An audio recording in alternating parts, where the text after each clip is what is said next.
Okay, we're live.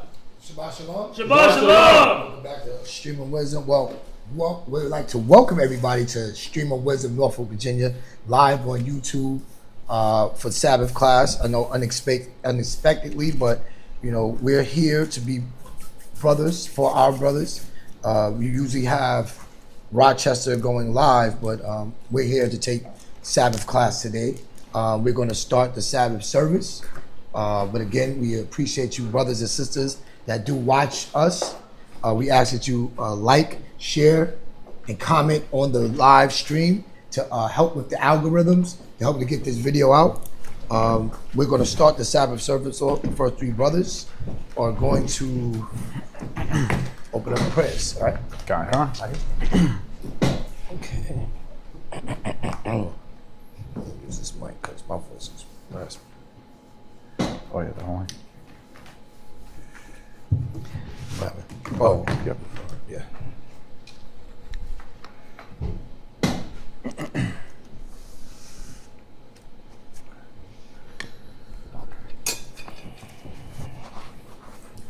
Barakatah Yahweh. Barakatah Yahweh. Ba'ashem Yahushua. Bahashem Yahushua. Hahawa'ah. Nothing. A war. Zion one. The water. Aman. Bless you, Yahweh, in the name Yahweh Shai, that gives to us the light this day. Thanks, so be it. And the light represents the knowledge, wisdom, and understanding of the Most High. You can find that in Matthew chapter 5 and verse 16.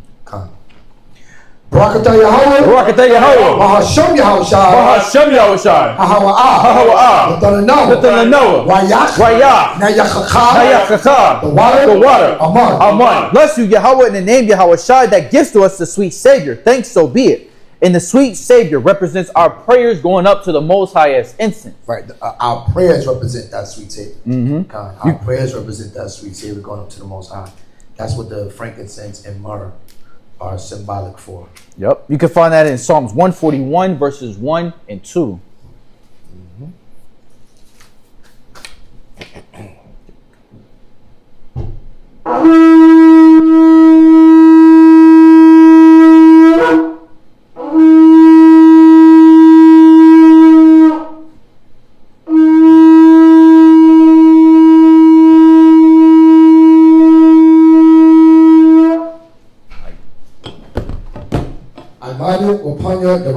Stand and face Jerusalem.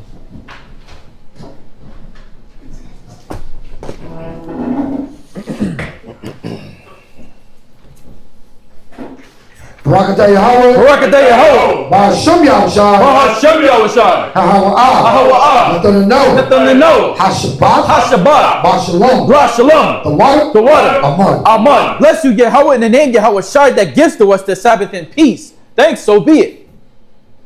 This is Psalms 121 in the Hebrew. Aynashah, Ayam Yam Yad, Ayo, Maharyam, Na'ayah, Yabuwa'ah, Izaria, Yabuwa'ah, Ma'yahawa, Sha'aisha, Shemayim, Wa'aratiza, La'ah, Yanatan, Lamawat, Wagoya, Yala'ah, Nawam, Shasharamor, Yasharala, Yahweh, Shemoria, Yahweh, Tazalia, Ayo, Yam Yad, Hashamash, Yala'ah, Akaya, Mayawom, Wala'ah, Halabana, Ba'ala, Yahweh, Yashamoria, Makol, Right, Yashamor, Napasha, Yahweh, Yashamor, Hawalakya, Yabuwa'aya, Ma'aitan, I will love, Aman. This is Psalms 121. I will lift up mine eyes unto the hills, from whence cometh my help. My help cometh from the Most High, which made heaven and earth. He will not suffer thy foot to be moved. He that keepeth thee will not slumber. Behold, he that keepeth Yasharallah shall neither slumber nor sleep. The Most High is thy keeper. The Most High is thy shade upon thy right hand. The sun shall not smite thee by day, nor the moon by night. The Most High shall preserve thee from all evil. He shall preserve thy soul. The Most High shall preserve thy going out and thy coming in from this time forth, and even forevermore. Aman. Aman. Shemai. Shemai. Yasharala. Yasharala. Yahweh. Yahweh. Allahayanawa. Allahayanawa. Yahweh. Yahweh. Achad. Achad. Shemai. Shemai. Yasharala. Yasharala. Yahweh. Yahweh. Allahayanawa. Allahayanawa. Yahweh. Yahweh. Achad. Achad. Shemai. Shemai. Yasharala. Yasharala. Yahweh. Yahweh. Allahayanawa. Allahayanawa. Yahweh. Yahweh. Achad.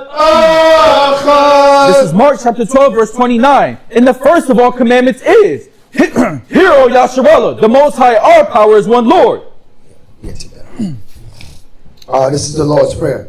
Abanoah, Abanoah, Shema Shemayim, Shabbat Shemayim, Kodash, Kodash, Hayah, Hayah, Shamkah, Shamkah, Yahweh, Yahweh, Malakwakah, Malakwakah, Taba'ah, Taba'ah, Ratazaka, Ratazaka, Hayah, Hayah, Aisha, Aisha, Ratazah, Ratazah, Kawah, Kawah, Bashemayim, Bashemayim, Noah, Lacham, Lacham, Kol, Yawam, Yawam, Wasalakna, Wasalakna, Kawawafna, Kawawafna, Kasalakna, Kasalakna, Kawawaf Yena, Kawawat, Yeno, Wala'ah, Wala'ah, Yamiyano, Yamiyano, Manasaya 1, Manasaya 1, Abo, Abo, Awashayna, Awashayno, Mayan, Mayan, Rad, Rad, Kaya, Kaya, Lakah, Lakah, Hamalakwa, Hamalakwa, Waha'ala, Waha'ala, Wahatapara, Wahatapara, I will love you. I will love you. Amen. Amen. This is Matthew chapter 6 and verse 9. After this manner therefore pray ye, Our Father, which art in heaven, hallowed be thy name. Thy kingdom come, thy will be done in earth, as it is in heaven. Give us this day our daily bread, and forgive us our debts, as we forgive our debtors. And lead us not into temptation, but deliver us from evil. For thine is the kingdom, and the power, and the glory forever. Amen. Amen. Ha Aishara, Ha-I-Shara, Matazawa. Matazawa, the 10 Commandments. Number 1. La'ah, La'ah, Yahaya, Yahya, Lakah, Lakah, Alahayim, Alahayim, Achoyim, Achoyim, Alpanya. Al-Panya. Thou shalt have no other powers before me. Number 2. La'ah, La'ah, Ta'aisha, Aisha, Lakah, Lakah, Pasol, Pasol, Wala'ah, Wala'ah, Ta'ibadam. the Ibadam. Thou shalt not make unto thee any graven image, nor serve them. Number 3. La'ah, La'ah, Dalakwaf Ab, Dalakwaf, Sham, Sham, Yahweh, Yahweh, Washawah. Bashawat. Thou shalt not take the name of the Lord thy power in vain. Number 4. Zakar, Zakar, Hayawam, Hayawam, Hashabat, Hashabat, Lakodashwa. Rakodashwa. Remember the Sabbath day to keep it holy. Number 5. Kabad, Kabad, Abaka, Abaka, Wa, Wa, Amaka. Amaka. Honor thy father and thy mother. Number 6. La'ah, La'ah, Daratazak. Daratazak. Thou shalt not murder. Number 7. La'ah, La'ah, Dana'at. Dana'ah. Thou shalt not commit adultery. Number 8. La'ah, La'ah, Daganab. Daganah. Thou shalt not steal. Number 9. La'ah, La'ah, Da'ainah, Da'ainah, Shakur. Shakur. Thou shalt not bear false witness against thy neighbor. Number 10. La'ah, La'ah, Dakamah, Dakamah, Ko, Ho, Asherah, Asherah, Lara'aika. Lara'aika. Thou shalt not covet thy neighbor's house. Yeshabia, which means to be seated. All right. Yeah, Shabbat. Yeshabiam. Yeah, you go right there. Do we usually lay it on top? Yeah, on top. Oh, okay. And this goes on the side. Okay.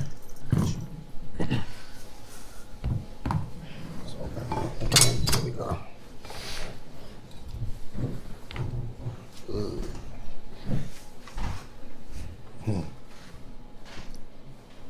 Yeah. Yep. Come on down.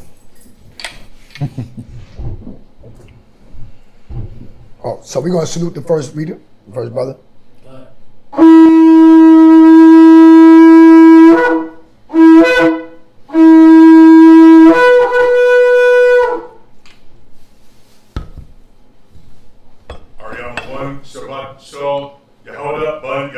Ariyah Amawan Shabbat Shor Yahweh Boy Yasarala. And here's your money. What? Yahweh Shabbat Shabbat. All right. Yeah, man. So, yes, another Sabbath service, another Sabbath. You know what? Go to real quick. What is it? 2 Timothy 4. 2 Timothy 4. You know, just because 4 and 2. 2 Timothy chapter 4 and verse 2. Preach the word. Be instant in season, out of season. Yeah, you never know when that season for you to manifest, to be a demonstration of what you say you believe in. See, a lot of times, being in this captivity, the slave mind has taken over. We only know to get active and to be ready to work based on a schedule, based on a consistent routine. So it's like, okay, well, this is my day off. I don't have to be ready to work. This is my day off. I don't have to think. Think about a lot of us, if you don't have to go to school or you don't have to go to work, some of you don't brush your teeth. You be around your family members, your friends, got the crust hole in your eye, breath still smelling like last night, right? You're not prepared to do anything. But see, in this world, it's only being prepared to do and give when it comes to the benefit of this kingdom, this nation. But we as Israelites have to always be ready. We have to always be prepared. So that's not only just for class, but when you're at work, when you're at school, when you're at the grocery store. You know, we go to the gym, brothers go to the gym, they see our fringes, and it's like, oh, shalom, we don't expect to hear that. But you have to be ready for it, right? You go to the gas station, right? Remember, you just first coming down from a whole different state. They see you get out, oh, sister got a head wrap on. Sister got fringes. Shalom, sister, shalom. Right? Are you ready to now manifest and display and show others what you believe, right? And it's not just on the scriptures, it's how you apply the scriptures in your life and the way we think and how we deal with one another. So, you know, just bringing that scripture up because, yeah, it wasn't our day to go live. You know, if anybody has, for those that have been watching, that follow us, you know, we do rotation between the 3 schools. You know, every 6 months, another zone will take over the Sabbath reading. I hope you also have been tuning in to our brothers out in San Antonio who are doing excellent Sabbath classes each and every week. All praises to the Most High in Christ. But we all, whether you're here in Virginia, Rochester, Houston, San Antonio, we all have to, wherever you are. If you claim to be an Israelite, right, we are the kings and priests, the ones that are given the keys of how to live a life that's pleasing to the Most High in this world. So we're the ones that's always have to be ready to teach the word of God. Y'all see that? So, yeah, we got a packed house tonight, as y'all can hear. But we got a couple of brothers that are taking care of some things. But we got sisters that's ready, learn, humbly, ready to submit to the word of the Most High. Right? Where's up? What else is that? Oh, shit. Okay, that's fine. But we're gonna pick back up. Where are we at? We're in Exodus. We know the history by now. We should know our history better than this garbage. What is it? 1776 that they try to get us to submit and subscribe to. That's not our full story. Our full story didn't start in 1619. It started when the Most High made that covenant, when that promise with our forefathers, Abraham, Isaac, and Jacob. And when we ended up being in captivity to our oppressors, the Egyptians at the time, who worked us to the bone just like this captivity, right? We had enough. We had enough. And the scriptures tell us that it's going to come a time, it has to come a time, where we all wake up and see and identify that we got to get out of here. That we need some help. And by now, we should clearly see that it ain't America, it ain't the Democrats, It ain't the Republicans that come to your neighborhood that shake your hand and promise you a new community center and promise you more jobs and promise you more opportunities. And they what? They get in office and take your vote and nothing changes. By now, we should realize that. Give me Lamentations 4 real quick. 4 and 17. By now, we should realize that that's a waste of time. And that ain't going to help us. Right? We keep putting our trust, right? We keep putting our hope in systems and people and things that aren't going to change the situation that's going on. And what situation are we talking about? We were out there street speaking earlier, with fervent spirits because watching the headlines. When is it going to be enough of watching our youngsters kill one another? Right? You got another story out there in New York where a 15-year-old kid, you can't even be 15 to play basketball without possibly losing your life. While everybody will just put it on, our own people will record it, upload it, share it. That's somebody's son. And then when you think about it, there's a lot of families that's affected by that. The victim and the perpetrator. Because his life, he looked like he was a teenager. His life is done. But we keep looking to America, the judicial system, law enforcement. We keep looking at everybody but the Most High to help us. When are we going to see that's a waste of time? Where you at? Lamentations chapter 4 verse 17. Go ahead. As for us, our eyes yet fail for our vain help. And that's why a lot of us, and we get it. A lot of people be like, man, it ain't Tupac. It ain't no hope for the future. Like we really have embraced that mind and really be like, you know what? As long as it ain't my family, as long as it ain't my house, as long as it ain't me, we don't even care. Because we feel like there's no hope. What's the solution? Because all we do when these tragedies happen is we get online. We're social media activists. We're social media activists with no plan. Right. I seen one post and they're asking like, well, what do we do? You mean reactivists? There you go, reactivists. Because being active would mean you prevent things from like that happening. Yeah. No, we're being reactive because something bad happens. Now we have to react social media wise. Yeah. And how do you prevent it? Is by waking up and seeing that the method and the choices that we put our spirit in will never help us. Where you at? Our eyes. Get it to the top. As for us, our eyes yet fail for our vain help. And our watching. They meaning what? Pointless. Right. It's pointless. How many more of our children have to die?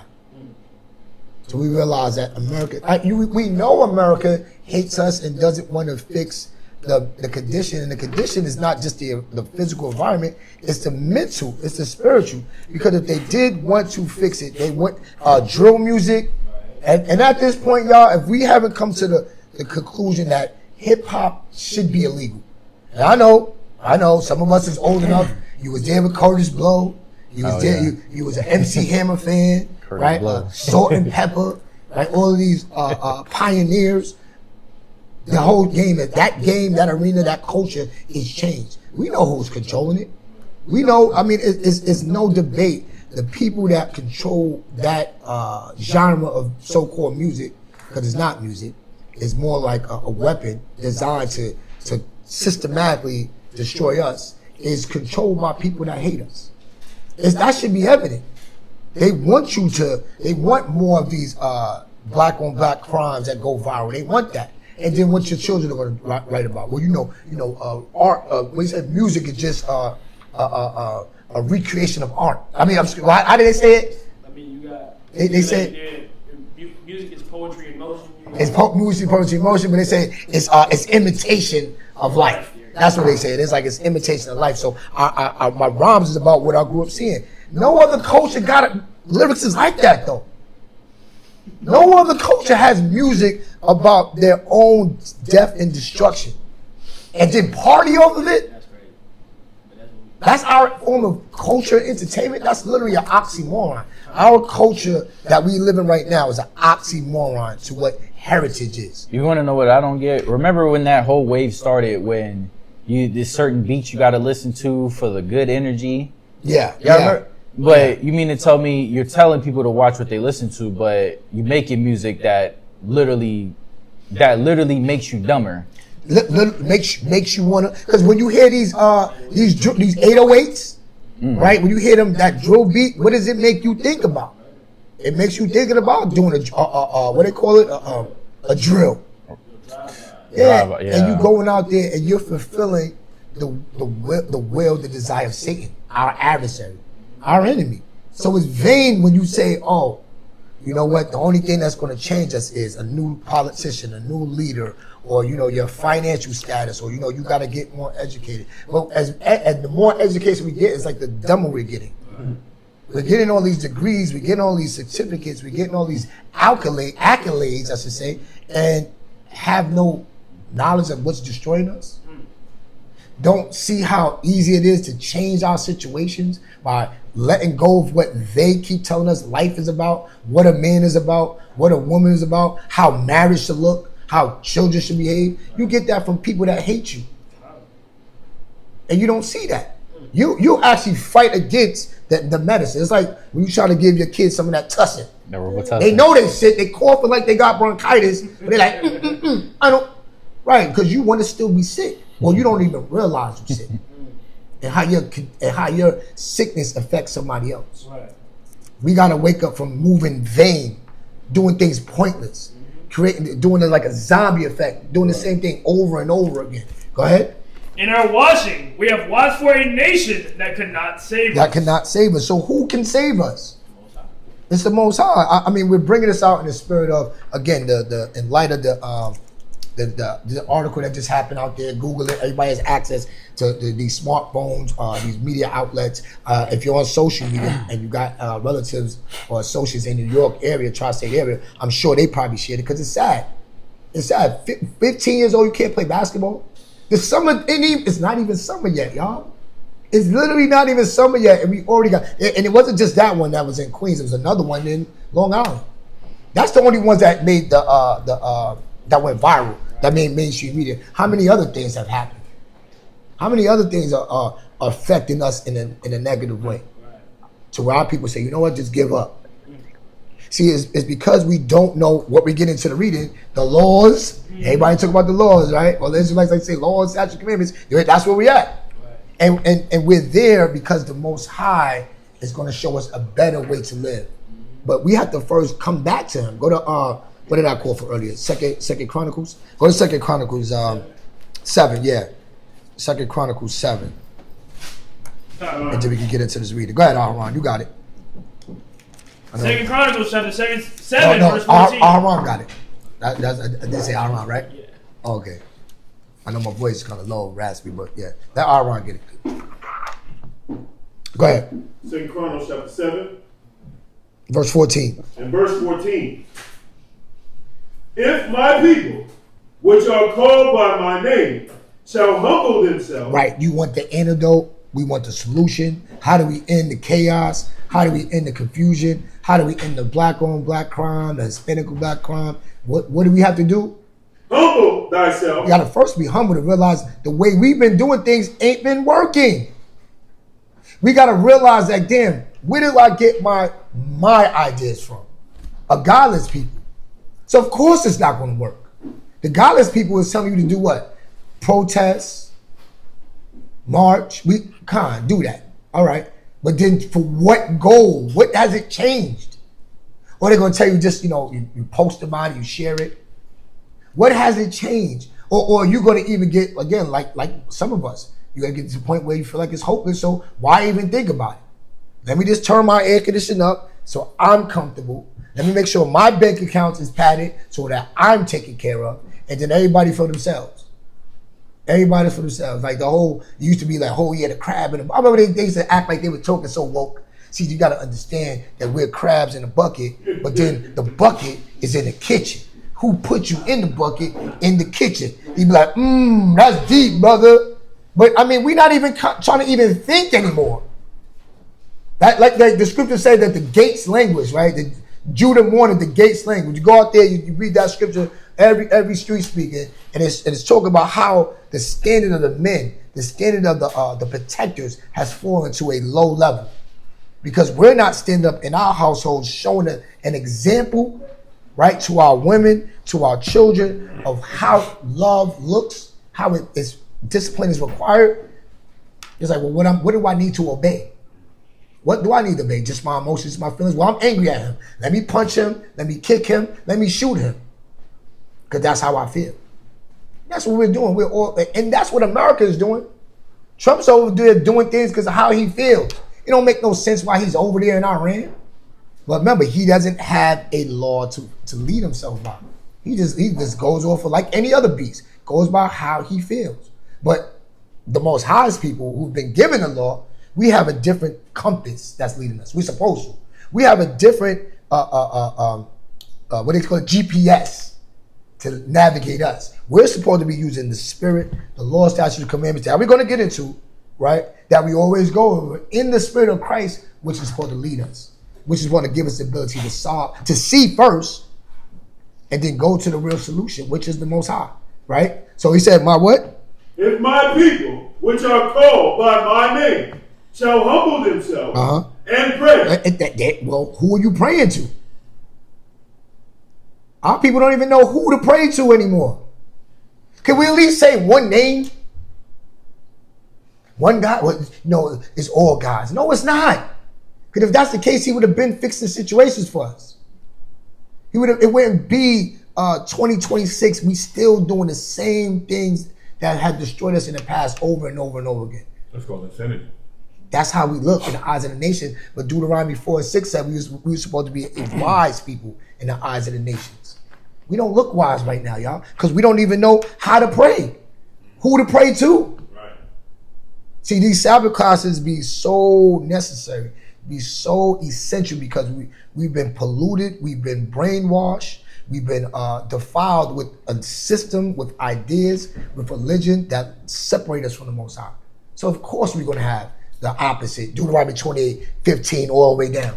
Of course we're going to have generational curses. Of course it's going to feel like it's no hope. Of course we're going to bring forth children that don't give a damn about their parents, that don't even give a damn about their people.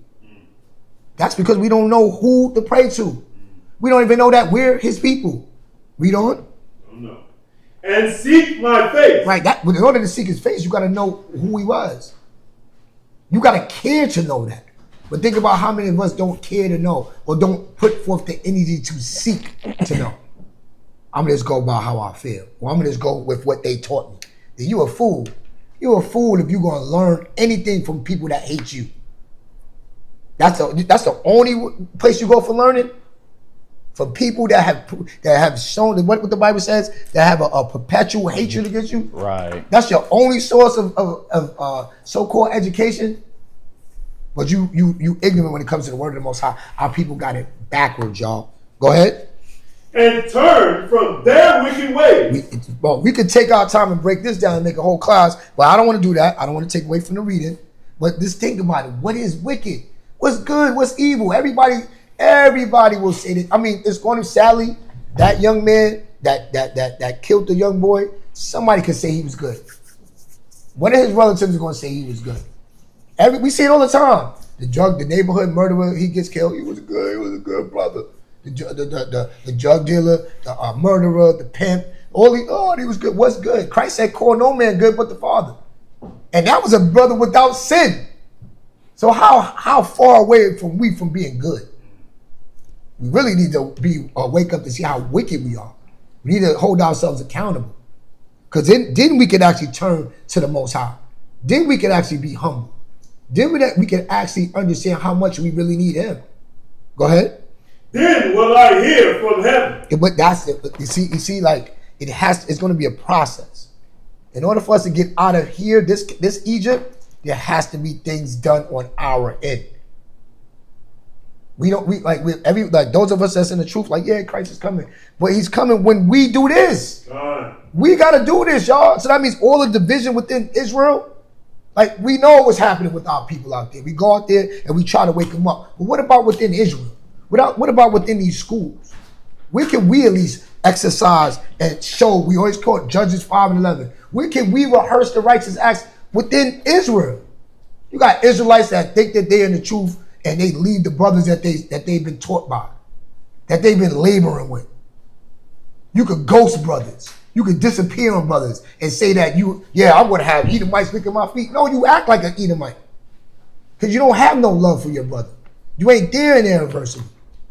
You're not a true friend. See, we gotta really drop that pride and realize how far, even with your fringes on, even with your head wrap, even with all the street speaking videos, and you subscribe to every single Israelite ISPU key in the body of Christ. You subscribe to all of those channels, but we're still so far from the mark of what it is to be an Israelite. There's so much American still in our breath. So much caucasity.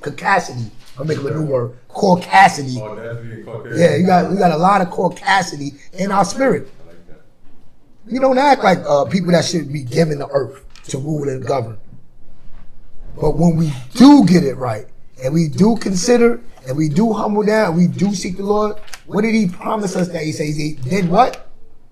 Then will I hear from heaven. Go ahead.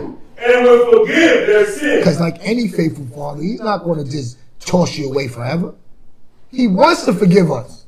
He wants to heal us. He already decreed it was going to happen, but we have to make some steps first. We're going to go over these laws, these judgments, these statutes. Make sure you apply them. This is not, don't take this in as information for Jeopardy. You want to be good at Bible Jeopardy, Bible Monopoly. I got the precepts. I know the verse. Khan, Barak outside. But let it be. Remember what Christ said to Daniel, Israelite indeed. Oh, you're Let right. that be manifest in you. Let that spirit be in us, so it can be evident, so we can shine in front of the nations. Right? It said, and I will what? Forgive what? And I will forgive their sins. And will heal their land. Right. The land ain't nothing without the people. So he's talking about us. He's going to heal us. We actually going to get to a point, y'all, where we can never want to murder each other. A lot of us are getting there. These things are being put in us right now because it's those of us that are really about this truth could never have an ought with a brother to where we just going to leave. We can never have any kind of issues within us that we don't do it the right way. Go to one another. You have it in your fences. Go to your brother. If that don't work, go to the other. Following the steps that's in the Bible according to our culture, our heritage, so that we can be this people that the nations praise in the spirit of the Most High. Right? But that's it. What happened? What? Bro, you funny. Go ahead. But let's go. Let's get into the reading. Exodus 22:1. Oh, okay. The book of Exodus, chapter 22, verse 1. Right, so the first reader is going to read Exodus chapter 22, verse 1, down to verse 12. It's in the back. My big canteen. Exodus chapter 22, verse 1. If a man steal an ox or a sheep and kill it or sell it, he shall restore 5 oxen for an ox and 4 sheep for a sheep. If a thief be found breaking up and be smitten that he died, there shall be no blood shed for him. All right, so we're getting into the judgments, right? So when there is a transgression, when there's a violation, whether it be presumptuously, which means willfully, or whether it be ignorance, any group of people, any government has to have laws. We have to have statutes. We have to have ways where people can understand what to do when things go wrong. Because if not, it becomes the Wild Wild West. It becomes what America is. I'm gonna take justice into my own hands. Right. Like the Most High, He's not going to give us the land, put us back into that land, and then everybody's going to be the judge, jury, and executioner according to their own opinion, according to how you think things should go. We're reading right now, even when it comes to our cattle, our belongings, our possessions, when things come up missing, or what did it say? If a man steals, when somebody steals, how do we deal with it? Justly. And we cannot go to America because we know America's unjust. Look at how when they in the judicial system, you could go to prison for crimes, and you get sentences that don't fit the punishment. Like it's so backwards here. You got people that be getting more time than people that are serving like these. Think about what they call white collar crimes. Like why is that? Why is there a difference in that? But you know what? It's because their people committed, right? Meanwhile, when you go out and do something, the punishment is harsher. It's backwards, y'all. Here you go, man. I have a scripture on that. Okay, go ahead. Yeah, go ahead. 1 Corinthians chapter 6, verse 1. How you feeling? Come. Yeah. What you mean? I don't know. To try to get some of this fucking system. 1 Corinthians chapter 6 and verse 1. Just talking about that law, how you can't rely on America's law when things go wrong inside, like as far as being wrong, a thief, things of that nature. Go ahead. Dare any of you, having a matter against another, go to law before the unjust? Right, we were supposed to go to the scriptures. We were supposed to go to the Levitical priest. When we had a matter, or the captains and the soldiers and the officers, when you had matters during that time, because they were just, how would they justify or how would they deal with the wrong that was committed? They would go to the scriptures. They would go to the law. Go ahead. And not before the saints. Right. Keep going. Do you not know? Right, he's saying, how you gonna do this? How you gonna deal with this matter? And why would you deal with this matter and not go to the saints? Why would you do this and not go to the saints? Go ahead. Do you not know that the saints shall judge the world? That's why it says that. It comes back and it says, why would you go to them? Do you not know that we're going to judge the world?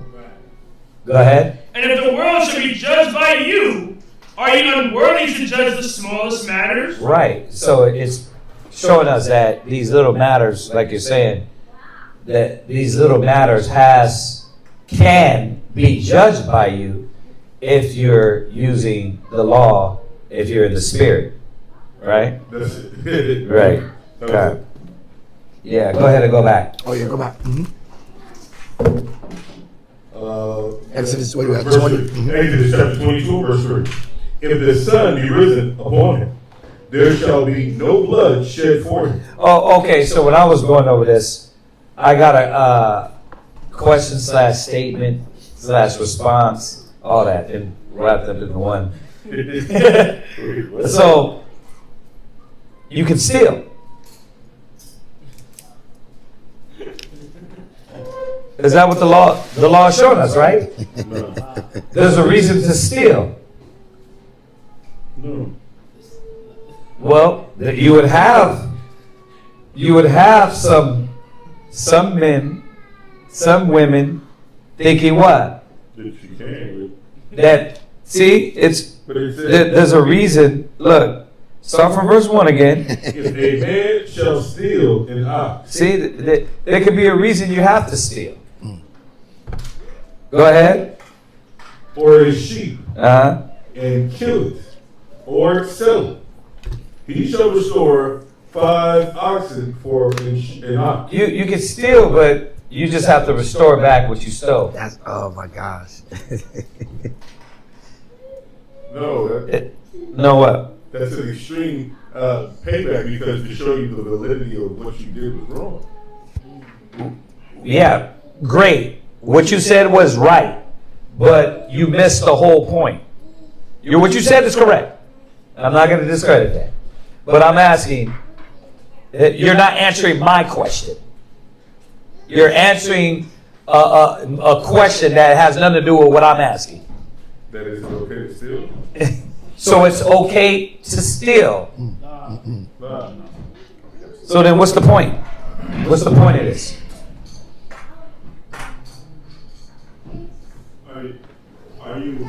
Like, I don't know what to say. If I'm going to give you the answer, I might as well just give y'all the answer. Yeah. So I'm trying to ask y'all, what's the point to think about it? Let's think outside the box. The carnal versus the spiritual aspect of it? Okay, now we're talking about it. Now we're talking about the carnal versus the spiritual, right? What up? What does that mean, though? Okay. Go ahead, sis.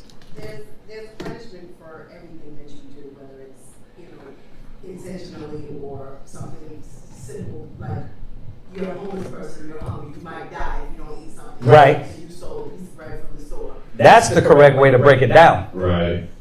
If you don't break it down like that, then the presumption is what? No, that you can steal. The presumption is that you can steal. If it's not, no, if I don't edify this properly based on the circumference of the Bible, right? And the understanding of the Bible, then what happens is I can go to the law and say, see, you can steal, it's just you got to repay it back. You see how I'm bringing that up? You can steal, but, right? Because where's the other one? Where's the other one that you can say it's okay to steal? Proverbs. Yeah, what? 6 and 30. Read that. Proverbs chapter 6, verse 30. Uh-huh. Men do not despise a thief, Right? if he steals to satisfy his soul when he is hungry. If he steals to satisfy his soul when he's hungry. Right?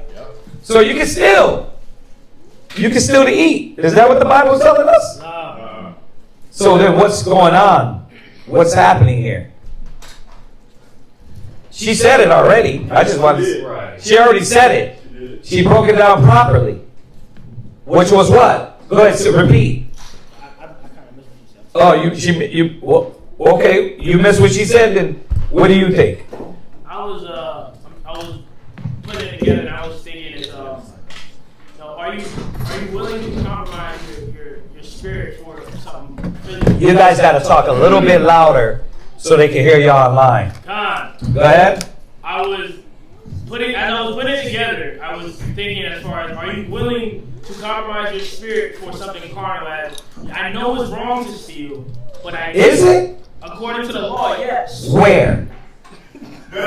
So Exodus 20, thou shalt not steal. Oh, there you go. I was waiting for it. I was waiting for somebody to bring it up. So then that establishes don't do it. Right. So what is the law talking about, and what is I'm presuming that's David that said that. I mean Solomon that said the proverb, right? Then what is that talking about? This is talking about what we went over yesterday. What? Which is judgment, mercy, and faith. Boom. See, you right. Judgment, mercy, and faith. But what is the judgment? Well, the judgment is the reason, Or you know what? That's the wrong way to ask that. Sorry. So what is the understanding? And we know thou shalt not steal, the law says it. What is this telling us? And what is Proverbs saying? What? Well, it said the word if is in there, so that means it was a condition where I chose to go against the law. So now I have to pay back or restore more because of what I did. There you go. The restitution. If you don't bring it out like that, then somebody can say, look, if a man steals to satisfy his soul, it's not wrong. But the law already told us that would be literally going against the law. Right. So you know what we're learning here?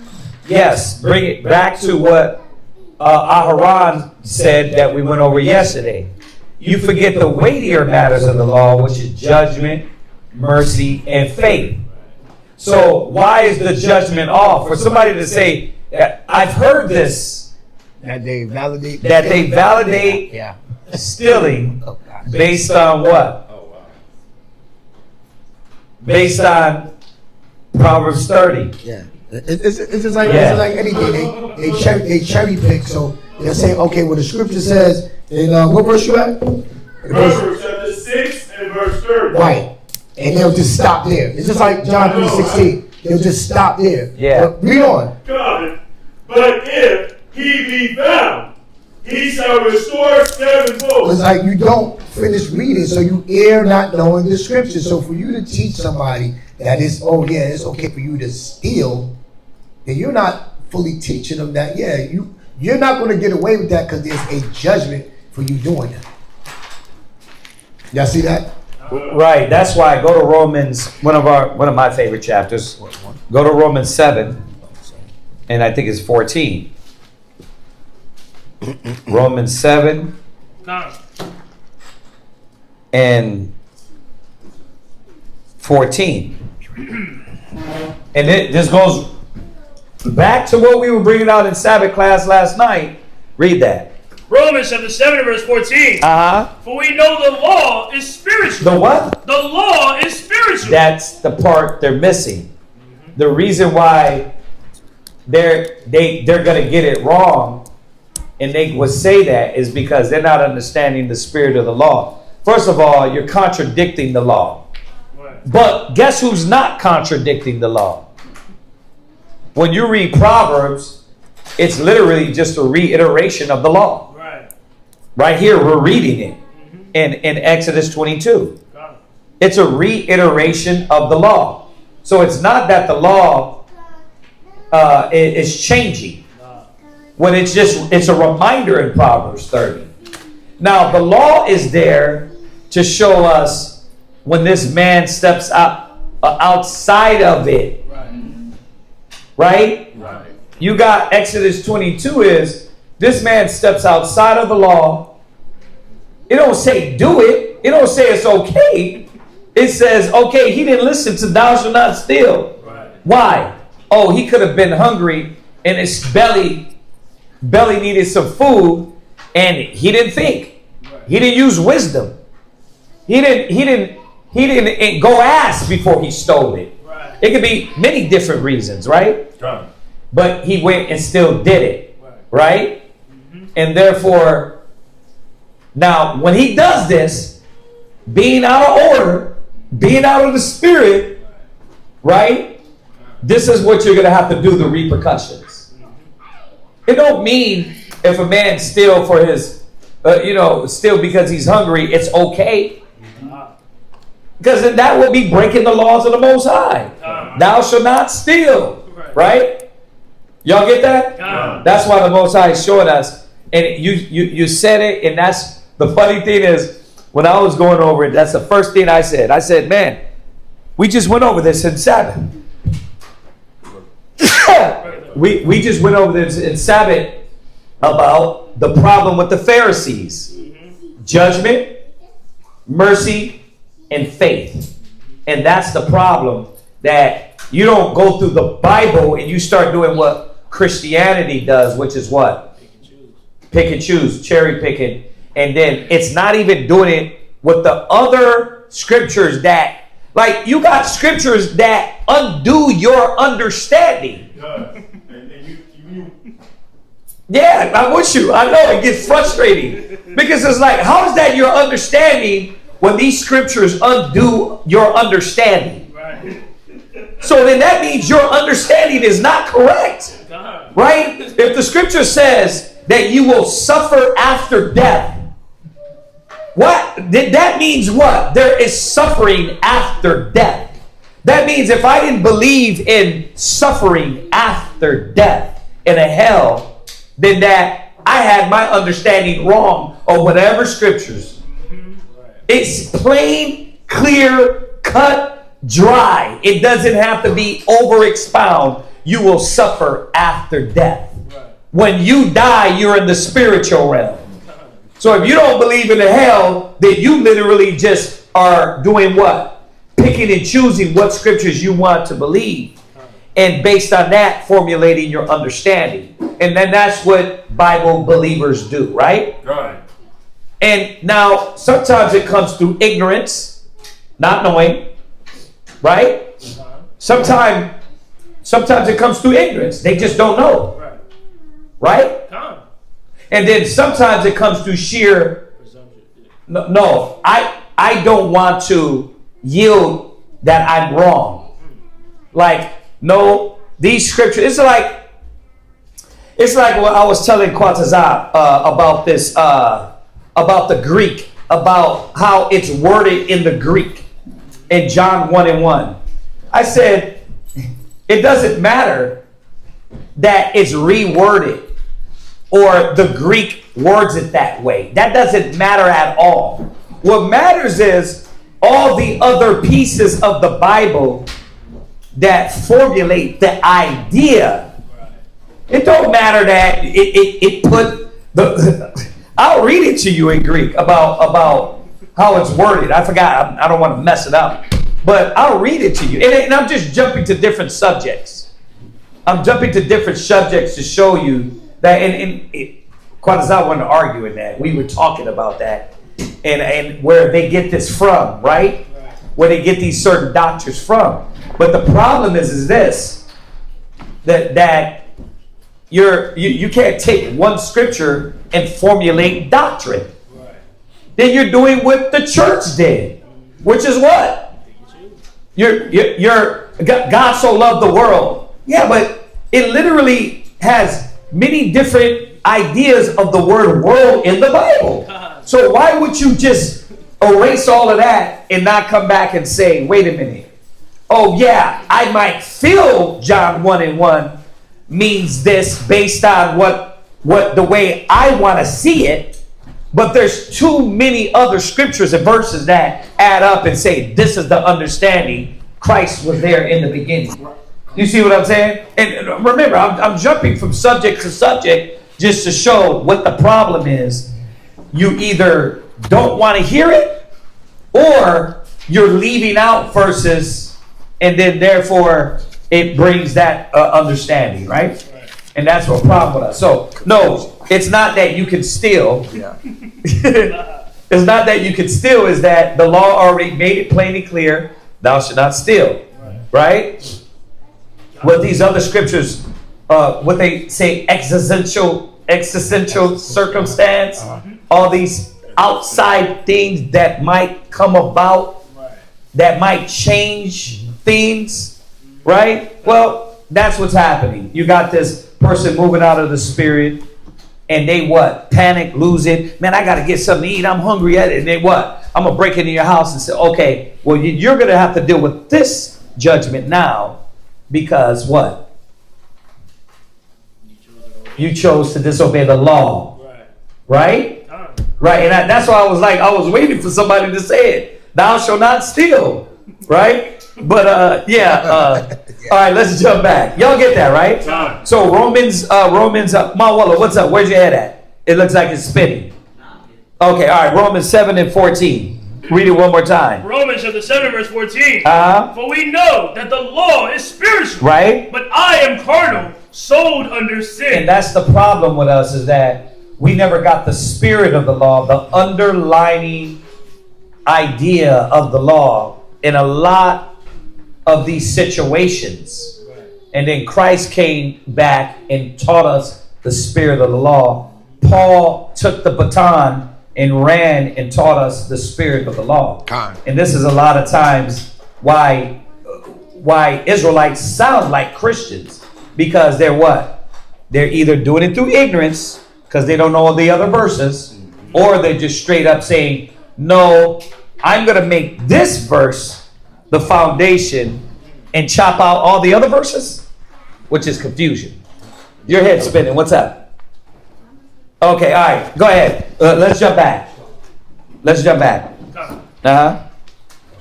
Exodus chapter 22 and verse 2. If a thief be found breaking up and be smitten that he die, right, there shall no blood be shed for him. Mm-hmm. If the sun be risen upon him. Yeah, so you same circumstance. This guy busts in your house and he's hungry. Right, and you don't know what the heck is going on, and you end up killing him, right? So you see that right there? What's happening? Oh, so you're going to act erratic, you're not going to think, you're not going to trust in the Most High, so you go and steal. But that stealing can get you killed. Right? It'll put you in the circumstance, you bust in somebody's house and get you killed. So think about what you're doing before you do it. Slow down. Yeah. So it's not telling you, you know what? Hey, if you need to break in somebody's house and get some piece of bread, the Lord is with it. You're an idiot, man. And you get Israel's. Like, who taught y'all? Seriously. Because I know the elders of the original ISUPK, they did not teach that. But you got these guys teaching this madness, man. It's like, well, you guys are leaving out so much. And what it is the spirit of the law is not in there. Therefore, we lose a lot of understanding. Yeah. Go ahead. You had some? Yeah, I'm sorry. I think we read it last night, but get that Isaiah 5 and 20. Isaiah 5 and 20. Get that down, y'all. Because it's us Israelites, right? These different schools and congregations that are telling and saying that we keep the law, we keep the law. Well, the law also comes with the judgments. There's judgment parts that we cannot leave out, which means we cannot leave our people misguided with the consequences to breaking the law. Right. Because that's why we're here. We're here now because we didn't remember all of the and this shall come to pass if you don't argue. Right? Where you at? Right. Isaiah chapter 5 verse 20. Woe to them that call evil good and good evil. Right, because the most High is not going to let his name be blasphemy. He's not going to let his name be defiled. So now we're going about and we're taking on our heritage as the ones that's authorized to teach his word, right? Romans 9 and 4. And we love these scriptures. Who are Israelites? Who are who? Christians, who? Who? Right, it's like us. We were given the service and the laws, and right, but what about the judgments? So you cannot have people teaching, it's okay to steal when you don't give them the consequences of breaking the law. Because then now it's like, okay, well, how do we define what's good and evil? Are we going to do like the Christians now? Well, the way we feel, the way we see it, or here at our school, sadly, that's what we have. How are we going to get to this, like we read earlier, Second Chronicles, where my people seek the Most High, humble themselves? How are we going to get to that point where we're calling on the name of the Most High if we don't even agree and teach the same judgment? Man, it's so on point, and it's the Sabbath class from last night about the spirit of the Pharisees, but nobody's asking your damn opinion. Nobody's asking your opinion. Right? Nobody's asking the way you see it. What the book say. Right? First of all, you didn't see nothing because you was a weed head junkie. Yeah. God. Right? Israel got to stop this, man. You learned this. And you changed it. Right? You didn't wake up growing up knowing the truth. You just barely learned last week. There's this facade going around like, well, like you said, the way I see it. Nobody cares the way you see it. Man, well, the understanding I came to, okay, so then let's do it then. How about that, y'all? Yeah. Everybody can come to understanding. Right? Well, if that's what we're going to do with the Bible, well then, when does it come to the point to where everybody's understanding and took you out of the understanding? And you have this opinion, and hey, I got, and that's what you see. That's the problem. That's why I don't have no respect for that. Well, the way I see it, we're going to agree to disagree. It's like, first of all, who taught you, Who taught you? Where did you learn that from? Did you start seeing that idea start breaking down? Those ideas start falling apart. But once again, we know it's YouTube. Everybody can have an opinion and say what they say. And my elders this, my elders that. But were they really elders? Did they really sit down and learn themselves? Because think about this generation. Let's start from 2010 to now. Are you trying to tell me those elders that taught you in 2010, the ones that were online wilding out, acting fools, those were elders? It's just these things that we don't. The Most High doesn't care about our opinion. You know what I mean? The Most High don't care about your spiritual evolution. You know what, man? I came to the realization when I was studying, if that was the case, you get to scrap all what Israelite says, scrap all that, and start all over. Don't use nothing that Israelite says, because guess what? You were shown, you were given the understanding that you was a Hebrew Israelite. Right? Nobody, you didn't wake up and say, you know what? Oh, man, 2005, I'm a Hebrew Israelite. How'd you learn that? An angel came through the door. No, you don't get to use part and then change what you want a la carte. The truth is not a la carte. Right. You know, let me get a little bit of this, a little bit of that. I mean, it's not for the ones in reality. The ones in this fake facade, you can do whatever the hell you want to do, right? And move it how you ever want. You can pick from this and that, and I like what they say over here, and it's like a damn salad bar. And it's a salad bar confusion.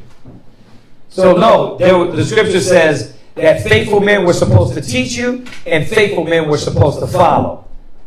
So there was supposed to be a foundation, establishment. So you're trying to tell me the other brothers don't got the truth? No, they don't. We're going to keep doing this. I would like anybody to help me out with this. If we keep doing this, then when is it wrong? When is it enough? Right?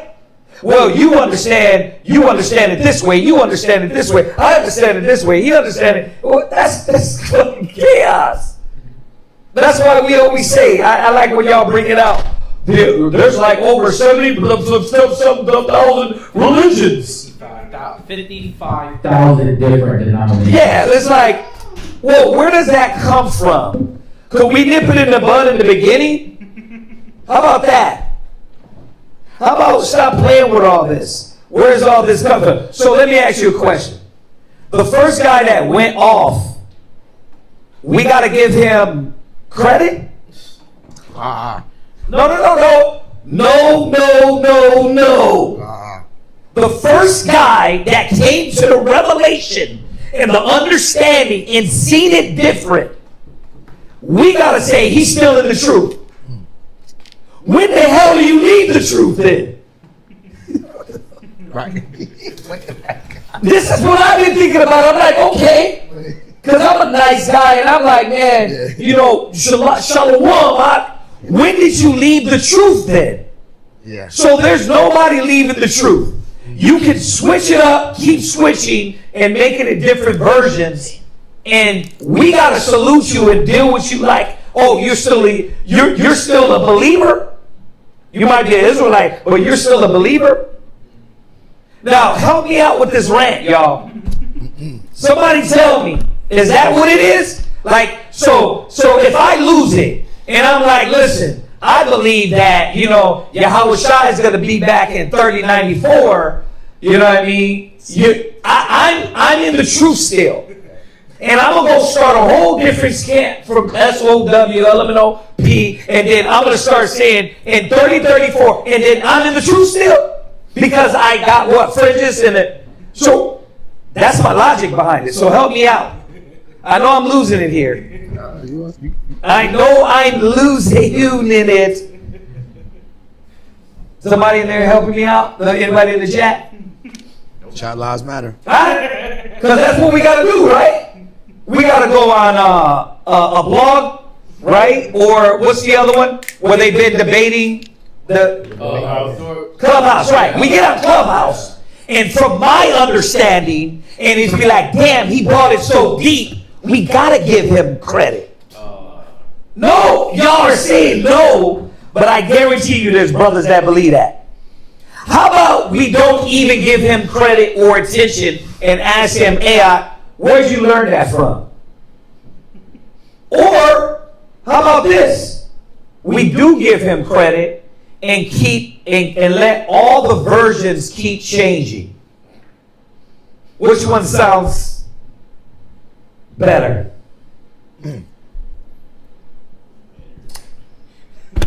Tell me. Nobody wants to. They're like, he lost it. I'm asking. Somebody want to talk about this with me? Go ahead. So, go ahead. It's definitely the first one, because like I'm like, okay, 2 Timothy 2:2. Like, what's your pedigree? Like, was there anything changed from the time period until now? Or was it the same exact thing? Were you faithful to that what you're explaining now? Now, even without, okay, so you were showed 2 Timothy 2 and 2 and reminded of that. But how about just basic logic? You were, right, and we know that our logic is the scriptures, but I'm doing this for a reason. I want everybody to ask themselves, do we just keep doing this? Right? The brother left IUIC, started his own school. He cut out what IUIC told him and added his own thing. Then the brother that joined his camp left him, and then y'all, you see how stupid this is? But no, we got to come back and be like, well, yeah, that brother got a point though. Yeah. Somebody tell me this. We gotta give him credence. When he opens up his mouth, we gotta say, well, the brother do got a point. Because everybody got a point, right? Everybody got a thing to say. It's valid. And we need to give everybody credit. It don't matter if he was an adulterer, he left the school, but as long as he opened up a camp, right? So you got the other brother that never studied, that never really learned none. He left the school and he went and did his own thing. Right? How many people left IUIC, ISUPK, what's the other one? Zakari. How many versions of Zakari are there now? And we're supposed to get on there. We're supposed to say, well, yeah, this brother got a point. But who you learned it from was off. So why do we got to give anything you doing so far credit? No, I'm asking. I'm not telling you. I'm literally asking somebody, please debate me on this. Help me.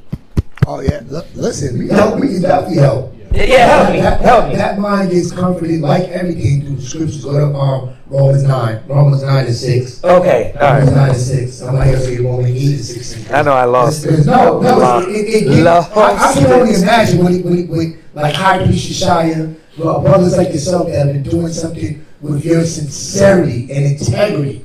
See, this is what happens when you do something without, like we was going over last night, without a different intention. Without like an ulterior motive. You're not in this to be famous. You're not in this to be rich. You're not in this to be temperamental. Or, I heard that Christ is coming back in 2000, so I'm going to give everything in 1999. And then he's not back 2000, so now I'm angry and disgruntled. No, these brothers been committed, dedicated for a long time through ups and downs. And he's asking, he knows the answer. He's rousing us up. No.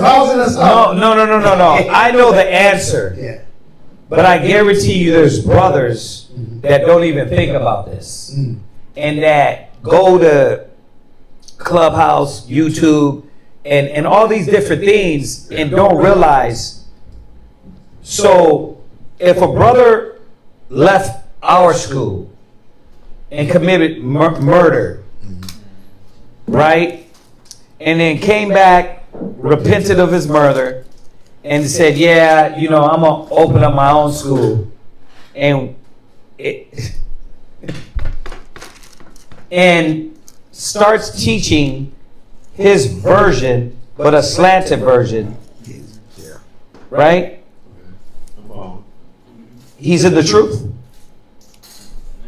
I guarantee you cats like you're saying no, but that's not how everybody thinks. You're saying no, he ain't in the truth. Yeah. Because they weren't there. They didn't see, what his process was and how he got to that point. So we weren't there when we seen. Do I have to be there with IUIC when I seen all these individuals back in 2010, 11, or maybe further, whatever? They just left. Do I got to be there to see, or do I got to understand that what these guys are doing in the different versions? What does it yield? What does it yield? Do I got to be there to see that? If you knew and had the logic of understanding the scriptures, like, okay, 2 Timothy 2:2. Like, if you don't understand that, then you won't be able to properly prove. Oh, I see where you're talking about the analyzation part. Go ahead, say what you're gonna say, sis. So, I'm old enough to say that I've seen Israelites throughout the years. Okay. And when my first interaction with them was, I was a child, and they were a little bit more aggressive. Mm-hmm. I was walking with my Esau mother, and they cared to point it out. So that gave me a bad impression. Okay. I didn't, hate on them, but even as a child, I took that wrong, that there was something wrong with Israelites. It's something wrong. So if I'm to see that there's an allowance of this kind of behavior, it discredits all Israelites. So any teacher that is trying to teach the message, whether they're good or bad, they are passing on that same example. Your conversation is on a whole nother level. Your conversation goes back to what we were talking about last night about Pharisees, and more so, you know them by the fruit they bear, right? You're going to know the leader by his congregation. So yours jumps back from yesterday. The reason I'm saying that is because the point I'm on now is this. I'm saying the version of these individuals that keeps changing in every version that leaves, because this is what that yields. The person that leaves and then they go do their own camp, and then he's an idiot that he don't understand that you left and you didn't have no respect. You're not going to yield people that have respect, because that's what you're going to yield. Then you're going to start a camp, and then people are going to leave you because the Most High got to show you're a dummy, and then it's going to go for that's what's happened. I'm not even talking about anybody that left our school. I'm saying that's what happened with IUIC, ISUPK, LMNOP, JWXYZ, all these schools, because the leaders don't stand on that humility of, no, I learned these from my elders, and instead of defaming their name, let me stick to what they showed me in the spirit, right? Because you did accept that in the spirit, right? Right. Remember, none of those people, brothers, schools, knew anything about Hebrew Israelite till they bumped into those old men in Harlem, New York. Those niggas didn't know nothing. So either you scrap it all, you scrap everything, the whole head. If it's all bad, then scrap it. Oh, well, not all of it was bad. So you're picking and choosing what was bad. You're saying they're bad, but you're going to pick and choose what was bad? Right. The Hebrew, the Lashawan Kadash is bad. Right. But then what tribe are you? Right. It's like, wait a minute. Right. So if they had it wrong, and then now they had it wrong. Yeah. Man. Like, why you get to pick and choose a la carte? Yeah. That it's a whole different subject we're on. I get what you're on, though. I get what you're on. Bad examples, right? That goes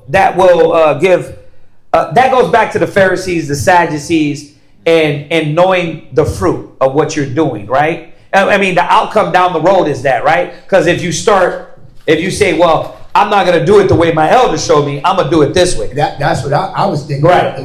When you think about how somebody who like a lot of people when they hear Israelites, have a bad memory, bad experience. Right. But they don't look at, if you look at those daily, what is it called? Daily Mail? Okay. Daily Mail videos. A lot of times what the brothers would do, they would use the nations as a sign to show our people that they actually knew what they were talking about. You talk about a time where men of color were teaching, educating with the Bible. That was something. I know now it's like, that's not that big a deal, but that was a big deal. And they would bring the nations out there, have them read for the Bible. They didn't have to be verbally abusive. They were like, what does that say? And that nation would have to say, it says right there. It says it right there. We've seen the video. Yeah. They would come to, it'll be nations, Edomites that would come to camp And it's not like the brothers would ever trim their ways to seek love. They were doing it and they were handling the word of the Most High. Not deceitfully, but they were handling it as they should. You don't have to go out there and make it personal. It's not a personal thing. Just teach. And that's what we've strayed away from. So read the scripture. Romans chapter 9, verse 6. Mm-hmm. Not as though the word of the Most High have taken none effect. But it's not that the word ain't working. It's not that the word, that the breath is being breathed into the valley of dry bones. No, there is raising up. There are brothers and sisters raising up that are meeting the standard. They're just not getting the views. A lot of them even don't want the views. We got brothers that don't even want to teach online. Right? Because it's an intimate thing. He'll get on, like, well, how was Christ doing it? What was he? What he hear? What he tell them? He telling people when he hear them, don't go say nothing. Right. Go to the priest, do the law of Moses, but don't tell them that, because it wasn't about Christ being famous. But a lot of us put together with, okay, I got to build my own camp, so it comes with the Israelite starter packet. What is our colors? Right. What is our team colors, camp? That's the first thing discussed. That's the first thing. Then wait, we got to get a channel. Nothing. These things aren't bad.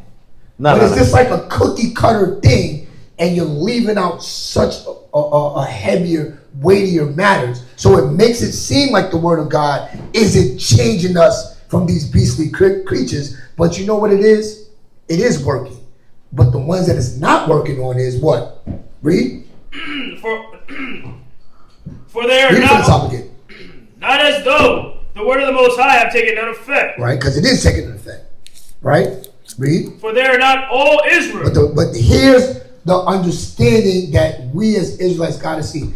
Every daggone, using his word, every monkey with the Hebrew name, with the nose of salute, that got a YouTube page, that got followers, that claim to be educated.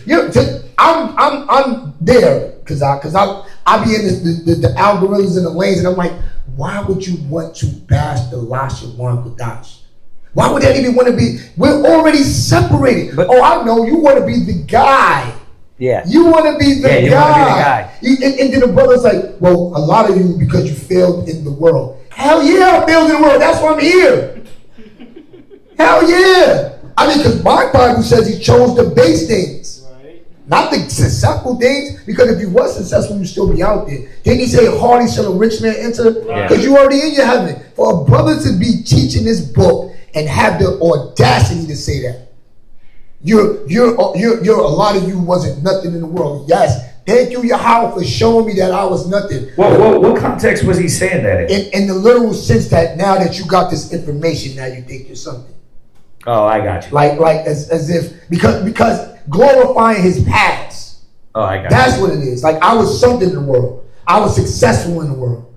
Because I had a music career. I had you know what I mean? I was getting money. Okay, none of us that was doing other things would ever glorify it anyway. The reason, I said that is because the only way you would go and say it's okay to steal is because you didn't get certain elements as a teacher.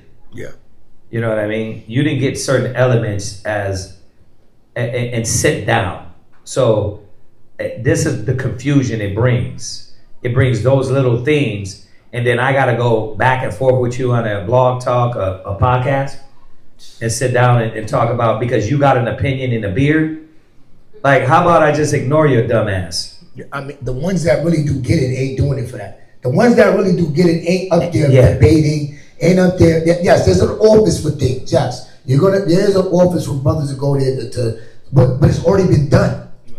We already killed Islam. The elders already killed Christianity. They already showed you all of these things that we were once following. So what next? Now it should be more about that getting that people in one mind. But you're using it as a platform to do what? To be more divisive, to fit your own agenda, right? To really do more harm than good. But it goes back to it. Like if you stray from that, is because what did it say? For they are not all Israel, which are of Israel. I mean, thankfully, I've been able to see that. I hope you've been able to see that. I hope the Most High has you under leadership that is showing you that a lot of our people actually is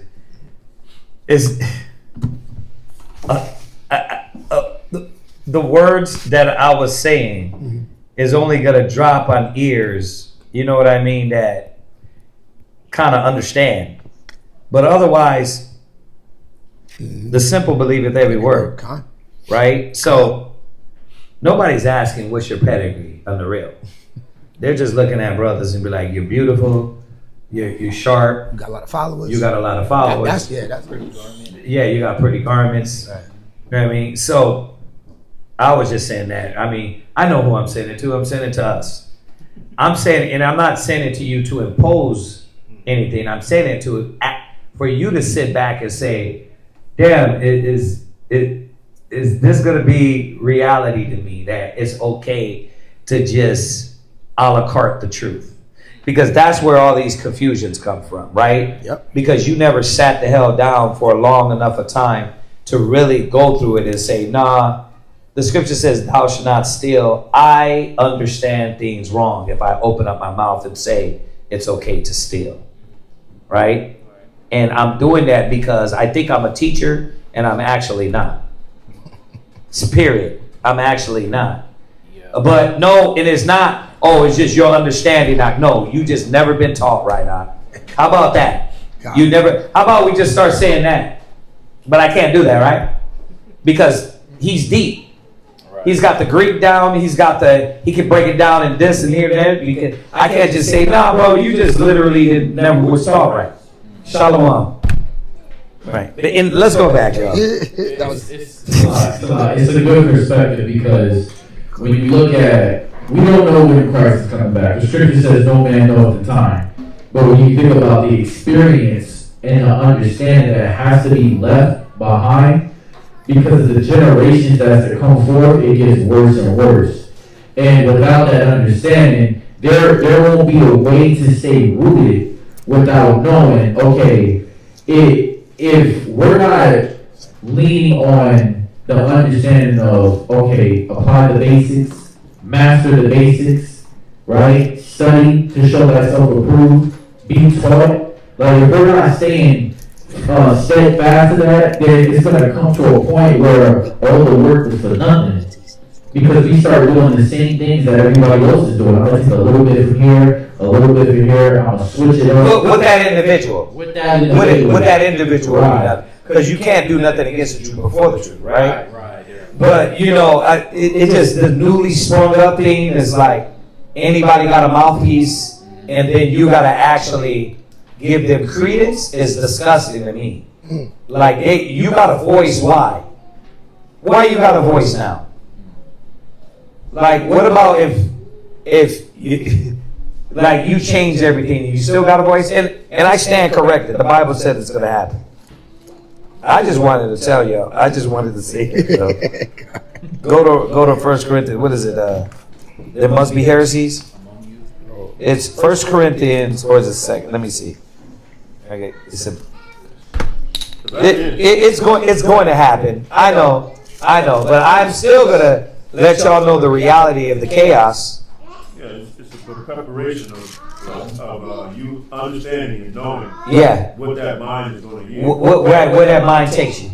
So you can check yourself and say, you know what? Because how many people we got on there? 20. Well, I mean, like 5 people are on here. Yeah, we're not affecting nobody with our 17 our 17 views. We're only affecting us. You see what I'm saying? So that's really what it's about. It's about affecting. It's getting us to think, brothers and sisters to think and say, you know what? Let me think on that. Yeah. Do these things? Does everything got to be given a voice? Right? Where is it? 1 Corinthians 11:19. 11.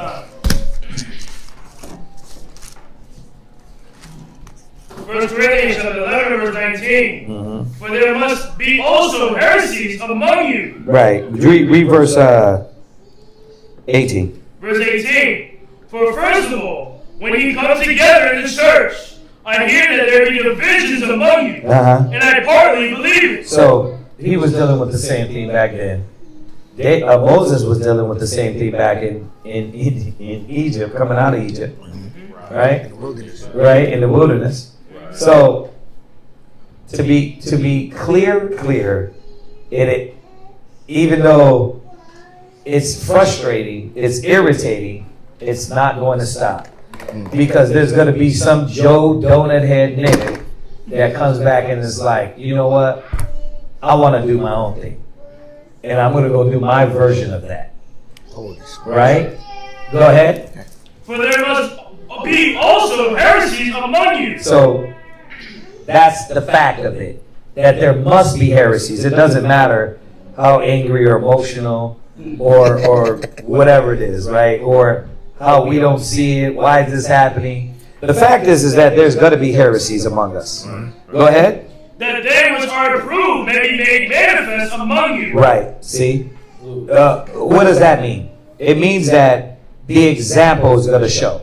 The good and the bad is going to show, and the Most High is going to make a difference between the clean and the unclean. So, I mean, I guess according to that, what we're reading, he's telling us the reason why it happens. Right? Yeah, the reason why it happens is because the Most High is going to put the separation, and there needs to be a separation. Or what else? Why would Yahweh Shai come back and be burning people up? Right? Everybody, right? He has to separate the clean from the unclean to do what? The hay, the stubble, and what? Burn it up. So, yeah. I mean, it's not going to stop. Can you read 16? Yeah. Verse 16. But if any man seem to be contentious, we have no such custom. Right, when we go out there and talk about, yeah, Jeremiah said we discontinue from our heritage. Right. So why are you putting on an outfit of an Israelite, but your customs, the way you act, is still that of an Edomite? It's still that of an American. It's still that of these nations that they weren't given laws. When we deal with contention, right, it says strife, disputes, heated arguments, or quarrels, often rooted in pride and selfish ambition.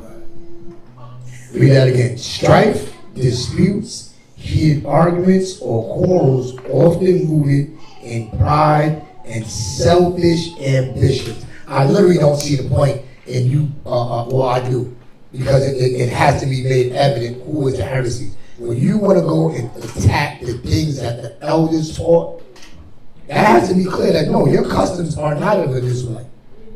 We don't have that amongst us. And for only the few, like you said, the few of us that get this, you want to see that, well, how we deal with one another. We can go amongst other Israelites and it don't turn into a debate. We can go amongst other camps and we're not going to start saying, well, how do y'all say peace in Hebrew? Shalom or shalom? Is it an O or A? Now you saying it's big, like really, I thought we said the curses identified our sicknesses, but then we come to the healing, we come to the truth, but we still having that same residue. It's supposed to be like, yeah, I know I used to always be ready to debate how whack Jordan is. And so I was always ready to debate how whack the Cowboys are, but now I'm not about that. That's Americanism. We don't debate. The scriptures tell us we supposed to not for doubtful disputations. But we bring that whole that barbershop lingo, the barbershop mind. I want to debate. I want to show you how much I know and shut down what you don't know, and then stand up. I'm the paper champ. Well, okay, then you got your champ. You got your championship in your kingdom. Shalom or shalom or however you want to say it. Shalom. Well, as for me and my house, we're going to try to learn how to use this book and serve the Lord, not serve our own desires, because it's pointless. But yeah. All right, what verse are you at? Verse 1. No, you're not. He's up first. Exodus chapter 22 and verse 3. You read that. Read verse 4. Verse 4. If the deed be certainly found in his hand alive, right, whether it be ox or ass or sheep, he shall restore double. Right. So you catch him with these things, there's got to be restitution for what this individual has stolen. So that now we understand. This is the circumstance because somebody steps outside of the law, right? You broke the law. You went against the Spirit. Now you gotta fix. But is there going to be thieves in the kingdom of heaven? No. Ain't going to be no thieves in the kingdom. Why? Because we know the law is going to be in our inward parts, right? God. Right. Go ahead, read on. If a man shall cause a field or a vineyard to be eaten, and shall put in his beast, and shall feed in another. And shall feed in another man's field of the best of his own field and of the best of his own vineyard, shall he make restitution. Yeah, everything as we get into the law is going to remind us everything is about brotherhood, consideration. It's the weightier matter of the law. Love thy neighbor as thyself.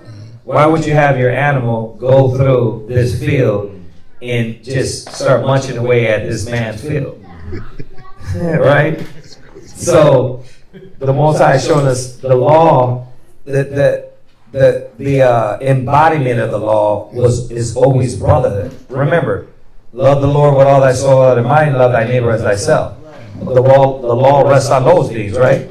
So that's what you start seeing with the law. It should be common sense, right? It should be a brotherly love that should be a part of us, right? Yeah. But no, we come out of Egypt, we come out of America, we come out of the hurt, the pain, the suffering. We've been robbed, we've been stolen. We went through all this trauma. Yeah. So the Most High is knowing, okay, these people got trauma. Yeah, we've been conditioned to live a life of lawlessness. When it comes to the Father, we've been taught to obey the laws of the land, but not the laws of God.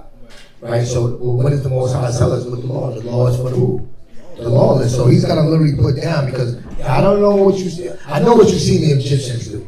I know you seen how they treat each other. I know you remember how they treated you. Right. But moving forward, nah, we're not going to move like that. I don't want you to move like that. That's not the way. That's not how you know how they have the scales of liberty. They got the audacity to have the scales, right? To be like, yeah, we're balanced and we're just. No, this should be tip all the way down one way when it comes to America. And it's leading away from the Father. Yeah. It's not leading in a balance, because the scriptures tell us that. Go to Proverbs. Proverbs 11. Proverbs 11 and 1. Read down to verse 3. Proverbs 11 verse 1. A false balance is abomination to the Most High, but a just weight is his delight. Right, so the judge is going to get you to consider how to go about offenses, how to go about transgressions, how to properly keep the balance in all areas of life. Go ahead. When pride cometh, then cometh shame. But with the lowly is wisdom. But when you are puffed up and you believe that you know, when you feel like you don't need anybody to teach you, where's that going to lead you to? Making the wrong mistakes, doing the wrong thing. Somebody broke into my house. Well, I felt like I had to pull out my flamethrower, light him on fire, didn't shoot him, because he broke. You can be like, wait, bro, he was on his way out. He was on his way out. He was no more threat. See, that's how. Are you judging things correctly, or are you doing it based off your feelings? See, the Most High is giving us his way of judging. But the problem is that we want to do things our way. But when you're humble enough, you can be taught, right? And then you'll be able to do things, wisdom, the correct application of knowledge. Read on. The integrity of the upright. And that word integrity has been coming out with us. I don't know if you're tuning in for the first time, or you've been with us on our Facebook and YouTube classes. Integrity has been coming out. The Most High has been putting that spirit on us, because that's what he requires from us, right? The law is going to give us that foundation. Then Christ, Paul, they give us the spirit of it. So it'll get us to the quality. This is integrity, y'all. The quality of being honest. Because how many people are able to steal without even getting caught? We got a lot. I mean, what? Steal what? Stealing? Master. Lying? I was a doctor. Right? Because that's what you learn in all of America. You know how to be great at that evil thing. But when you get taught about integrity, when you get taught about a standard that a man has to be a man according to the Most High, then it's like, damn, man, you realize how far away you are from that standard. Because you don't know what honesty is. Having strong moral principles. Right. What are your principles? It can't be the code of the streets. The code of the streets, it ain't no code. You got baby, remember did y'all hear about the little girl that got shot in the carriage? No. He's like, I didn't mean to do it. I meant to shoot the father. Like, what? Yeah. Like, no, my bad. He said, I didn't know like, you didn't know he had a gun? That's you didn't know what was going on? So you just was ignorant and dumb, but yeah, you deserve to have to read. You gotta like wake up, not be ignorant. Be sober, be diligent, right? Mm-hmm. Go ahead. The integrity of the upright shall guide them. It shall what? Guide them. Yeah, you're gonna, like we said earlier, you're gonna be moving in a better way. What's going on? You're gonna make better decisions. Yeah. We're not gonna be the laughing stock of the world anymore. Do y'all go into these comment sections? Y'all gotta go into the comment sections and look at how they think about you. And I know you ain't never killing nobody. I know you don't steal no more. Think about I know you don't. They love to bash you. What do they say? They say, look at how they think about suspects. You. Every time there's something happens, they put you in there. You are the one. Yep. So when they see you out by yourself, what are they already looking at you as? As the person that shoots their own children, as a person, as the people that be out there wild and ghetto and disrespectful. They already put that in your mind. They already put that label on us. So we have to, again, the Spirit's been bringing it out, get into the weightier matters. Integrity, y'all. Integrity. What does that mean? What does that mean? Can you be able to define it without looking in the dictionary? These are the things that he says he's going to write it in our inward parts. It's not just don't eat pork, y'all. It's not just don't shave your beard, y'all. Sisters, don't dress modest. It's deeper than that. It's integrity, being honest, moral principles. Think about where your principles came from. He had to give us this law to bring us back to a pureness, because we was in Egypt, we had been defiled by they were living. To the point where you like, can we go back there? Think about this. Slow down and think about how defiled we've been, or what is it called? The Stockholm Syndrome. The level of Stockholm Syndrome our people had to face in that Egyptian captivity, to where you seen God work all of these wonders, all of these miracles, sending all of these plagues, but you still want to go back there. Like, you actually having good memories. Like, that's why we should be able to get to the point now to realize, like, nah, I gotta identify my way I think, my desires. My form of entertainment comes from people that hate God. Like the scriptures, I be talking to Daniel all the time, because the scriptures tell us that in the kingdom that the children shall play in the streets. What does it mean to play? Now, when I was a kid, playing meant what? We played spin the bottle. We played house. We did all kind of defiled things that led to even more and more wickedness, to more and more strongholds. What is it going to mean for a child to play in the kingdom when they're not going to have any kind of wicked spirits tempting them? Right. We never going to get that here, but we can start it amongst us. Right. We can require that amongst us. Right. We don't have to lose the hope. We don't have to give up. We're not doing that. No matter how few of people are locked in with us or not, the ones that are core, the ones that are committed, we're holding ourselves to the same standard. So we don't have to worry about those things. Because when it happens, we put it on blast, we rebuke, we correct, we use the law, and then everybody else that's with us is going to have to remember and hold themselves to the same standard. So this evil will not be known amongst Israel. Right? So there ain't gonna be no more world star. Look at all of the like we become a laughing stock to the nations, y'all. Because we don't have integrity. It says strong moral principles and maintaining. Think about when it comes to maintaining, how much spirit and effort women put into maintaining their hair. You get someone, when they get their hair done, they sleep like this. They sleep like a damn kickstand, because they want to maintain the look. But when it comes to maintaining spiritual integrity, uprightness, is that on our mind? Are we putting that much energy to where even when you sleep? Oh, I can't be off guard. See, America conditioned us to not be aware, not be conscious of our spirit, so that we could be defiled, we could be influenced, right? Go ahead. Oh, I say go ahead. It says, and maintaining consistency in actions, values, methods, and outcomes. I mean, it sounds like a fire definition to me. It's just a little wordy way of showing you what your heritage will bring for us, what our customs will bring for us. Strong principles, consistency in actions, not negative actions, but fruitful actions. Y'all see that? And these are the things that the law is going to bring about, because it's like, all right, well, if I watched you steal and had to pay back 5, dang. I'm gonna find another way. Wait a minute, the best way. The works of righteousness shall be peace, right? Serving the Lord, and He's never forsaken the righteous, right? That will make you change your mind instead of saying, "Well, I'm gonna get it out the mud. Well, I gotta go to get a brick. I gotta go get a bundle. I gotta turn my camera facing me and then watch people let people see me take off my socks for money." No, you ain't gotta do all of that. The Most High will provide. He will never forsake the righteous. Right. And when we do wrong, yes, there's a consequence. Yes, there's a punishment. That makes sense, right?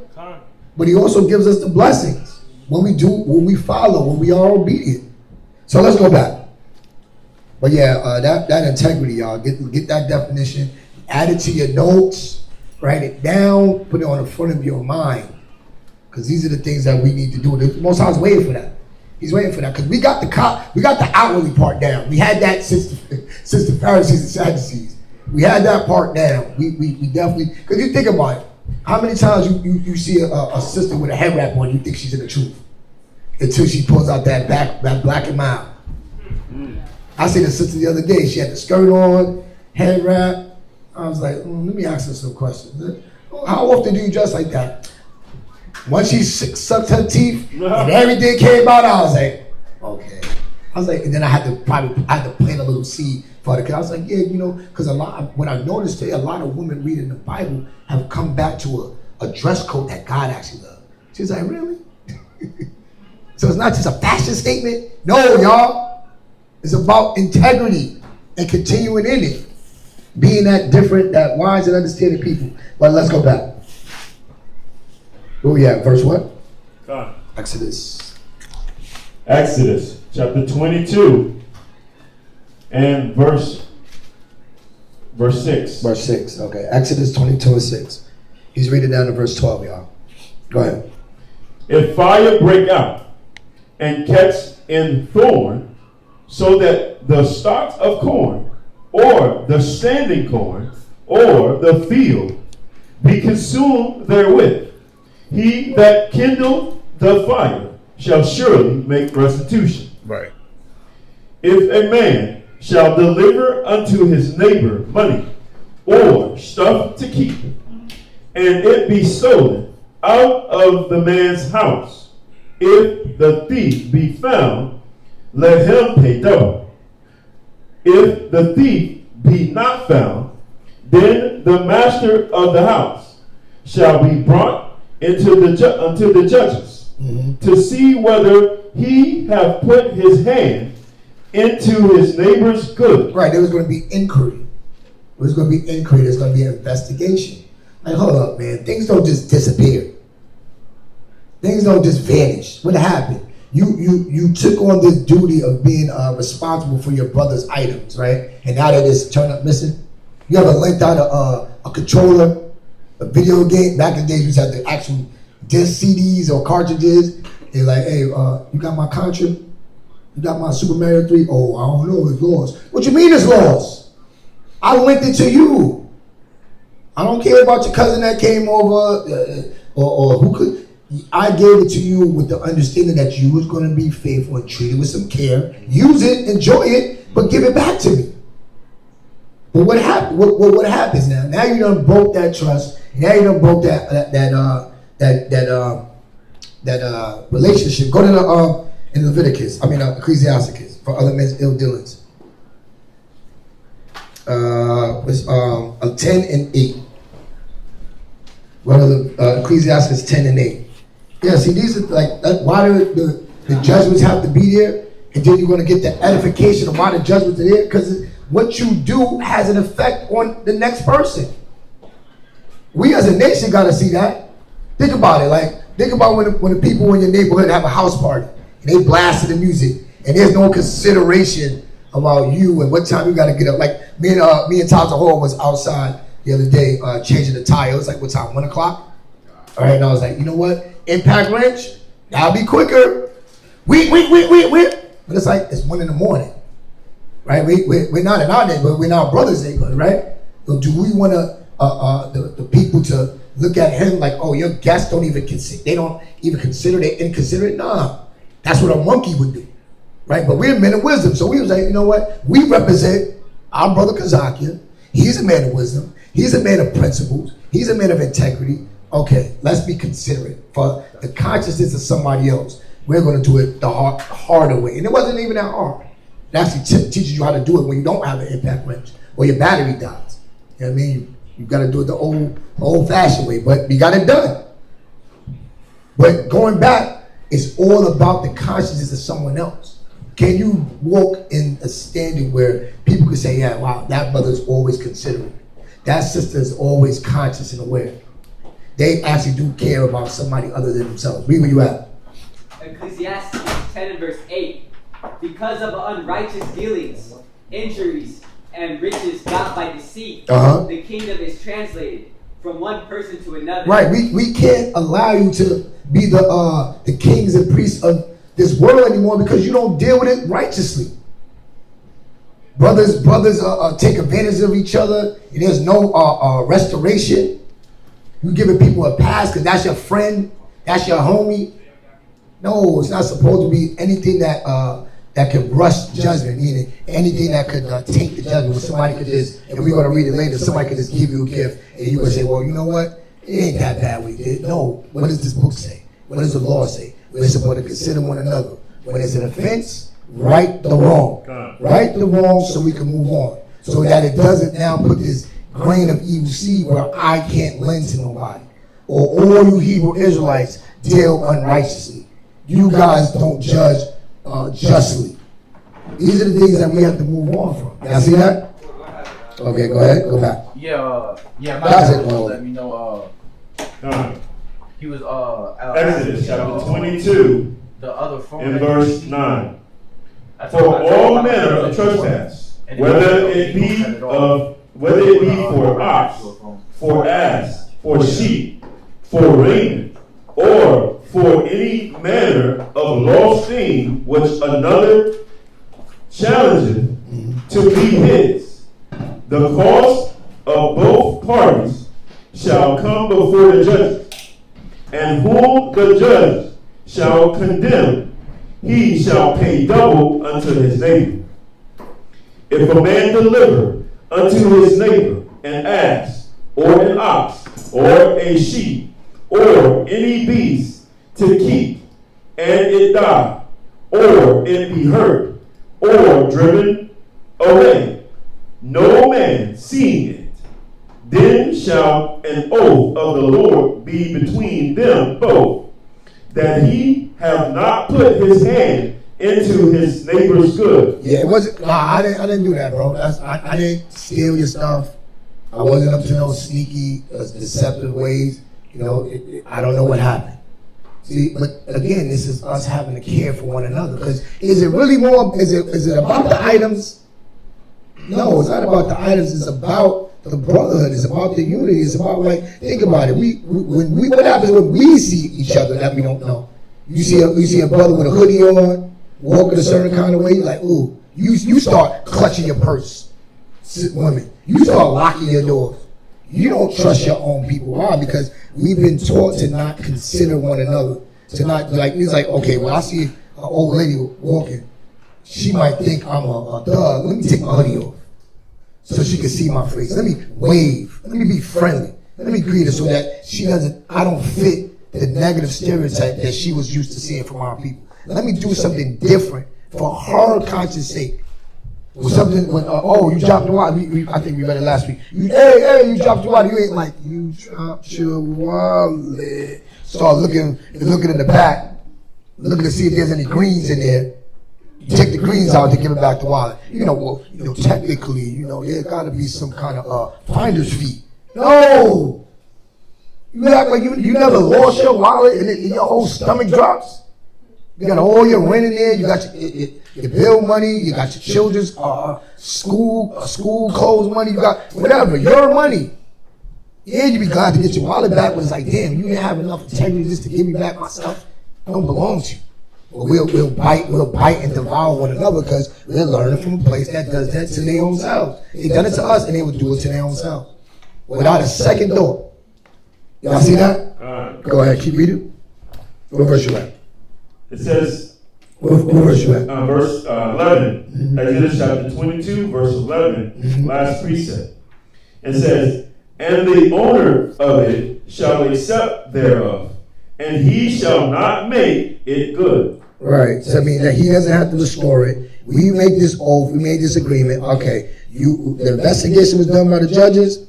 It was out of your control. We agree on it. Yeah, not seeking restitution. Right. We gonna call it even. Because things happen sometimes. Things happen. Hey brother, you got a truck. You got a truck. And the truck blow up. Hold on, Doc. You ain't see what he said, the dummy light going off? You ain't see the check engine going, your brother called the check engine light the dummy light. Yeah, it is a dummy light. Because it's telling you to do something, dummy. Do something. It don't just go off for no reason. Go check. But no. God is with me. I don't know what brothers be thinking, but it's definitely not wisdom. But then you put it like, yeah. You owe me 25 clams. No, listen, did you purposely do that? Okay, you was ignorant. We were ignorant. You were, what definition of ignorant? The root word. He said The root word of ignorance. Ignored. You ignored it. That's a whole class right there. It should be a whole meditation right there. Damn, how did I ignore that? That dummy sign, that check engine line of my brother's car, my sister's vehicle. I should have took more care. I should have been more aware. I should have been more conscious. Okay, all right. You didn't do it on purpose. All right. We're going to just call that one. We're going to learn a lesson. But that's when you care about one another. So then now, the lesson should be, let's not repeat that again. Let's not do that to the next brother, because the next brother, his conscience might be weak and like, see, this is why I don't let people hold things. This is why I don't share my things. Because you got a lot of us that come in like that. Like the beautiful arena that the Most High has us in, we're actually, those of us here in Virginia, and I know other places, we're actually moving like Acts chapter 2, where we all have all things common. We have a couple of families living in one house. We have a car being shared, 2 or 3 vehicles being shared amongst the body to help out with rides and facilitate. So it's like, where is that? Is that natural in you? Were you naturally living like that? No, a lot of people be doing it grudgingly. Like, I don't want people to be, look at that stand. You be looking for something to be wrong. So that you can validate not doing what the Bible said they do. That we bear each other's burdens. But when we don't consider that our people have already been hurt out there, and we move ignorantly, we're not conscious, then yeah, you would give them a so-called valid reason why they don't have to live like the apostles, like the disciples, with that same oneness. Y'all see that? Very important. Go to Acts 24:16. Acts 24:16. Get that, Tavion. I'll let you get that. I think Tato will beat you to it. You got it? Okay. Go ahead. Go ahead, Tato. Acts 24:16. Acts chapter 24, verse 16. And herein do I exercise myself to have always a conscience void of offense towards God and toward men. So this is a daily workout, a daily exercise that we should be having to make sure that I'm aware, I'm conscious, I'm thinking about how what I say, what I do, how I move will affect the next brother or sister around me. And are the things that I'm doing giving you more of a, is it sharpening you to be locked into what the Most High is requiring? or is it tempting you to be a renegade, to be a rebel, to do your own thing? See, these are the things this is our culture. This is our customs. To be iron for one another, to be a light for one another. Not to just be doing things on our own, caring about just ourselves. Y'all see that? But it's a work. He said it's an exercise. So, but who's exercising? Who's working it out? Who's even aware enough that that's something that you need to be strengthening yourself in? I gotta get better at communication. I gotta get better at being on time. I gotta get better at how I greet people. Yeah, because you always look like you're angry. You always look like you're mad. Well, I mean, joy is one of the fruits of the spirit. Why we don't see joy in your face? You look like you don't want to be here right now. You look like you are here being forced. You see that? So we gotta consider that if people can't see these things on us, then what will make them want to put their hand to the plow? Ain't an excuse, but we do have an effect. We can have an effect. God? Go ahead. Go back to the reading. Was that it? I'm reading as well. Yeah, go back to the reading. Exodus chapter 22 and verse 12. And if it be stolen from him, and he shall make restitution unto the owner thereof. That was it. Okay, next reading.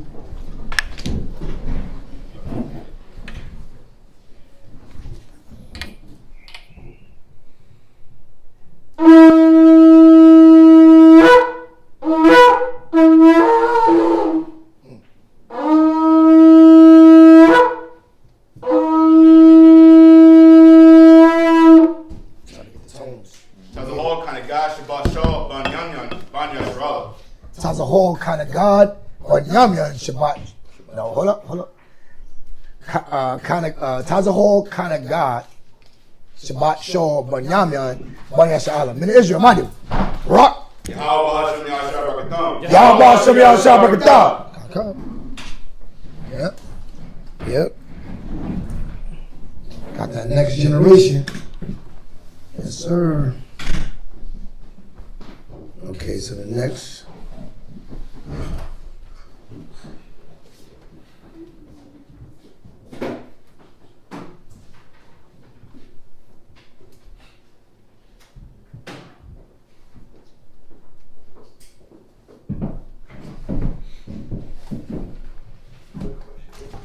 The next reader is going to continue in Exodus 22, verse 13, down to verse 24. Exodus 22, verse 13, down to 24. Exodus chapter 22, verse 13. And if y'all have any questions online, on the reading or off the reading, if it's on the reading, you put them in there. If it's off the reading, we'll answer them after class. Most times will. But go ahead. Verse 13. If it be torn in pieces, then let him bring it for witness, and he shall not make good that which was torn. And if a man borrow aught of his neighbor, and it be hurt or die, the owner thereof being not with it, he shall surely make it good. But if the owner thereof be with it, he shall not make it good. If it be an hired thing, it came for his hire. And if a man entice a maid that is not betrothed. Okay, so now it went from laws. Remember, we always talk about there's 613 laws. So there's different. I mean, even in this country, different subsections, different statutes. So all of that was pertaining to what? Like your belongings, your property. That would fall under civil laws, right? What you had? You had something on it? Yeah, I had a definition on civil earlier. Okay. It says, let's see, civil Bible definition, because the civil law was a lie that America and the rest of the world tries to copy and paste, a bad copy and paste, because we know that they're not doing it according to righteousness. They're doing it in accordance to how can they oppress and have more power over the other. But when you look at the laws, the civil laws, the restitution was fair, right? The restitution was fair. And when you look up the definition of civil, it says specifically instructions given to Israel regarding societal administration, justice, and crime punishment.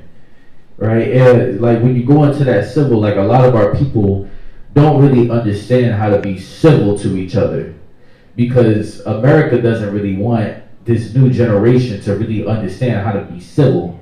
They only want them to understand how to be civil according to their people, right? Like their laws are for them, how you're supposed to act in accordance to them. They don't care about what you do to each other. They don't care about how you could not be civil to your own brother, but you better be civil to their people, right? Otherwise, what? You're going to face a punishment that they also get for the Bible, right? They take all this and then they want to what?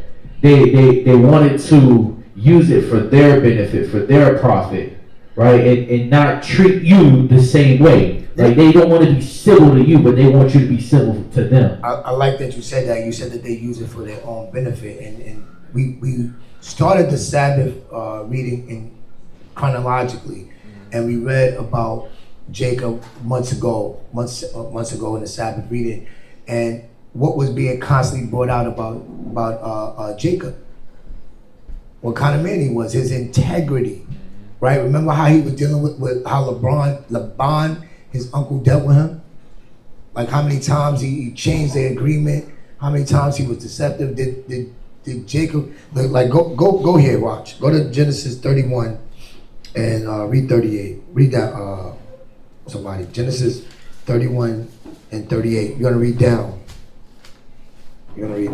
Genesis 30. Yeah, this is, you know what the deal is. Read it loud for everybody online.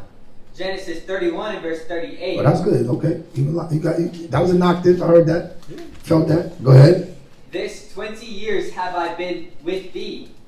They Thy use right. Thy ewes, and they shall slaughter thy she goats.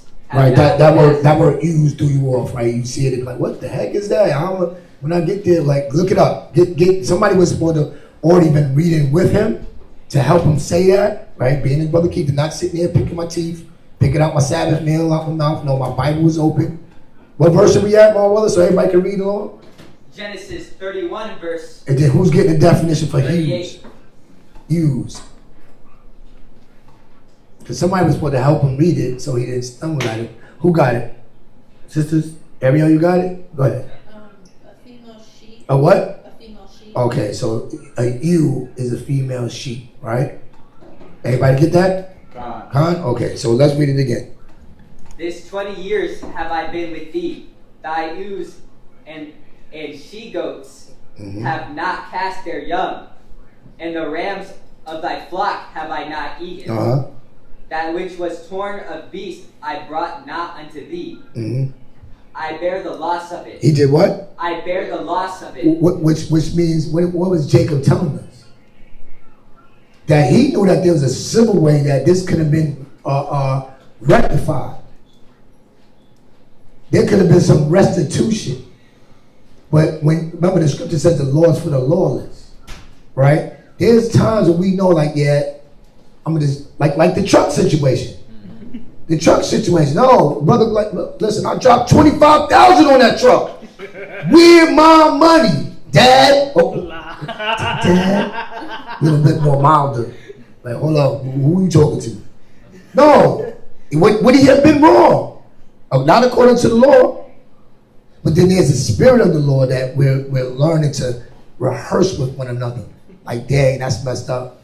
Was it intentional? Was it on purpose? It was in ignorance. Something happened. I'll bear the loss. This is the customs and the heritage of Israelites, y'all. Not the niggas that's out there with Bibles just banging and throwing out scriptures and flexing on our people for not knowing. Do y'all see this? Do these scriptures get brought out in street speaking? No. Because this ain't what you want to hear. You want to hear how the nation's going to lick your feet, but you treat your brother like a nation. We treat each other with no love. We can't wait. We look at each other like a come up. Read. I bear the loss of it. Of my hand didst thou require it. Of my hand didst thou require it. So he was able to say, like, I know that the Most High because remember we had the oral law, right, which still didn't stick. Because even this written law still didn't stick, but the oral law we wasn't sticking to. But some of us, the ones that were Israelites indeed, the ones that Spirit did bear witness with what they were taught, they understood the law. It's there, yeah, I could come to you, but I'm not even going to do that, Uncle. You know what? I think about how that would keep the unity within siblings. We had those little sibling spats, right? Where your brother breaks your computer. Oh yeah. Your sister, she took your brush. I don't know what sisters do. What they do? They take your products. They take your clothes. Wait, that's mine. Wait a minute, you ain't even wear that. That's in the back of your closet. But it's mine, no? Right? Did they steal it? Yeah, they did. Did you have to come at them with such ferocity? No. You could have told them, listen, if you want anything, ask for it. It's yours. See, the Most High is trying to bring us back to where remember, we used to be, it said the men that was tender and delicate. We used to be tender and delicate with one another. Now it's like, even in our own house, we like ready to go to war with each other. Sisters don't speak to sisters. Brothers don't speak to brothers. You get on my nerve. Get out my room. Get out my life. That used to be things that you heard we would watch the sitcoms in the 80s. That would be like what the white shows do. Tell your brother, get out of my room. Like, that's your brother. When your dad and your mom are long dead and gone, y'all going to be the ones that have a bond deeper than, that should have a bond deeper than anybody. Right. You get on my nerve. You always telling me to do something. What does he tell you to do? Wrong things or good things? You should appreciate that somebody cares about you. See, these are the things that the law, the civil law, the moral law will keep us. But when we are spiritual, we don't need the Bible to tell us, thou shalt not hate thy brother in thy heart. Right. Well, so what? She stole my, thou shalt not hold no grudge against the children of thy people. Remember the law? Mm-hmm. You might as well just eat the pork if you're not going to yield to that. But see, we have to show that the Spirit does manifest itself to profitable works within us. Read. My hand didst thou require it, whether stolen by day or stolen by night. Yeah, he wasn't looking for the payback. He wasn't looking for the come up. Would he have been wrong? No, according to the law. But Jacob was a spiritual man and left us a blameless example of how to follow, an example of a man with integrity, I should say. Y'all see that? Go back. Oh, you got something? Yeah, 2 Corinthians 8 and verse 13. Yeah. Because I was actually reading this, and we pull scriptures like this a lot. And, you know, the aspect of, you know, what we're reading right now in Exodus, just on the stealing aspect, I wanted to take it back to that because it took me a minute to find the scripture, but there's a reason why. Let's go ahead and read that. 2 Corinthians chapter 8 and verse 13. For I mean not that other men be eased and ye burdened. So when you look at the spirit of unity, it should be in a man to understand that they shouldn't want to be at ease or at a comfortable position while other men are suffering. Yeah. So again, when you look at the scripture, it said, for I need not that other men be what? Go ahead. Be eased and ye burdened. Right, go ahead. But by an equality, that now at this time your abundance may be a supply for their want. Right, the things that we have, we're supposed to divide the things amongst each other. Like you quoted it earlier with the men were doing in Acts. It said that they had all things common. Right, they were supposed to bring all things to the altar and then what? Divide them amongst everybody that has need. So, I mean, if you really think about what type of spirit this is, if it was going around, there really shouldn't be no need for a brother or sister to steal. Because it should always be within the brother and the sister, okay, I know for a fact that the spirit here is the spirit of giving, hospitality, right? The spirit of, I'm not going to be comfortable so you can be burdened. Yeah. I'm gonna know that for a fact. And I'm going to go to my brothers and sisters and I'm going to ask them. So on this aspect of stealing, like brothers and sisters shouldn't have to go to this level. And I'm just saying that for anybody that's out there listening, if you don't have the understanding, because we pulled the scripture a lot. But going back to this Exodus, sometimes we may not have pulled it, just on the aspect of the stealing. It's all in the same thing. It's all about that conscience. Again, the law is for those that don't think. Like, just think about in your house. Like, your daddy, your mom has, thou must wash the dishes. Why? Because you don't think. You just eat, put the dish in the sink, and think what? It's going to magically get clean? Well, that's somebody else's job. I ain't got to do that. But you don't always want to reach for a dish. You're in the refrigerator more than anybody. I'm going to do a social experiment one day. Nobody washes dishes. What are you going to eat out of? Your hand? You're going to be like, but that's what the scriptures say. The law is for the lawless. We probably will revert to eat like out the dog bowl, eating off the floor, out your hand like this. It is crazy. It is crazy that has to be something that a parent decrees. Wash your dishes right after you eat. It is crazy to us. Like, damn, why would you not think that? Why would you not think that? Why would you think that it's okay to use the dish, leave the dish in the sink, and just let it pile up?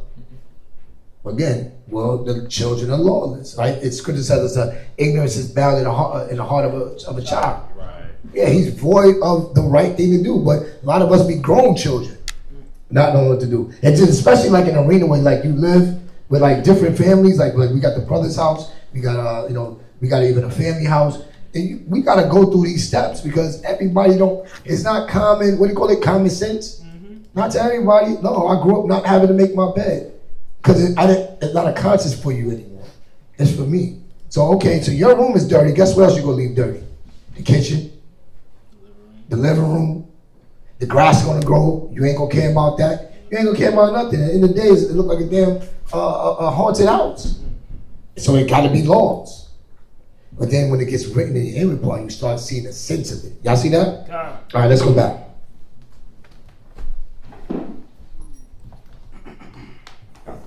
Exodus chapter 22, verse 16. And if a man entice a maid that is not betrothed and lie with her, he shall surely endow her to be his wife. If her father utterly refuse to give her unto him, he shall pay money according to the dowry of virgins. And you know what that's about, right? You know what that's about? Why is that law there? Go ahead, Daniel. Because, I don't say take, but lack of better words, you're taking a family member from the same house. Read it again. Read 16 again. And if a man entice a maid that is not betrothed. Right. Is anything wrong there? Entice means like you're trying to win somebody.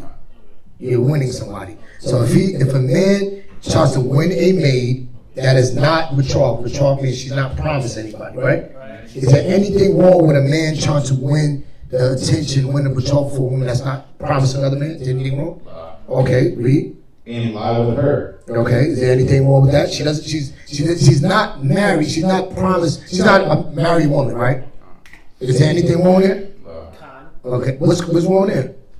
Well, we had a courtesy of going to the father's. There we go. See? There we go. Say it a little louder. We had a courtesy. We had a custom. A custom of going to the father's first. Right. If you wasn't able to go to the father, you would go to the eldest male in the family. Right. You even go to the mother. Somebody had to ordain this union, this betrothal. Before y'all can lie together, somebody had to say, you know what? Okay, we approve this. Y'all have to talk. But they did it the what? The nigga way. They did it the modern day way. Where I like you, you like me. Let's do it. But you didn't even. There was nobody there to buff for that to say no. Joe Rockhead is going to make a horrible husband. Glam, what Baddie is going to be a bad decision. A bad wife, a bad mother. But you two blockheads got together. No, we don't ordain that. We're not gonna authorize that. Y'all see what the problem was? Like the brother said, you didn't do the proper steps. So what happens then? Read.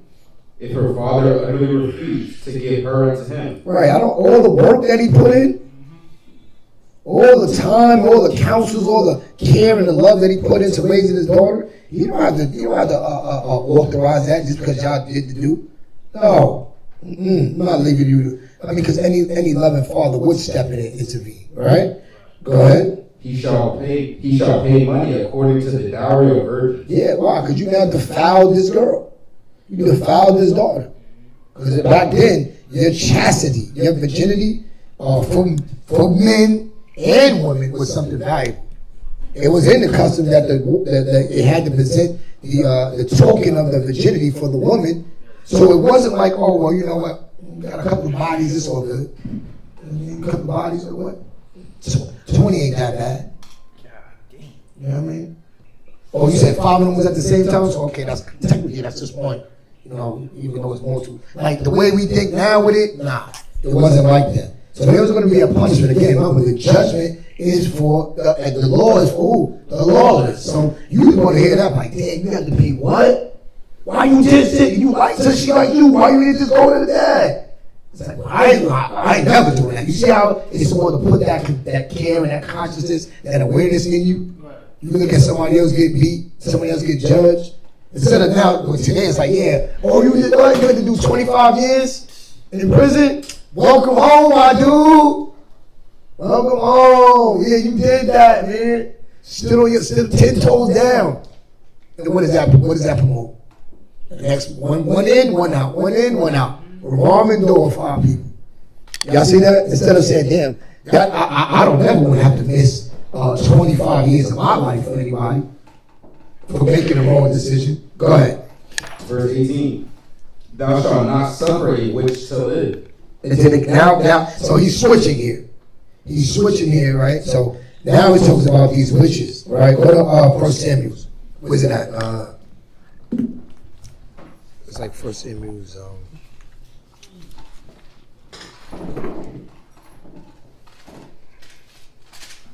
What is it?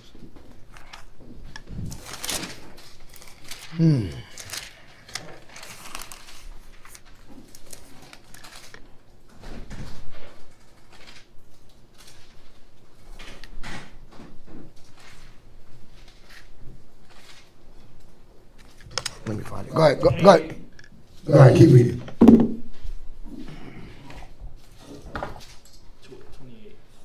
That's not the one. Let me see. Verse 19. Whosoever lieth with a beast shall surely be put to death. Verse 20. He that sacrificeth unto any god, save unto the Lord only, he shall be utterly destroyed. Verse 21. Thou shalt neither vex a stranger, nor oppress him, for ye were strangers in the land of Egypt. Right. There wasn't going to be a forgetfulness of where you came from. Right? We wasn't going to now start moving like, oh, we wasn't in that position. And that's how people do to each other. It's like you in the hood, like now you made it out the hood, now you flexing on people that's in the hood. That wasn't going to be how we were going to deal, even with the other nations. Yes, we're still above them, but how are we above them? Because we don't move and deal like how they dealt with us, right? That doesn't mean that we all going to be in the same level. That doesn't mean that we're not going to reward to her double. It means we're not going to do it with the spirit that how they treated us. Go ahead. If thou afflict them in any wise, and they cry at all unto me, I will surely hear their cry. And my wrath shall wax hot, and I will kill you with the sword. Right, so the Most High is showing us like how these nations are getting checked because of how they treat us. Don't put yourself in the same position. Don't put yourself in the same position that these nations are getting checked and corrected on because of how we ignorantly deal with them. Go ahead. And your wives shall be widows, and your children fatherless. That's it? All right, next reader. And what's one? It's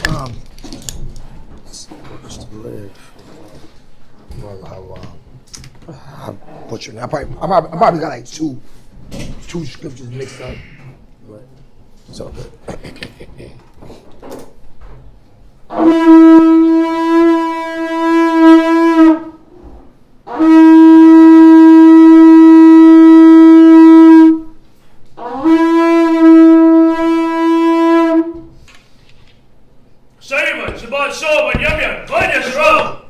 Sayyidun Shabbat Shor, Yamyan, Boyash Allah. Meaning Israel, Madi.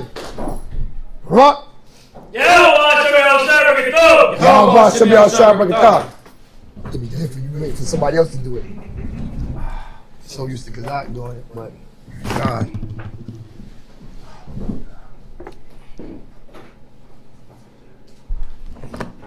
Yeah, y'all gotta forgive my raspy voice. We had a good street speaking today, so we are on the third reader. We're the third reader. He's going to continue in Exodus 22 and 25, down to Exodus 23 and 5.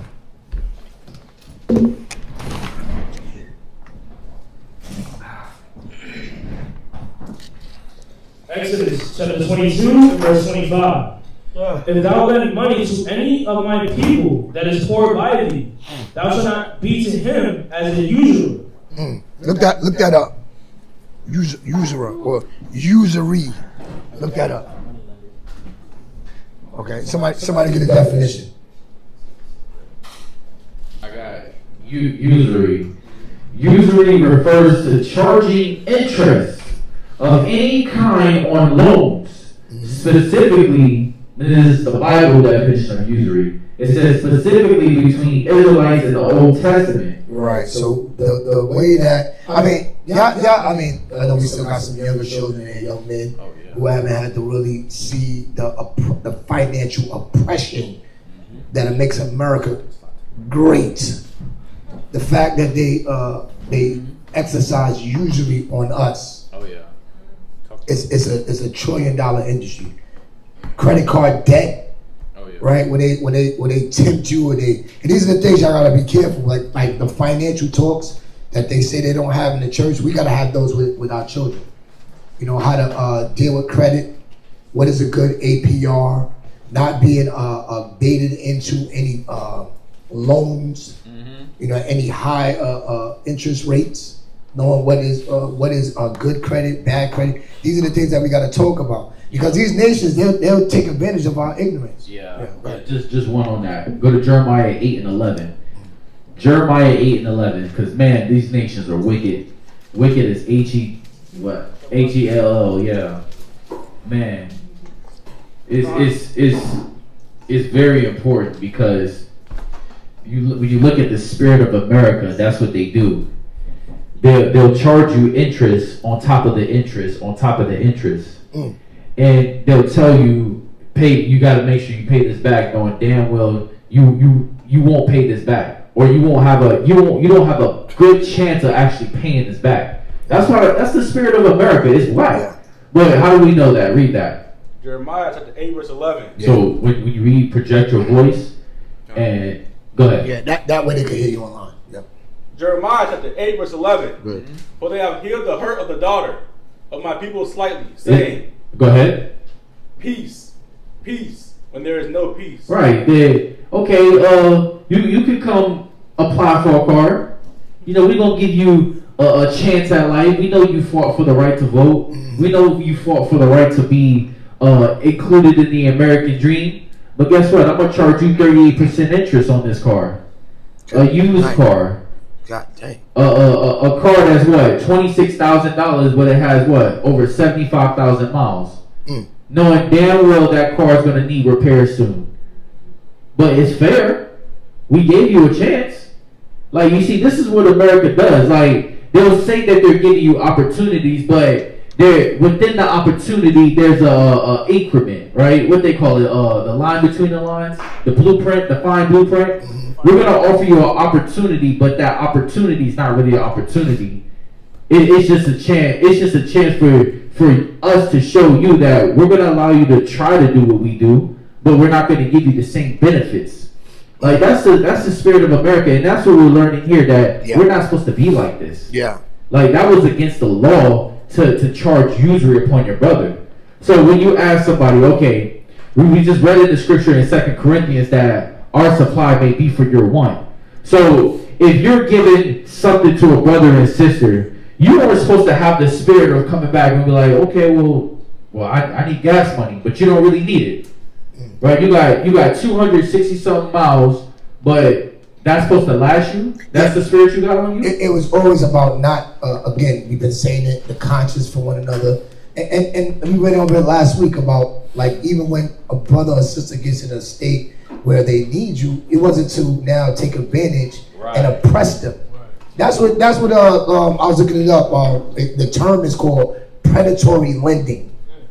like literally, that's what they call it, predatory. So they prey on the fact that they know that you need something.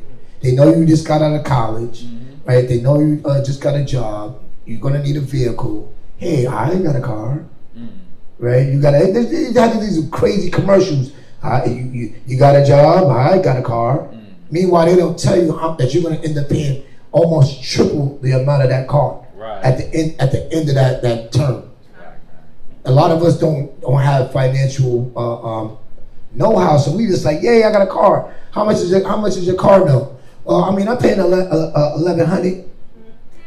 $1,100. What you got, a daggone Maserati? Like, what are you driving?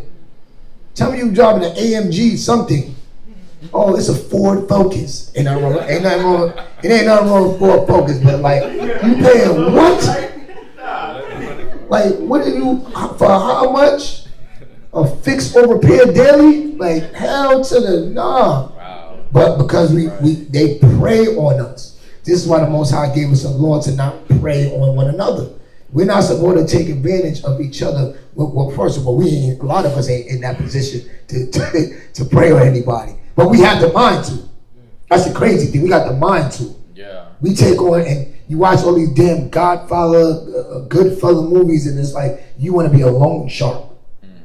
Oh yeah, and they'll do that at some of these jobs. I remember I'll be at a job, and you got the guys that been there enough time, so they got a little bit of money, and they would take advantage of the guys. Like, yeah, I need some money for cigarettes.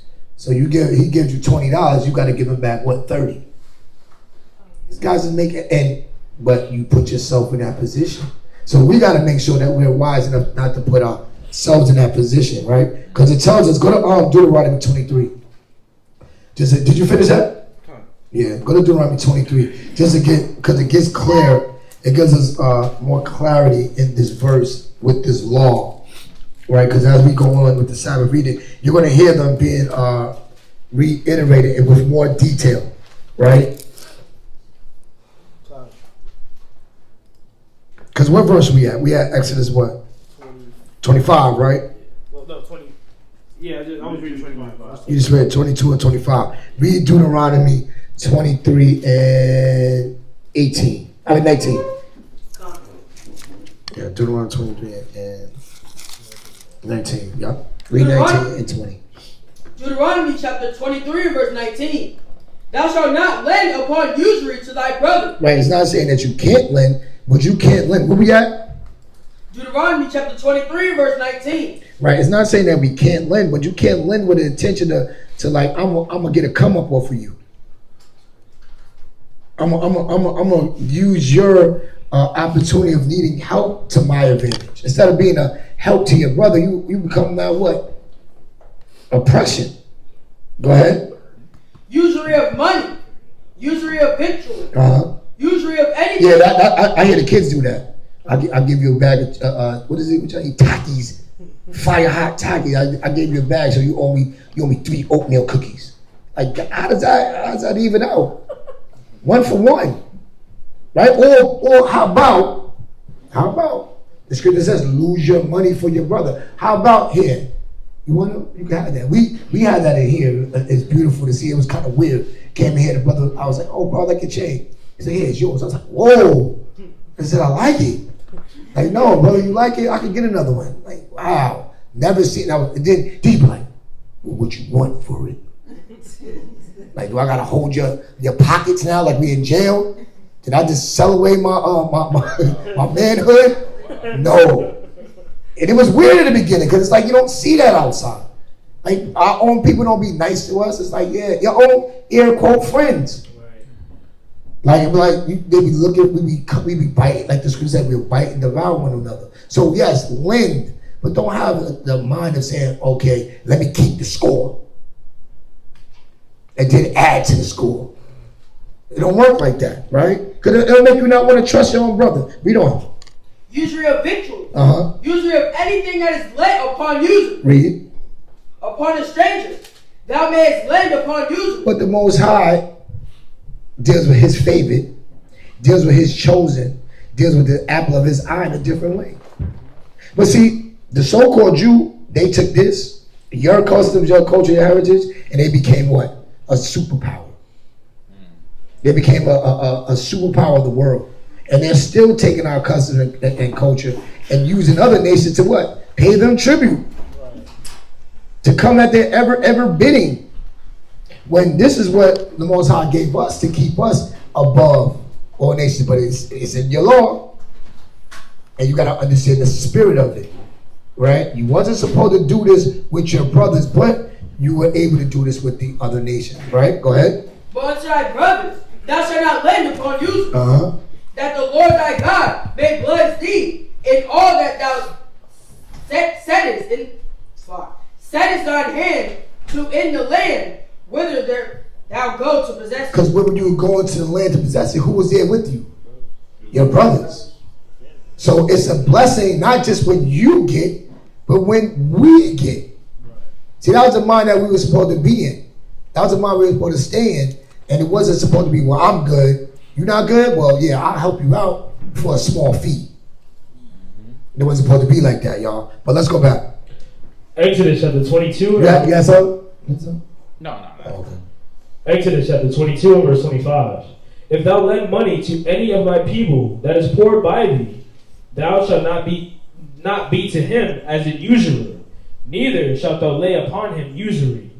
If thou at all take thy neighbor's raiment to pledge, thou shalt deliver it unto him by that the sun goeth down. Right, that pledge is a vow. Right, what is that? Ecclesiastes, what is it, the 3rd chapter? 5? Yeah, go there.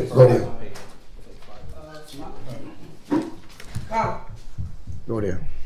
Ecclesiastes chapter 5 and verse 4. When thou vowest a vow... Wait, slow down, everybody get there. Ecclesiastes in the Bible. Mm-hmm.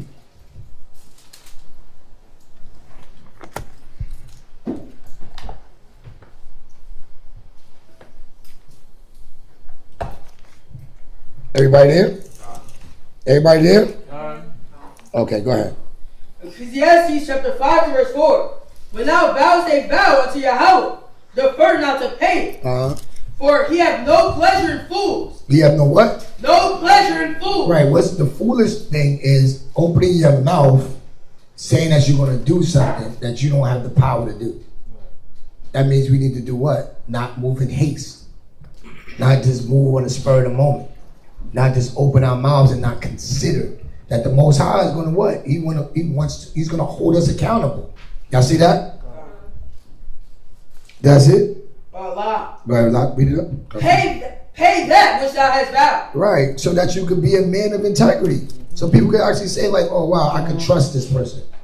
I can trust this individual, this brother, this sister, because when they say something, they do it. It ain't like, oh, it comes with, and yes, we know sometimes there's times where what? You're not able to, but at least communicate. Right.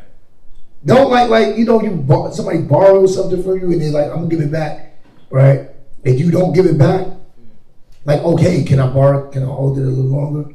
Or I'm unable to. Like we shouldn't have to come hunting down for our own stuff. It is actually in the law that you can't do that. Right? We're gonna read that. I don't know this week, but these are the things that the Most High is putting in us, so that so we can deal with each other with respect, civilly, like we are special. Right? Go ahead. Go back. Exodus chapter 22 and verse 27. For that is his covering only. It is his raiment for his skin. Mm-hmm. Did you even consider you might be taking their last? It's just their video game. That's their only video game. But they cared enough about you to let you hold it. Give it back to them.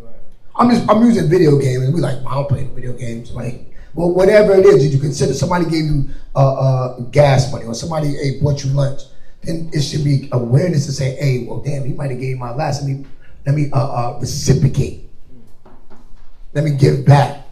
Right? Freely you receive, freely you give. That's the mind that the Most High wants to put in our people. So where you don't even have to be like, where's it at that I can't look at you as food?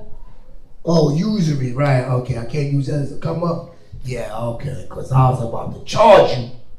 Nah, that's not how it be. When you're dealing with the nations, anybody not your people, yes, but you supposed to look at your brother and sisters as God's children, the Most High's children, right? Go ahead. Wherein shall he sleep? And it shall come to pass, when he crieth unto me, that I will hear, for I am gracious. Mm-hmm. Thou shalt not revile the gods. Thou shalt not what? Revile the gods. Look that word, revile. And I know what y'all looking at that word gods, like, uh-oh, what is he saying? Revile. It means to be subject to. All right, so what is he saying? Thou shalt be subject to who? Muhammad? Krishna? No, the scriptures tell us, like, that would be a contradiction. What's the first commandment? We read it last week. Thou shalt have no other gods before me. What is he saying right here? Look up God in the Hebrew.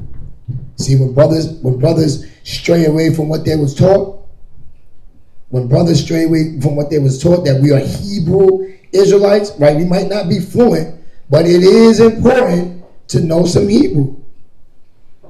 Because why would you explain that right there? Yeah, go ahead. I got a different definition for revile.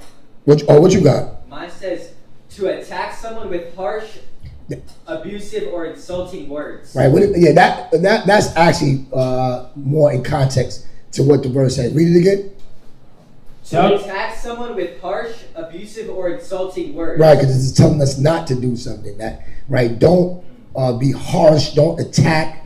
Don't be verbally abusive. Right, to revile the gods. But who are the gods? You got it, Ahmad? Oh, your phone's dead. Dang. They bring a charger class. You know, Sabbath class be long. What you got on? What you got on God's Ariel? Look it up in the. Well, yeah, I got the Blue Letter Bible. You gotta go to the Blue Letter because it's important to know that Hebrew. No, we're on the gods. Oh, you got it? No, I want the Hebrew, the Blue Letter. So you got to go to. Oh, you got it? Go ahead. The Hebrew is Elohim. And then it means rulers. It means what? Rulers. Rulers, judges, divine ones, angels, gods. Let's think about this. So he says. The verse says, read it again, Sayyid. Thou shalt not revile the gods. And your definition, Marwilla, was what? Talk harsh. What else? Attack someone with harsh, abusive, or insulting words. Now, who are you going to do that to? Not the angels. Who are you going to do that to? The people that surround you, right? So what word would fit? What definition would fit in context? Judges, rulers. Right? He ain't talking about the angels. First of all, definitely ain't talking about the Most High. Definitely ain't talking about the Most High. You'd be a fool to think that. What is he talking about? See, this is why the Hebrew is important. Because it will look contradictory if you know that. He's talking about those that have been put in place to lead. The things that we went over last night about the Korah and Dathan, it wasn't supposed to be any question anymore. Well, question in the sense of, well, I'm not learning. Or I'm not getting understanding, but you just straight up questioning because you don't agree. Yeah, right. What was the word? You gotta stand up. Yeah, what was the word he had in the Hebrew? God. No. Elohim. Right. Well, let's say it right.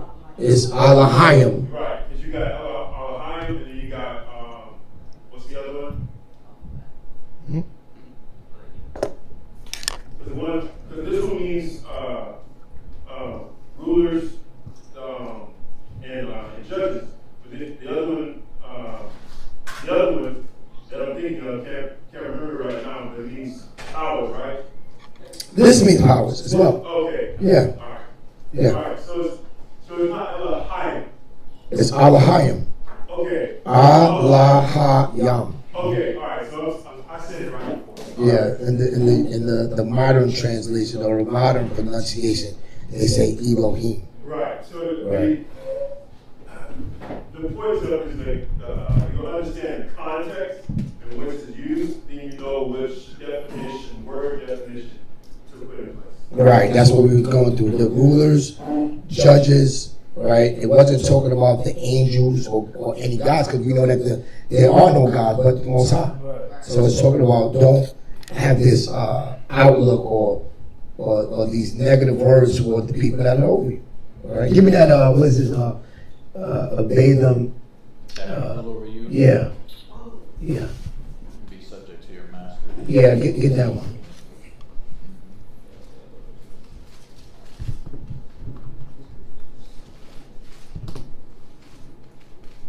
Get that one. Bear with us. Yeah, you got it? No. When we pulled Deuteronomy 23 and 19, what was the precept before that? We're taking notes. I think it was Jeremiah. Jeremiah. 11? Yes, sir. Okay. Hebrews. What is it? Hebrews 13:7. Yeah, get that. Oh, the other one is 1 Peter 2. Yeah. You got it.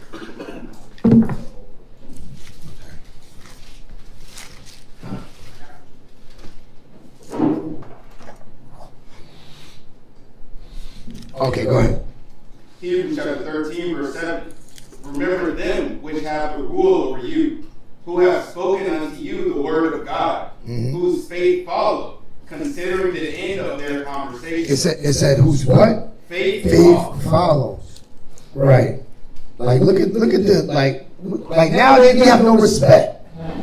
We have no respect for people that have been standing, doing consistently with integrity, with sincerity. It's like we're just so disrespectful. Right? But these are the things that, again, we didn't learn this from the Bible, y'all. Where did we learn it from? Rap music. We learned it from, we went over that Willie Lynch. Right? It would have said, we would put the older against the younger. And that's what we have in our generation today. You got, I'm only going to show respect to who shows me respect. Like, monkey. Like, that's how you deal. Like the Bible tells us in our culture, render not evil for evil. So how about you show some respect to your senior, your elder, right? Because even sometimes their judgment be off. Their judgment be off, so you be looking down and looking at things so wrong, right? Go ahead, read. Verse 8. Yahweh Shai the same yesterday and today. Right. Go to 1 Peter 2 and 18. 1 Peter chapter 2 verse 18. Servants, be subject to your master. Is that what? Be subject to your master. Right, and the servants here is not calling about slaves, students, disciples, right? It said be what? Subject to your masters with all fear. Not only to the good and just. Not only to the ones that you like, right? But also to the forward. Right, also to the ones that can be harsh, that can be rough, right?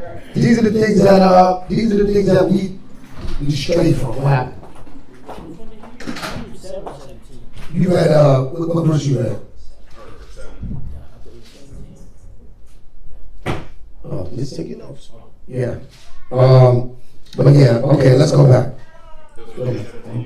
No, you're good. You're good. Yeah. Exodus chapter 22 and verse 28. Wait, let them get it.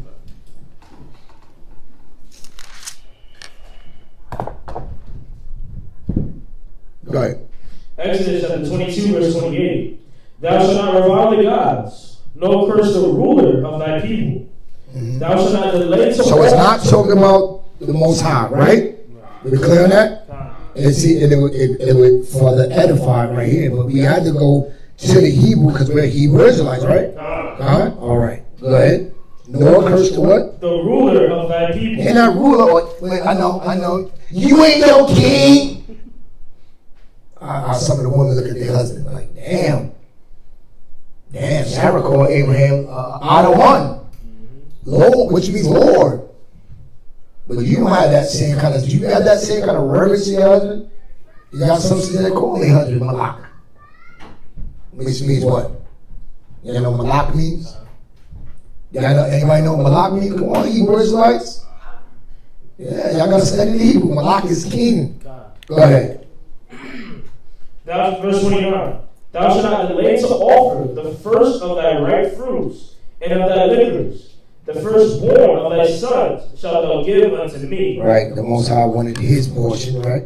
Can't forget the Most High, and how would you, and what would that be going to? It will be going to the Levites, right? Go ahead. Likewise, shalt do thou with thine oxen. Where we at, Daniela?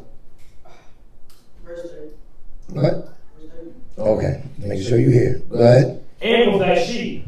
7 days it shall be with his den, and on the 8th day thou shalt give it me. So that's saying mother? Where you at? Verse 30.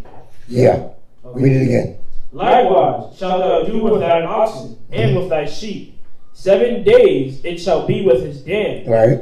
And on the 8th day thou shalt give it to me. Right. You got the Most High had compassion on the animals. You wasn't just going to rip the newborn pup or the newborn calf away from the mother that she just delivered it. Give her some time to nurse it. Give her some time to, you know what I mean, to feed it. And then you do it. See, we did things with consideration, even to our animals. Right. Even to our animals we cared, right? Go ahead. Verse 31. And ye shall be holy men unto me. Neither shall ye eat any flesh that is torn of beasts in the field.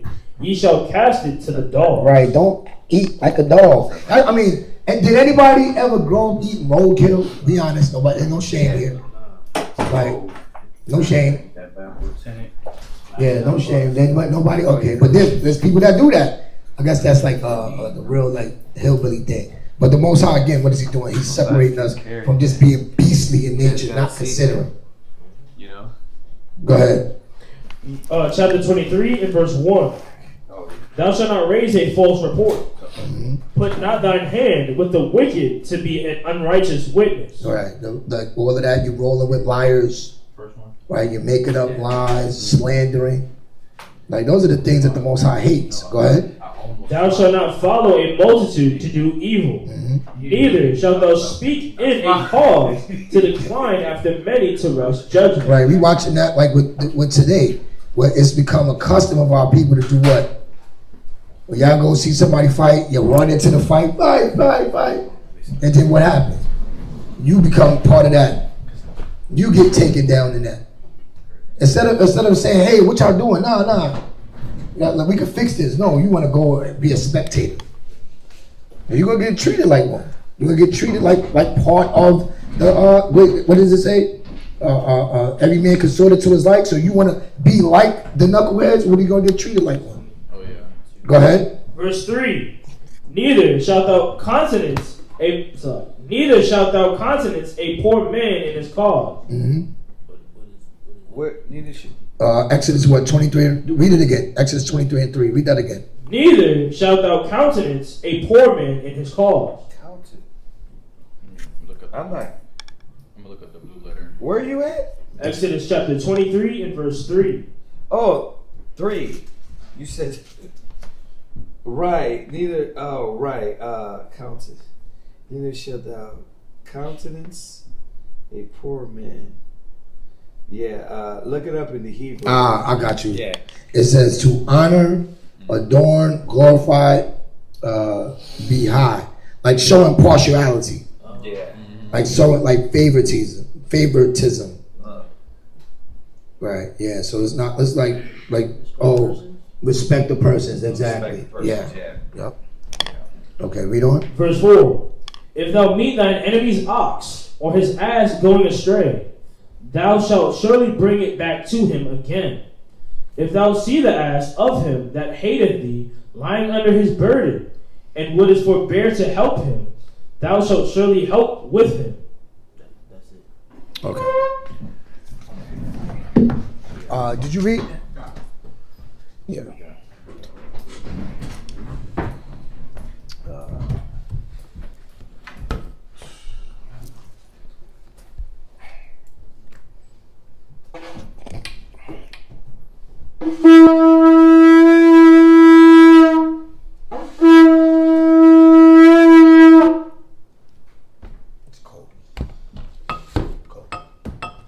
Oh yeah, it's on. Okay. Daniela Shabbat Show Yehuda Ban Yasharala. Dayala Shabbat Shor Yahawada Ban Yashala Min Israel Madi. Rock. Yahweh Hashem Okay, so we are at the fourth reader. Continue at Exodus 23, verse 6, down to 17.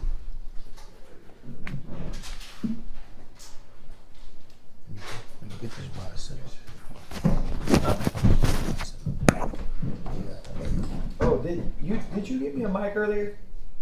I did. Hey.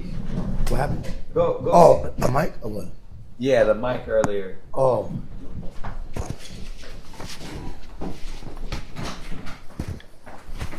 See if it popped off over there. Got it. 23 and go ahead. Yeah, 6. Okay. Exodus chapter 23 and verse 6. Thou shalt not wrest the judgment of thy poor in his cause. Verse 7. Keep thou far from a false matter, and the innocent and righteous. We talk about that a lot when you like jump online and you jump you jump into these situations, right? Or in this case, I like this. What verse? Read that again.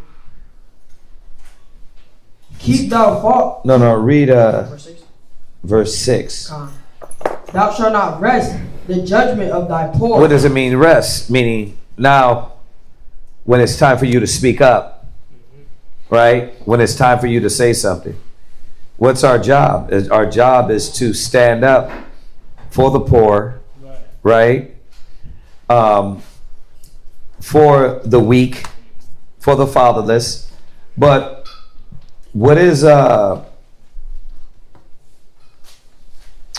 only way you could do that?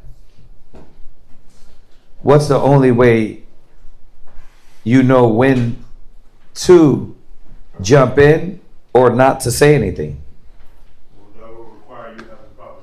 There you go. It goes back to that point that judgment. You got to have judgment. If you don't have proper judgment, let me get that mic back. If you don't have proper judgment, then what happens? You don't know when to shut up, when to get involved, when to say something, right? But we do know this, though, right? What's the first thing you have to do? Huh? What is scripture?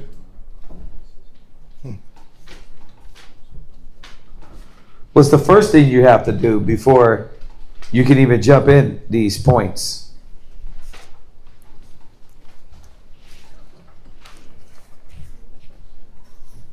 Come on, all you Levites, you new Levites. What's the first thing you have to do? So, well, go ahead. Ecclesiastes chapter 11 and verse 7. Exactly. Go ahead. Blame not before thou hast examined the truth. You don't even know what the truth is. So the first thing you need to do is what? Blame not before thou hast examined the truth. Don't jump to conclusions. Understand first. Right. Hear the matter out. And then rebuke. Right. Me and Quadazal was talking about that. Being able to listen and not cut people off, but hear the whole matter, which we as Israelites got a big problem with. Because we already know what the hell he's going to say is garbage. Then that's our mind, right? I already know what you're going to say, so I'm going to cut you off. But then how are you going to hear the whole matter? Or how are you going to be able to let that person speak? Let that person be heard, right? If you're not hearing them out. So we got to be able. Are they all right? It sounds like a body dropped up there. How are we going to be able to know when to be quiet or when to get involved if you're not even listening? So you gotta know these principles of the doctrine to be able to do that. Go ahead. Answer not before thou hast heard the cause, neither interrupt men in the midst of their talk. So we gotta learn to what? We got to learn to listen. Shalom says. We got to learn to listen. That's a big problem with us, right? Because you don't want to listen to this person. They trash. Right? That's how Israel thinks. Like, you're lying on me. Right? You're lying on me, so I got to what? Defend myself. But what happens when you do that? You jump in, cut them off, you don't hear the whole matter. It turns what? Wrong anyway. It turns out bad anyway. So you need this. I do know what's happening. The Most High is reminding us the only way for you not to be a Pharisee is to do what Christ said, have judgment, right? Have, a judgment, faith, and what was the last one? No, it wasn't equity. It was judgment, faith, and oh man, I just had it earlier too. It was 3 things: mercy, judgment, mercy, and faith. Right? So, because now, in order to have that judgment, how do you get the judgment?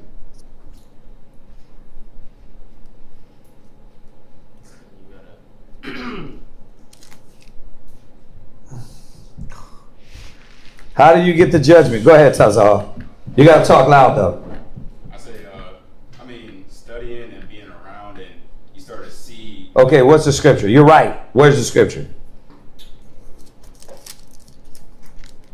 In order to get that proper judgment, you have to do what?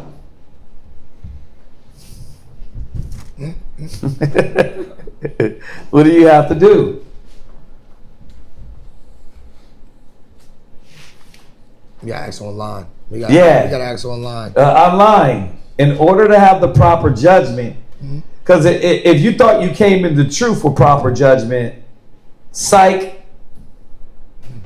If you thought, you know what, I'm a grown man, I got proper judgment, psych. It was something you had to do. What is it, Mawala? 1 Peter 2 and verse 2. As newborn babes, desire the sincere milk of the word. Okay. That you may grow thereby. Okay. Okay. All right. Now we started the road, right? As newborn babes, desiring the sincere milk, and what does that look like? What? Hebrews chapter 5 verse 12. There you go. So both of y'all y'all hit it right on point. Both of y'all, because that's the start, right? You got a desire to what? Read 5 and 12. Hebrews chapter 5 verse 12. For when the time ye ought to be teachers, ye have need that one teach you again. Right. So you need to be taught again. I'm going to say this again, and I said this when we went over the heresy class. If you already know and nobody can teach you nothing, you ain't being taught again. Period. There's no, y'all can't teach me nothing. How are you going to be taught again? I already know you can't be taught again. You are not going to be taught again. Right? Go ahead. Which be the first principles of the oracles of the Most High. Go ahead. And are become such as have need of milk. Go ahead. And not of strong meat. Read. For everyone that useth milk is unskillful in the word of righteousness. Right, and a lot of people don't, we jump past this part in understanding and realizing when you are on the milk, you're what? Unskillful in the word of righteousness. They don't want to hear that. Yeah. They don't want to hear so when I come in the door, I don't have the skill and the wisdom and the tact and the judgment and the insight to properly judge these moments. Nope. I don't have them. And a lot of people don't want to come to terms with that. Because black people are egotistical. Yeah. Israelites are what? Know-it-alls. And they're like, you can't tell me I don't know. Right. When the Bible is telling you, you don't know. Right. You don't have the skill. Right? Go ahead, read on. For he is a babe. He is a what? Babe. Read. but strong meat belongeth to them that are of full age. Right, so you got to grow up. The other scripture says growing up in the knowledge, right? Go ahead. Even those who by reason of youth. But what way are we going to gain the judgment? So we got to be taught again. We got to come with a mind ready to learn, desiring the sincere milk. And then we have to learn how to what? Even those who by reason of youth. So we have to start using. We have to start using the word. You can be here all the hell you want, or know the word all you want, but if you don't use the word, then you're not going to become skillful. Right. I mean, any other profession in the world, That's how it works. that's how it works. Yeah. But being a Hebrew Israelite, no. I can fake it till I make it. I can act like I know. I can what? Emulate, and not in a good way. Right? I can emulate the knowledge part. Go here, go here, go here. But that's not what it's about if you can't apply it in your life. Right? Go ahead. Have their senses exercised. They have their what? Senses exercised. So to gain the good judgment is you got to have your senses exercised through use of it. Yeah. Okay. That's what make. So if I'm a bad husband, the only way I'm going to be skillful is I got to listen, I got to learn, and then I got to apply, and then I become skillful in using the word of the Most High. Right. So you see how the process, the Bible literally tells you the process. When you skip that process, then you're never going to become skillful. Right. You're never going to do it. There has to be application of the knowledge. Then you have to be humble enough to hear the knowledge. Right? Go ahead. To discern both good and evil. Then you will have the proper insight, foresight to be able to discern these moments, when to jump in, when not to jump in, when to speak, when not to speak, when to shut up, it's none of your business, and when to stay out of it. See? But if you ain't hearing the whole matter and you haven't gone through this process, you're never gonna get to this point. Boy. Do you see how easy it is? It's the same thing as learning the kata and karate. But we don't want to learn the kata. I'm gonna teach my own kata. That's how we think. I'm gonna do my own kata. Hey, you gave me the kata. Now I'm gonna do my own thing. All right, you go take your whack ass kata because you didn't perfect it, and then you see that you're gonna apply it the wrong way. All right, jump back. So very important point on these moments in here, right? Like it's telling us when resting judgment. It says, I didn't catch the one earlier, but you were talking about it when I was in the back about resting judge. We just read resting judgment. Oh, but right here, verse 2, thou shalt not follow the multitude of the evil, jumping in things that you shouldn't be jumping in. That's because that's why kids do that. Yep. Oh, and then you walk over there with a phone and get shot in the face. Right, because they're simple. Right? They don't have judgment. So they what? They run to it when the scripture says, don't run to evil. Right? You the first one that want to get it on video and do like Joe Donut Head. Right? Which is what? You know what I mean? Run up there with your pants sagging and, yo, look, son, give me some of that. Instead of saying, let me go this way, let me not be a part of that. Right? Because somebody can get shaked, stabbed, shot. You know what I mean? You like, oh, there's something going on over there. Yep. I ain't got none of the part of that. Right? Go ahead. Where you at? Exodus chapter 23 and verse 7. Uh-huh. Keep thee far from a false matter. Right? And You see that? Yeah. Go ahead. And an innocent and righteous slay thou not. Right. Then because you don't know the whole matter. This is typical online shenanigans, right? Typical online niggerism. You don't know the whole matter, but you jump in.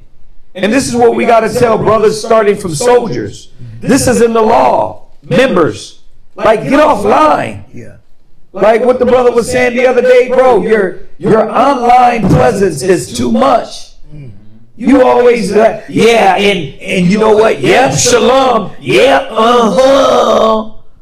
Like, niggas like to be in everybody's business. And you over there the first one. You don't, and you don't even think at that. And then you just throw stuff in there and you don't know what is going on. You know? Because you're just jumping on the bandwagon instead of just sitting back, watching, understanding time and judgment. Yeah. Right? Go ahead. For I will not justify the wicked. Right. The Most High is telling us that's wicked. Like, that's none of your business. What did it say? Be not partakers of other men's sins. Oh yeah. God. Like, that got nothing to do with you. But you want to what? You just got to say something, don't you, black man? Huh? You got to say something. Right? You got to voice your opinion. When the scriptures tell you, let a fool be a fool. Let him speak. And then it does say, answer a fool according to their folly. At least they be right in their own mind. But doesn't that take time and judgment and examination? It still don't mean jump into something without thinking. Because then it would disannul all the other scriptures. So just something to understand. Go ahead. What you got the other one? What was it? 1 Timothy 5 and verse 22. 1 Timothy 5 and 22. Come on. We know how to. There you go. Come on. He can't win all the time. He can't win every time. Go ahead. 1 Timothy chapter 5 verse 22. Lay hands suddenly on no man. Neither be partaker. Which is talking about hitting, abusing, beating somebody up. Go ahead. Neither be partaker of other men's sin. Yeah, so you start what? You see all this shenanigans online, then you jump in. Right in it. Yep. Right? Or you see him on the street. Oh man, he's hitting her. But you weren't there 7 minutes ago. Where she put the gun on him, he hit it out of her hand under the car, and he's defending himself. You didn't see that because why? You Captain Saber. And you're thinking like, I'm gonna be a good Samaritan. Bro, stay out of it. You don't know what is going on. Right? Huh? What? Call me on that way. Yeah. Because that's how they, you know what I mean? You weren't there 7 minutes ago. You didn't know she put the gun out. He just smacked that out of her hand. It went off. You pull up, and then you just see that. Right. And you're like, hold on. You know what I mean? She needs help. Karen needs help. Oh damn. You gotta know the matter before you jump in these things. Go ahead. Keep thyself pure. All right, that was it. Jump back. Verse 8. Uh-huh. And thou shalt take no gift, for the gift blindeth the wise. Right. Now, that means on Purim, you can't take a gift? No, what's the subject? What's the subject, y'all? What verse you at? Verse 8. Read verse 6 again. Verse 6. Uh-huh. Thou shalt not rest the judgment of thy poor. Right, it's talking about resting judgment. It's not talking about, hey, Taza Hall, get you something, man. Hey, I got you a nice housewarming gift. Right? Even though you're in the same house now, I got you this, bro. This for your bathroom. No, brother, you can't take gifts. It's talking about in judgment. Right. Right? You know what I mean? It's talking about, what do they call it? Bribes. That's what it's talking about. That's why you can't practice this among yourself. Hey, if I give you this, don't say nothing. You're being a demon. You're a demon. But kids do that, thinking what? It's okay. Right. I'll give you a bag of Takis. Yeah, I give you a bag of Takis. You don't say nothing, right? No. I gotta tell on you. There ain't no such thing as you a snitch in Israel. There's a such thing as be your brother's keeper. No, that's off. That's wrong. If you can't check him, then somebody got to. Don't do that again. And a lot of times, kids can't muster it up to check them. Be like, I don't never want to see you to do that again. Or else I'm gonna tell, and I'm gonna tell, bro, you're gonna get book beat, right? But a lot of times kids don't do that. So that's why you gotta do what? Say something. So there's no such thing as that. So, all right, let's get back to this point. Go ahead. So bribery, right? It's not about not taking gifts, it's about bribes. Go ahead. And thou shalt take no gift, for the gift blindeth the wise, and perverteth the words of the righteous. Right, because then now, obviously, if you're taking a bribe, there's something wrong with you. Right. You're resting judgment.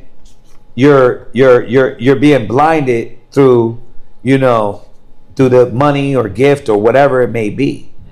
So obviously you're corrupt. If you're taking bribes, you're corrupt. Right? All right, come on. Also, thou shalt not oppress a stranger, for ye know the heart of a stranger, seeing ye were strangers in the land of Egypt. Right, look, right now is not our time to put our foot on the heathen's neck. It's not. He's a heathen. Yes, but what does the law say? Well, how do you know what stranger this is? Why? Let me see. What? Well, so seeing you were strangers in Egypt because that wasn't our land. There you go. Right? You went over it earlier. Like it wasn't just Israel. We're a light to the Gentiles. So when we deal with them, we're going to deal with them on a high level to show them how prestige and how much integrity us as Israelites that we have. That's what we're going to do. Right? Go ahead. 6 years thou shalt sow thy land, and shalt gather in the fruits thereof. But the 7th year thou shalt let it rest and lie still. And I know there's, if y'all got any precept, I know we should all know for every thing we're reading, there's like a whole class on each one. Yeah. So do not be misconstrued that we could be here for hours just on each scripture. So, but that's why it's your job to also, you got the understanding now, the edification, go back and just precept. You're like, well, what do I study? Bro, precept these things. Because when you go back to the other precepts, it's going to lead you down a whole road. And you see how it's switching from point to point? So it's just, it might 2 or 3 scriptures, same point, and then jump to another point, right? So that's going to give you more edification and understanding when you're studying. Yeah. Just to pull one. On which one? On this right here, verse 11 or 10? 11. 10? Well, it's both of them, just to show how the heathen has defiled and changed the ordinance of the earth, actually taking its proper course. Right. Go to Isaiah 24, verse 5. Okay, let me break it down first. That way, before we go there, read it one more time. Because I didn't do that. Go ahead. Verse 10. In 6 years thou shalt sow thy land. Right. So the Most High has this Sabbath for the land. Right. 6 years you sow the land. Right. Go ahead. And shalt gather in the fruits thereof. But the 7th year thou shalt let it rest. Right. So it was supposed to be a Sabbath for what? The land. The earth, the minerals, right? And we let the earth, and we don't constantly beat it and strain at it, and then next we gotta. Why is the white man does what he do? Is we were looking at it the other day. I was like, how is that meat made in a factory, right? And they're growing meat in a tube, and then chicken and then 3D print. Yeah, 3D print chicken. I was like, I want to see how they do that. Yeah. But that's because they didn't do right with the earth, right? They didn't listen to the commandments and say, this is how we're going to do the earth. Right? On top of, come on, y'all. On top of all that other dang chemicals and things they use out of order and things they switch up and it messes up the ground. And because that's their argument, right?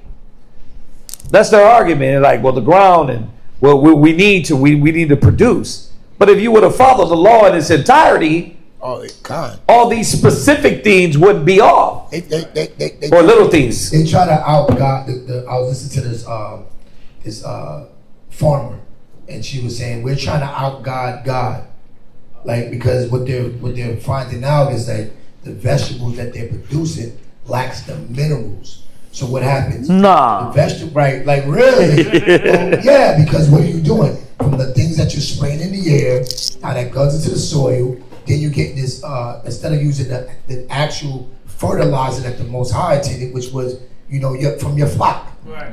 They would be grazing, and they would naturally fertilize the soil with their own movements, right? It will be replenishing. And the minerals that we need in our food come from the soil. But when you defile the soil, so now you're growing these beautiful, nice green broccolis, but the broccoli don't have no minerals. So then what happens? It's fake. Why everybody getting sick?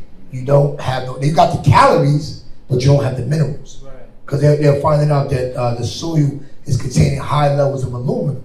But the aluminum is coming from the fertilizer that they're getting that's man-made. Right. So it's like the cause and effect. It's like, there you go. It's a cycle, and that's how it goes back. Go ahead, say what you're going to say. You know, Bill Gates, the Here you go. airplanes he's spraying it over the earth. Yeah. It's aluminum. It's got aluminum in it, and all of our vaccines got a bunch of aluminum in it. Yeah. And this is the things that, they, a few years ago, they were saying, oh, you're in a conspiracy. Yeah. Oh, you're talking about chemtrails. Right. That's not chemtrails. Right. But now, like, even with this crazy black people, this crazy Hispanic people saying it, now they're saying it. Because this was an email. When she said that we're trying to outdo God, and she did mention Bill Gates. Yeah. She mentioned the Goyim. Right, the Goyim. Yeah, because you're going to them, you get the Monsanto, right? You're getting all of these synthetic and these genetically modified seeds.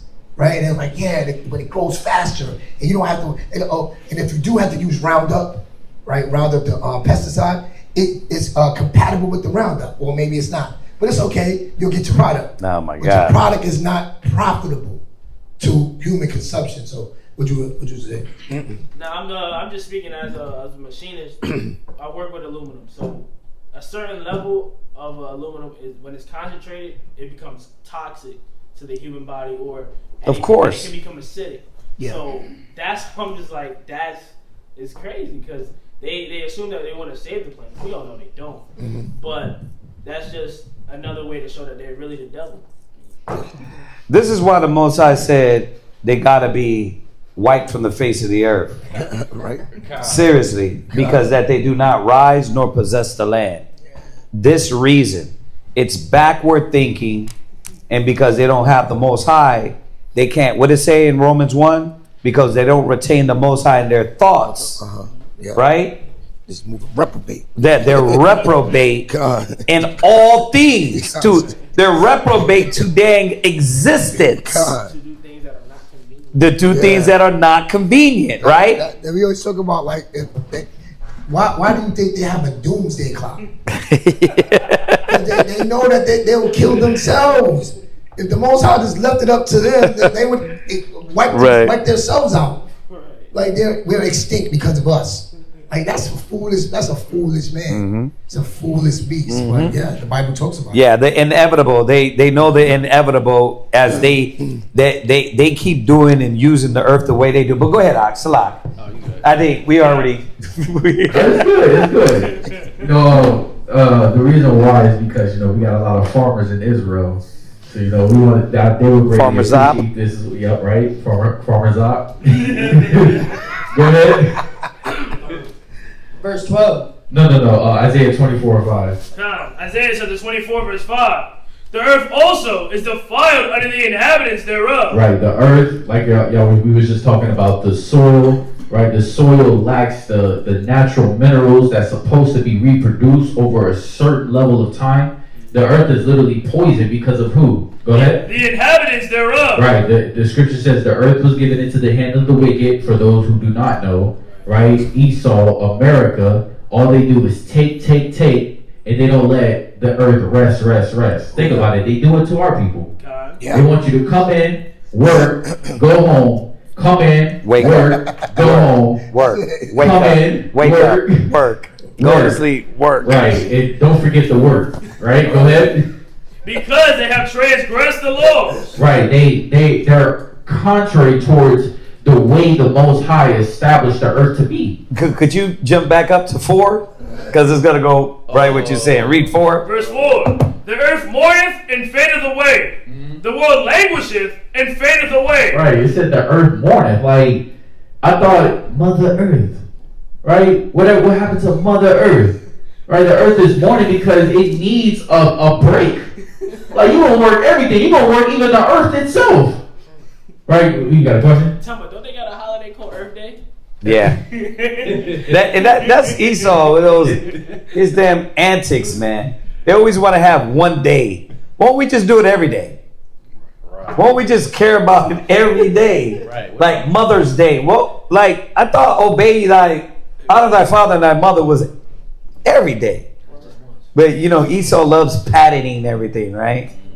You know, Trump syndrome. They got damn delusional Trump syndrome. It's my day. It's Mother's Day, right? Yeah, you can tell like their mind is like a hamster in a wheel. Like it's a machine. It's a machinery that has to keep going. Right. Like that's how they think. That's why they give you one day, but you still got to probably come in on that day, right? You probably get half a day off, right? You got to work half that day, but you got to come in the next day, right? Go ahead. The hardy people of the earth do languish. Right. The hardy people of the earth do languish. So that's like you created the problem and it's now affecting you.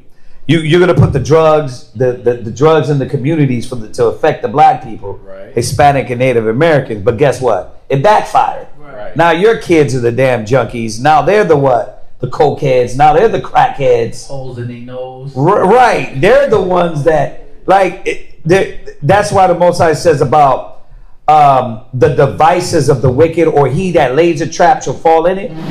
This is the Most High showing us is like you're backwards and it's at your own destruction. Right. Now they're making commercials. You remember the commercial where they had the hole in the throat and they gotta put the thing on it like this?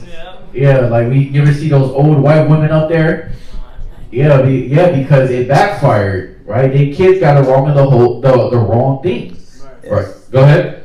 The earth also is defiled under the inhabitants thereof, because they have transgressed the laws. Go ahead. Change the ordinance. Change the what? Ordinance. So there was an order that the earth was supposed to undergo. Right. But they changed the way it actually supposed to be. So how many years has the earth had not rest since then? Well, we can't even really count. Right. Go ahead. Broken the everlasting covenant. Right, broken the everlasting covenant. And we know that what that goes into. That goes into the promises that was promised to us, but they actually changed the perspective of that. They're like, okay, the promises is for us, right? Y'all heritage is just something else, right? Y'all are black, y'all are monkey, y'all are a border jumper. That's who y'all are. So that's what they actually broke, all right? But that's it on that. Right, perfect. And y'all can read down on that. It goes down. All right, read on. Exodus chapter 23 and verse 12. 6 days thou shalt do thy work, and on the seventh day thou shalt rest. Right. We were talking about this the other day. God. Like the real rest that we are going to undertake, right? The earth is supposed to rest. Think about that. You don't supposed to, pound the earth. What happens when we really rest on the Shabbat? Right? Really rest from all work that needs to be done. Right? I'm talking about street speaking. I'm talking about flyers. Think about it. In the kingdom, the Shabbat is going to be the holy convocation. Sun up to sundown. You're going to be, right, you're going to gather. Sundown to sundown. Sorry. You're going to gather together, right, feast, right, and rest. You know, the what they call it, a siesta or a fiesta? Fiesta, right? They got both Siesta to Fiesta, but right. But see, the thing is that we don't have that. You just said it. No, hey, could you come in and do overtime? But I'm off. Damn. Right? But we need you here. It's like, no, I'm not gonna do that. You know, and that's the thing, that they will keep us working, right? And we won't have no rest on the Sabbath. There is not going to be no time for the Most High. Let me keep your mind fully occupied, right? Because I get you from what age to what you got to be at school. What, 5? Right. Right. Think about it. And your mind got to be occupied on what? After you get out of school, you got what? College, 4 more years. No, you got homework. Oh, homework. You got homework after school. So so your homework, and remember, all this is them indoctrinate you with their knowledge, right? So you're doing that and being indoctrinated from how? Check that out. And what's the? Well, I keep saying it, and I got to remember his name. It was a priest that said, "Give me a child from, what was it, 4 to a certain age, and I'll have him serve the church forever," because they know the child is most influential at a certain age. Right. So what do? Why do you have their vision? Because they ain't giving you no damn rest to think, bro. They gonna keep your ass, bro. Right when you can start walking and talking, they what? We got you. And then that's why do you think it's hard? You come into the truth and you're like, really, I can't be a sports star? Yeah. Because they did what? Give them the vision. Yeah. Here. Boom. Yep. Plug you in and you're like, I want to be a sports star. I want to be a doctor. I want to be a lawyer. I want to go to the fake moon. I want to do all of that. Right? And you're like, man, but you're called to be chosen. Chosen for what? Because this, look. See how I throw that ball? and then now it's the dynamic of like, really, you're taking me from my dreams now. First of all, who put that dream in you? Not the Mozart. Let's stop it. Stop. What dream? That's what it is. Who put that dream in you? That's what I said. You think you're your own, but you were just part of the matrix, and you just got unplugged, and then don't let us tell you that you're not called for that. What happens? You're like, wait a minute, but all my life I've been told I was gonna, this is my dream. Yeah. Right? Yeah. So you got to see that they're never gonna let you rest like you're supposed to rest. Right. You know what I mean? It's constant dang work. Yeah, I get why. Yeah. I get why we so tired. Hell yeah. For real, bro. They want it all. They want everything. But go ahead, read on. Verse 12. 6 days thou shalt do thy work, and on the 7th day thou shalt rest. Thine ox and thine ass may rest. Let everything rest. Yeah. The Sunday, their little Sunday, they don't even respect their little Sunday. Nope. Right? Nothing was supposed to happen. Imagine if they did that.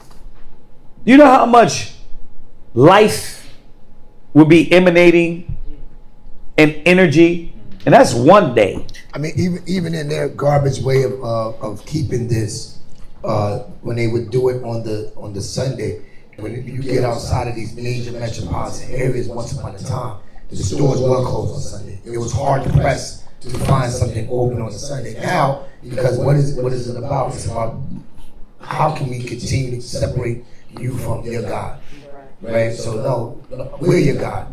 Don't you want to make money? You don't want to make money? Right. Look, I mean, listen, God knows your heart. You don't have to be in church all day. I mean, let's look at it. It's like it's nothing illegal about working like a cutoff time. You can work at 3 o'clock in the morning. Why? So that you can promote and promote their system. But you're not doing the work of the Lord. You're building up this side, this kingdom. So when are you going to rest? Never. So we got to see these things and realize that, okay, these are a godless nation, but am I? And like, go to Michael Jordan, tell me, run it outside. Might as well get in the line, right? The fundamentals the essentials that we got to meditate on. You know, it's more than just a nice scripture to bring out on a microphone outside, but are you considering why you need to get out of this place mentally? So we got to work to come out of the work. Got to work to come out of the work. All right. You're absolutely right. Right? Because think about how much work has been put in to put you in their work. Right? Go ahead. Micah chapter 2 and verse 10. Arise ye and depart, for this is not your rest. Like the Sabbath that we're doing right now is not the Sabbath. Like even remember, because of Adam's transgressions, we have to know what? We got to by the sweat of our brow.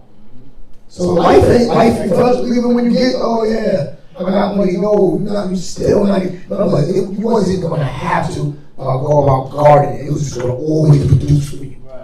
We don't know how that is. All we know is I got to put work in to get something.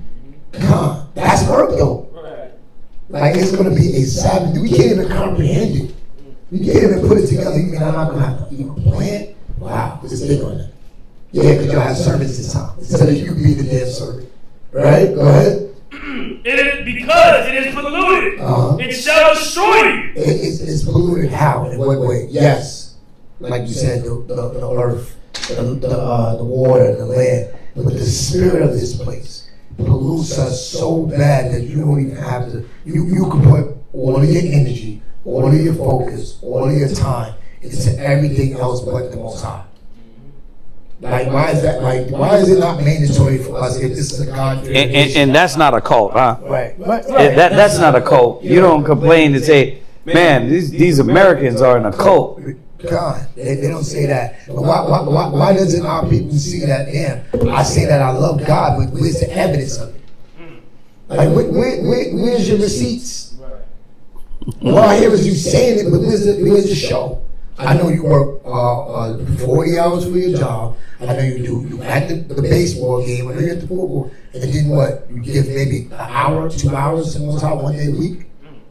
You see how polluted that is? Like, it's not a faith. That's not a love. That's not a love connection. That's not a bond. That's not oneness. We don't really love the Most High because America's not about teaching us to do that. But then you got some parents that get angry. They get angry just meditating on it. Like look at your son. Your son is outside. He's not outside trying to get some random chicks. He's not outside trying to learn how to roll a blunt. He's with other men trying to learn how to live a life according to the Most High. How to have evidence of it. Not just saying it. And because that doesn't match the narrative of what America's doing. Because I bet you if he was outside working, you would have a problem with that. Bet you if he was outside, if he was in college. Yep. Oh yeah, he's in college. Being a whoremonger. Yeah, you would be okay with that. But when it's like, no, I'm going to learn. I'm trying to learn the ways of the Most High. There's a problem. That's a spirit that we got to identify, even within amongst us, relatives, right? Because it's polluted them, and if you're not conscious, it'll pollute you. And then you're polluted. Now what happens? Read. It shall destroy you, even with a sword destruction. Like you being the children of the Most High, the one that He chose. We're destroyed from that. There's not a desire to sit and read the Bible. No. I gotta get this paper. I gotta chase these girls. I gotta go on vacation. You gotta do all of these things. But when it comes to the service of the Most High, it's like, y'all want too much. Y'all ask too much. My God don't need all that. Yeah, okay. Well, your God is asking that. Your God is America. Your God is the system. And He wants it all. But then you look at the Most High, like you don't have to get that. But yeah, let's go back. Go ahead. No. Verse 13. And in all things that I have said unto you, be circumspect, and make no mention of the name of other gods, neither let it be heard out of thy mouth. 3 times thou shalt keep a feast unto me in a year. Thou shalt keep the feast of unleavened bread. Thou shalt eat unleavened bread 7 days. Right, and this is what everybody just did, right? The Passover. Go ahead. As I commanded thee, in the time appointed of the month of Bib. Right. For in it thou camest out of Egypt, and none shall appear before me empty. This is why everybody gives to be to the lamb, because you don't supposed to appear before the Most High empty, right? You're giving, right? It ain't just a barbecue bomb diggity. Right. It's you investing and realizing you're committed to the Father as well. Go ahead. And the feast of harvest, the first fruits of thy labor, which thou hast sown in the field, and the feast of ingathering, which is the end of the year. So the feast of harvest and the feast of ingathering. So which is the tabernacles, right? Those three feasts, it was mandatory. You had to show up. You had to come up. You were going to come together and you were going to do. So a lot of people, well, y'all did it with yourselves. Yeah, but the law says we got to come up. We got to do it together. Right? So that's where we get that from. Go ahead. 3 times in a year, all thy males shall appear before the Lord God. There you go. Next reader. That's it? What's that? It should be not the Zach. Yep.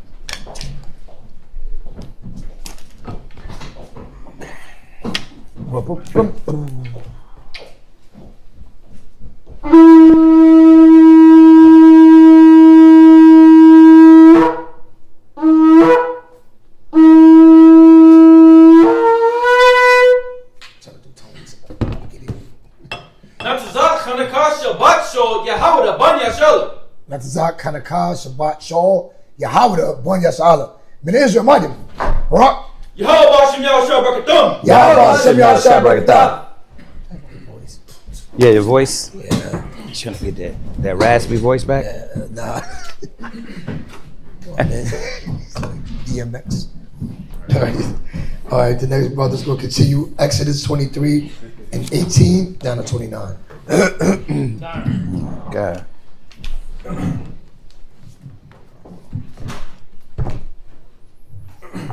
Exodus chapter 23 and verse 18. Thou shalt not offer the blood of my sacrifice with leavened bread, neither shall the fat of my sacrifice remain unto the morning. The first of the first fruits of thy land thou shalt bring into the house. So, wait, you started 18. So what sacrifice was this one? What sacrifice was this one? Thou shalt not offer the blood of my sacrifice. Leavened bread. Oh, you got a question? I think. So I was thinking I was technically still Passover, right? Right. Yeah. 11 bread. 11 bread. Right. Yeah. Just so y'all can note that. Yeah. Go ahead. But you see it in there. 12 and 8. Right, 12 and 18. Remember, we weren't allowed to read that last part of 18. It says, neither shall the fat of my sacrifice remain until the morning. Right. Remember, we read that. I think it was like two Sabbaths ago. Right. Yeah. Exodus 12 and 8. Right. Yeah. When you roasted it, you were supposed to eat of what you had, but right. you wasn't supposed to. You were supposed to burn it with fire. Anything that wasn't eaten, like nothing was supposed to be left in the morning. Right. Go ahead. Verse 19. The first of the first fruits of thy land thou shalt bring into the house of the Lord thy power. Thou shalt not seeth a kid in his mother's milk. Right. That's seed. Well, the first part. Oh.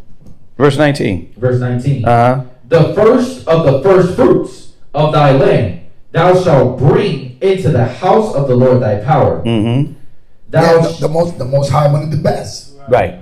Right. He wanted us to bring the first of your fruits. Right? Why? Because the first was going to be your best, and it was going to keep us in the mind to like not just get a come up and then put the Most High second. Right. Like think about like even now, it's like okay, you ask the Most High for a job, you ask the Most High for a car, but then how do you give back to Him? At your convenience? Like we're always asking, but when do you give? And it's not that the Most High wants anything from us, but He wants us to consider something other than just ourselves. Because when we deal with these offerings and these sacrifices, we partook with that as each other. Remember, it went to the Levites, our brothers.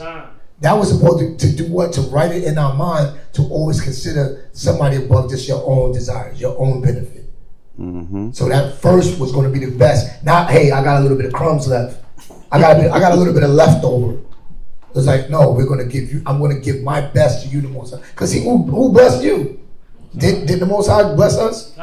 Right, so then we're supposed to have that mind to give back. Right? And what kind of quality, though? The best, right? Remember he said he want that unblemished. The first of your, right?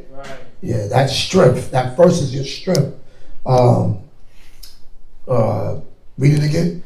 The first of the first fruits of thy land, thou shalt bring into the house of the Lord thy power. Right.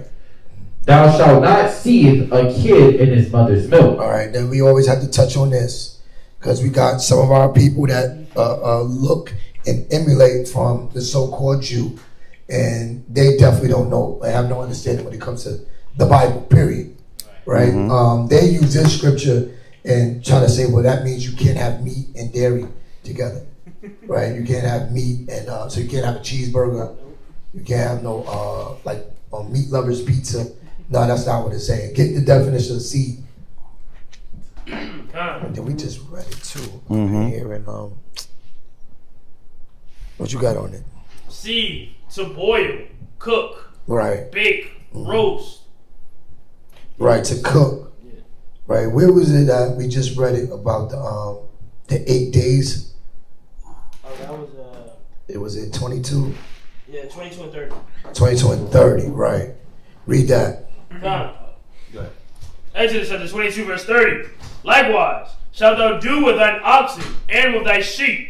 7 days it shall be with his dam. Right, it shall be with his mother, right? Go ahead. On the 8th day thou shalt give it meat. Right, so what is that? Look, well, in American society, they're not going to give that mother the time to nurse that calf. They're going to take it right away. They call that veal.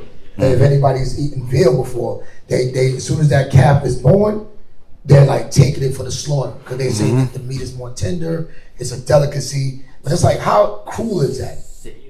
Like how inhumane is that? Even to a because the scriptures talk about not being cruel to your animals, right? But America's all about profit. The beast is all about what's beneficial to them. That they will even like take them. That's like, well, if they do it to the animal, they'll do it to us. They literally did. Just look at the Epstein's files. Look at the Epstein's file. What, what they call it? The cheesecake? Is it cheesecake gravy or cream cheese? Cream cheese gravy. Yeah, that's sick. Sick, mom. Right. So it's not talking about you can't eat meat and dairy. We know that because we read it in the beginning of the year. What did Abraham do when the three men came? He gave them milk. He gave them milk and cheese. Excuse me. He gave them meat and cheese. Yeah. So it was like these things are in our customs. You can do that. Is have some compassion even for your animals. Don't just go take the calf and just to make money. No, give it some time. Then you could bring it. Then you could say, okay, this is going to be a sacrifice, right? So because they teach this weird, they'll tell you that you can't eat a cheeseburger, but that's not what the scripture is saying. It's weird. Go ahead. Exodus 23 and verse 20. Behold, I send an angel before thee to keep thee in the way and to bring thee into the place which I have prepared. Beware of him and obey his voice. Provoke him not, for he will not pardon your transgressions, for my name is in him. But if thou shalt indeed obey his voice and do all that I speak, then I will be an enemy unto thine enemies and an adversary unto thine adversaries. Yeah, that's something that, again, when you come into this knowledge, you find out, okay, yeah, who the white man is your enemy and never trust our enemy, rah, rah, rah. But then that, like, you haven't purged off of that spirit of anger and hate. So now you want to go out and do something. You want to now, you forget all the scriptures in Isaiah about how Christ said it was going to be none with him. He was going to put the work in. No, you want to actually, what are you going to take Christ's position? Now you yourself and your 1,000 men of your camp is going to put the nations in order? No, it's not going to work like that. It's going to take Christ to do it. But we got to understand all we got to do is hold our peace. What we got to do is just let the Most High handle it. Go ahead. Verse 23. For mine angel shall go before thee, and bring thee in unto the Amorites, and the Hittites, and the Perizzites, and the Canaanites, and the Hivites, and the Jebusites, and I will cut them off. Thou shalt not bow down to their gods, nor serve them, nor do after their works, but thou shalt utterly overthrow them. And quiet break down their images. Where's that? What verse you at? Verse 24, last precept. Quiet. Yeah, quiet. Right. Verse 25.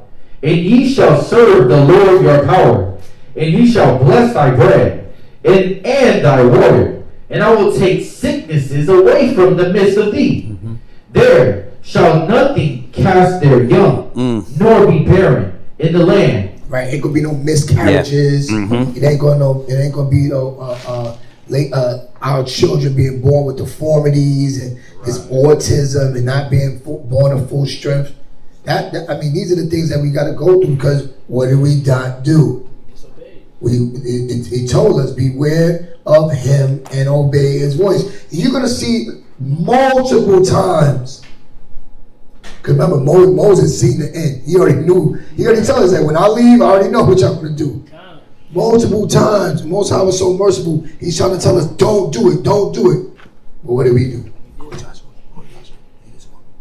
Huh? Oh, wait. You read it? You read it, right? Yeah. Let me call him. Joshua, let's go. Go ahead. Oh, what's up, Sayyid? I had looked into that word quiet for verse 24. It just says completely, totally, full annihilation, basically. Right. I like that. Annihilate. Leave nothing. Right. Verse 26, last precept. The number of thy days I will fulfill. Verse 27.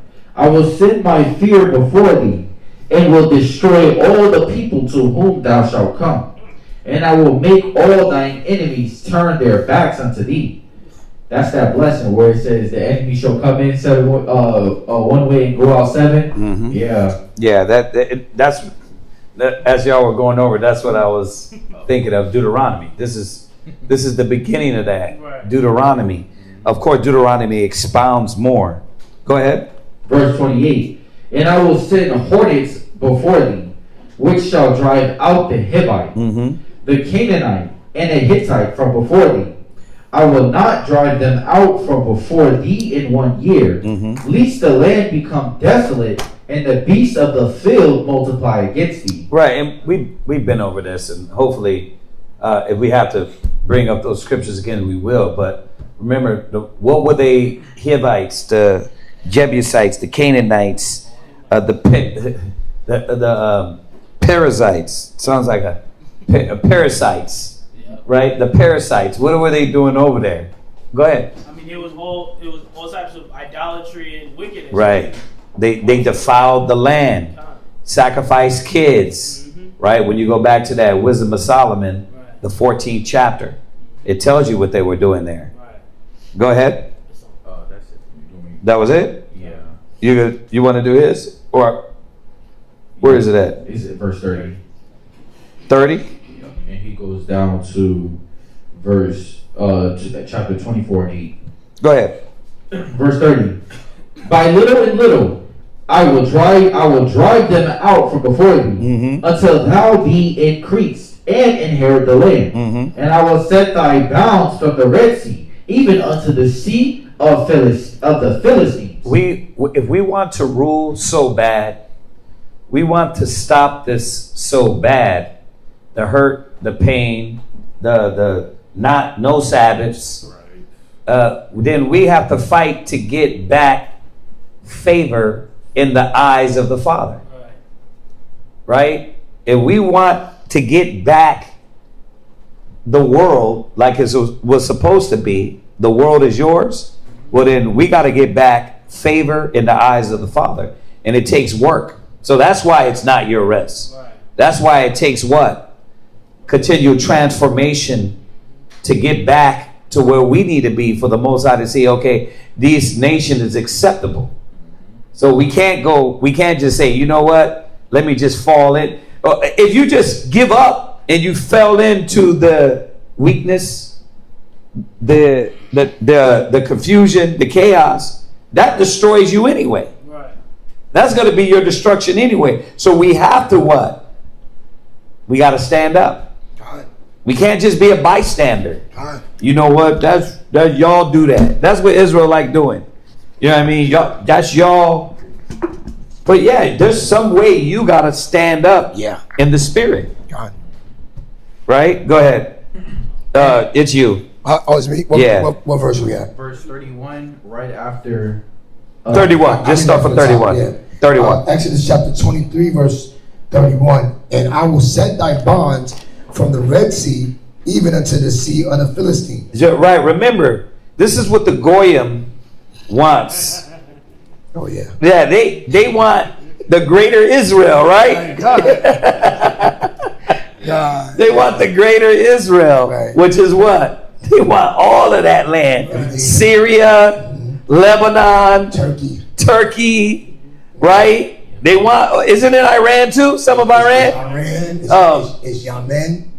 It's You Saudi Arabia. can pull the map up. Look at pull the map up. It says pull up Greater Israel. They want all of that. That's your inheritance though. Yeah. That's your inheritance. That's not theirs. It's funny when he says, I know what Goyim means, right? You know what Goyim is in Hebrew, right? The nations. Yeah, the nations. But that's our. It's like you have to see. They reversed it. I remember like back in the days when we would, or even now, when our people come up with a slang and we watch the other nations use it, it's like you don't even sound right using that. That's literally what they're doing. They're taking our word, our language, Goyim. That's you. It's about you. You're the Goyim. You're the damn. They talk about the Gazans or the Amalekites. Yeah. I love it, man. All right, come on. 31. For I will deliver the inhabitants of the land into your hand. Mm-hmm. See, so that's why the context. See, this is why studying, because people are like, well, there's a lot of war, but I thought God said thou should not kill. The context is thou should not murder. Because how did he deliver up the land? We went to war. But the Most High authorized that war. Yep. The Most High was with us in that war. And in war, there's going to be killing. And there was a lot of it. Why? Because, remember, we went into last week, what they were doing in the land, they were defiling it. Right? It says, for I will deliver the inhabitants of the land into your hand, and thou shalt drive them out before thee. Thou shalt make no covenant with them, nor with their gods. Right, and you see, we failed at that from the door. God. Right? We made covenants, we made agreements, and all the way through. David, Solomon, Joshua, yeah, all the way through. Well, yeah, we should start from Joshua, right? All the way through. That was the mess up. We should have just did what the Most High said. Yeah. Right, but we was too soft-hearted. Mm-hmm. Go ahead. It says, thou shalt not dwell in they shall not dwell in thy land, lest they make thee sin against me. For if thou serve their gods, it shall surely become a snare unto thee. It's like even when we look at it in modern day, they're always fighting and protesting and marching for integration. And what did they do? Look at how far away we are from love for one another. Because you look at them and want to be more like them. We have more desire to care about them. You want to put the American flag on your front porch because your neighbor got the American flag, right? You want to put the Halloween decorations up because you don't want to be the only neighbor without the decorations on the house. So now you end up serving and following the way they do things when that wasn't even supposed to be it wasn't supposed to be no Christmas decorations, Halloween decorations, none of these things. But you wanted to mingle, right? So now your mind, your spirit is mingled. And it's defiled. So we moving on to Exodus 24, right? Exodus 24, verse 1. And he said unto Moses, come up unto the Most High, thou and Aaron, Nadab, Abihu, and the 70 of elders of Yasharallah, and worship. There was a scripture a while back. And And I should have did this a while back, but it was it is from today. Oh, from the reading of Exodus. no, yeah, it was no, I forgot it was. It might be in Zephaniah, Zechariah. It talks about 70 elders. But this shows us what those 70 elders were. There were you got, like, when you go back, God dang this, when you go back, give me one of these. How many mics we got here? We got like now we got overflowing. Yeah. But when you go back to and we could go over a topic on it, a class on it, but when you talk about, he said you shall sit on 12 thrones judging the 12 tribes of Israel. Well, the Most High is going to have that order, right? He's going to have the apostles there. Ezra tells you he's going to have what? A Becca. Right? Y'all see? Yeah, you know what I'm talking about? It tells you all the names of the prophets that's going to be there. You know what I mean? So, but, and like I said, we can go over a topic on it. I don't want to go all into it now, but those 70 elders are going to be 70 elders that are set up, right, to govern. Right, yeah. And we touch over it. I think it's in one of the minor prophets. It was a question asked, like, who are these 70 elders, right? And it's like asking who are the 144,000. We don't know. But it's going to be 70 that are set up like these 70 elders that is standing in judgment in the government. I just wanted to say that, and we'll touch over it again. Is it Zechariah? Is it Micah? But this air, bro. Here, I mean, it's just hitting me right in the back of the head. All right. Go ahead. Exodus chapter 24, verse 1. Mm-hmm. And he said unto Moses, come up unto the Most High, thou and Aharon, Nadab and Abihu, and the 70 of the elders of Yasharallah, and worship ye afar off. And Moses alone shall come near the Most High, but they shall not come near, neither shall the people go up with him.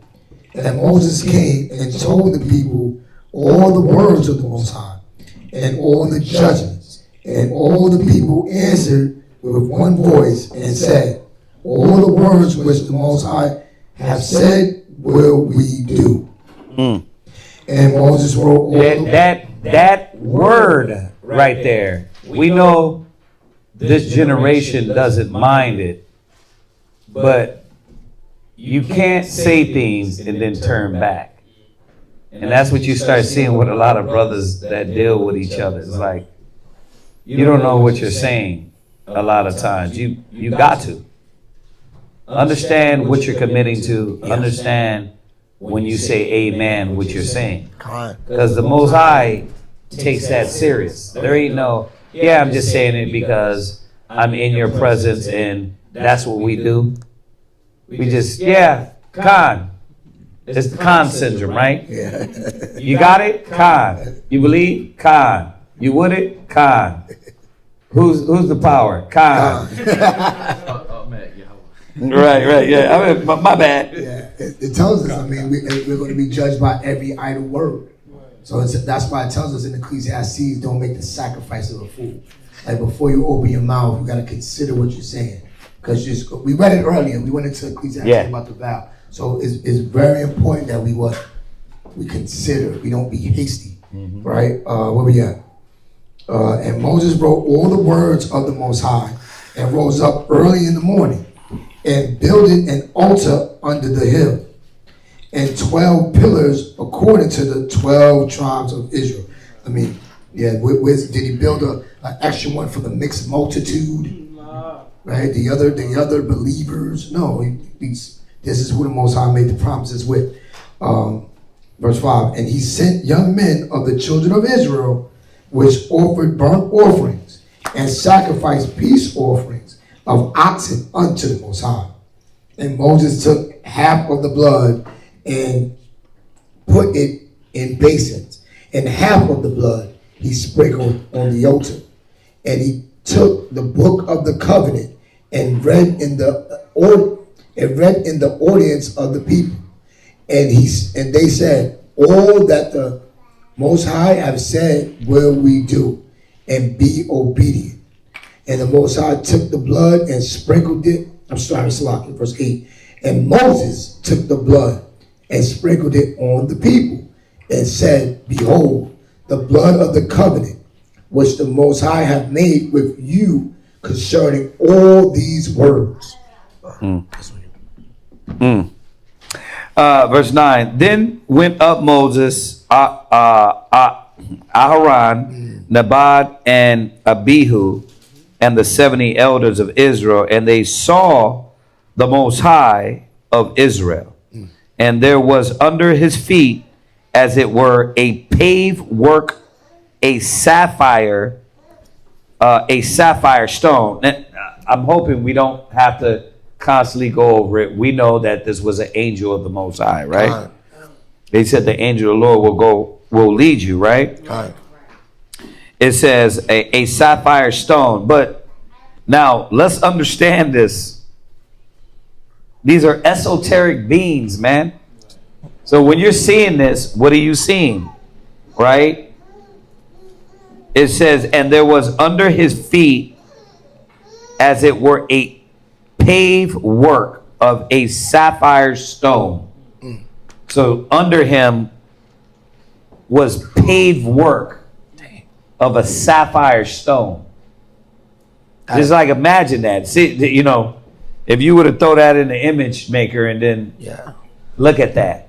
Like when he walked, when the angel walked, like sapphire stone would like. That's what it says. And it was under his feet, as it were a paved work of a sapphire stone. That's insane just to see that, right? Right? It says, and as it were the body of heaven in his clearness. Like, what is that? Like, just imagine that. Just imagine seeing that, like an angel move like that. And it says, and it were, and as it were the body of heaven in his clearness. So this is the sapphire stone under his feet, right? Was as the body of heaven in clearness. In his clearness, excuse me. That's crazy. And upon the nobles of the children of Israel he laid not his hand. Also they saw the Most High and did eat and drink. So they sat with this angel eating and drinking. And the Lord said unto Moses, come up to me into the mount and be there, and I will give thee tables of stone and a law and commandments which I have written, that thou mayest teach them. And Moses rose up and his minister Joshua, and Moses went up unto the mount. No. Joshua didn't have to do anything. Why was Joshua his minister? He's his own man.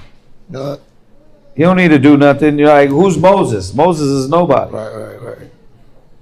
I'm just like you. Right? No, that we had an idea. We understood as a people what was it to pass tradition and to pass all the things that we embody down to the next generation. Every nation knows that, except us. We're what? I'm my own man. I don't need nobody. Right. You know what I mean? Then you start quoting scriptures out of context. Don't put your trust in man. Then Joshua, is that what Joshua was doing? Nah. Or was he going through the process of what the Most High wanted him to do to learn from Moses? That ain't got nothing to do with that. You using things that it is so way out of context. No, he had to learn what Moses was doing, because when Moses died, Joshua was going to carry on this in the priesthood and all the things that the priests learned. What did they do to the young priests? They taught it. They carried out this tradition. I just clicked on a little basketball thing, and I forgot the basketball player, but he's in the gym, and his kid is 3 years old, and he got the basketball. How come we know that when it comes to basketballs and footballs and all that, but when it comes to the truth, it's like, why are you making me try to live your life? It's like, what are you talking about? But they put that in our mind, right?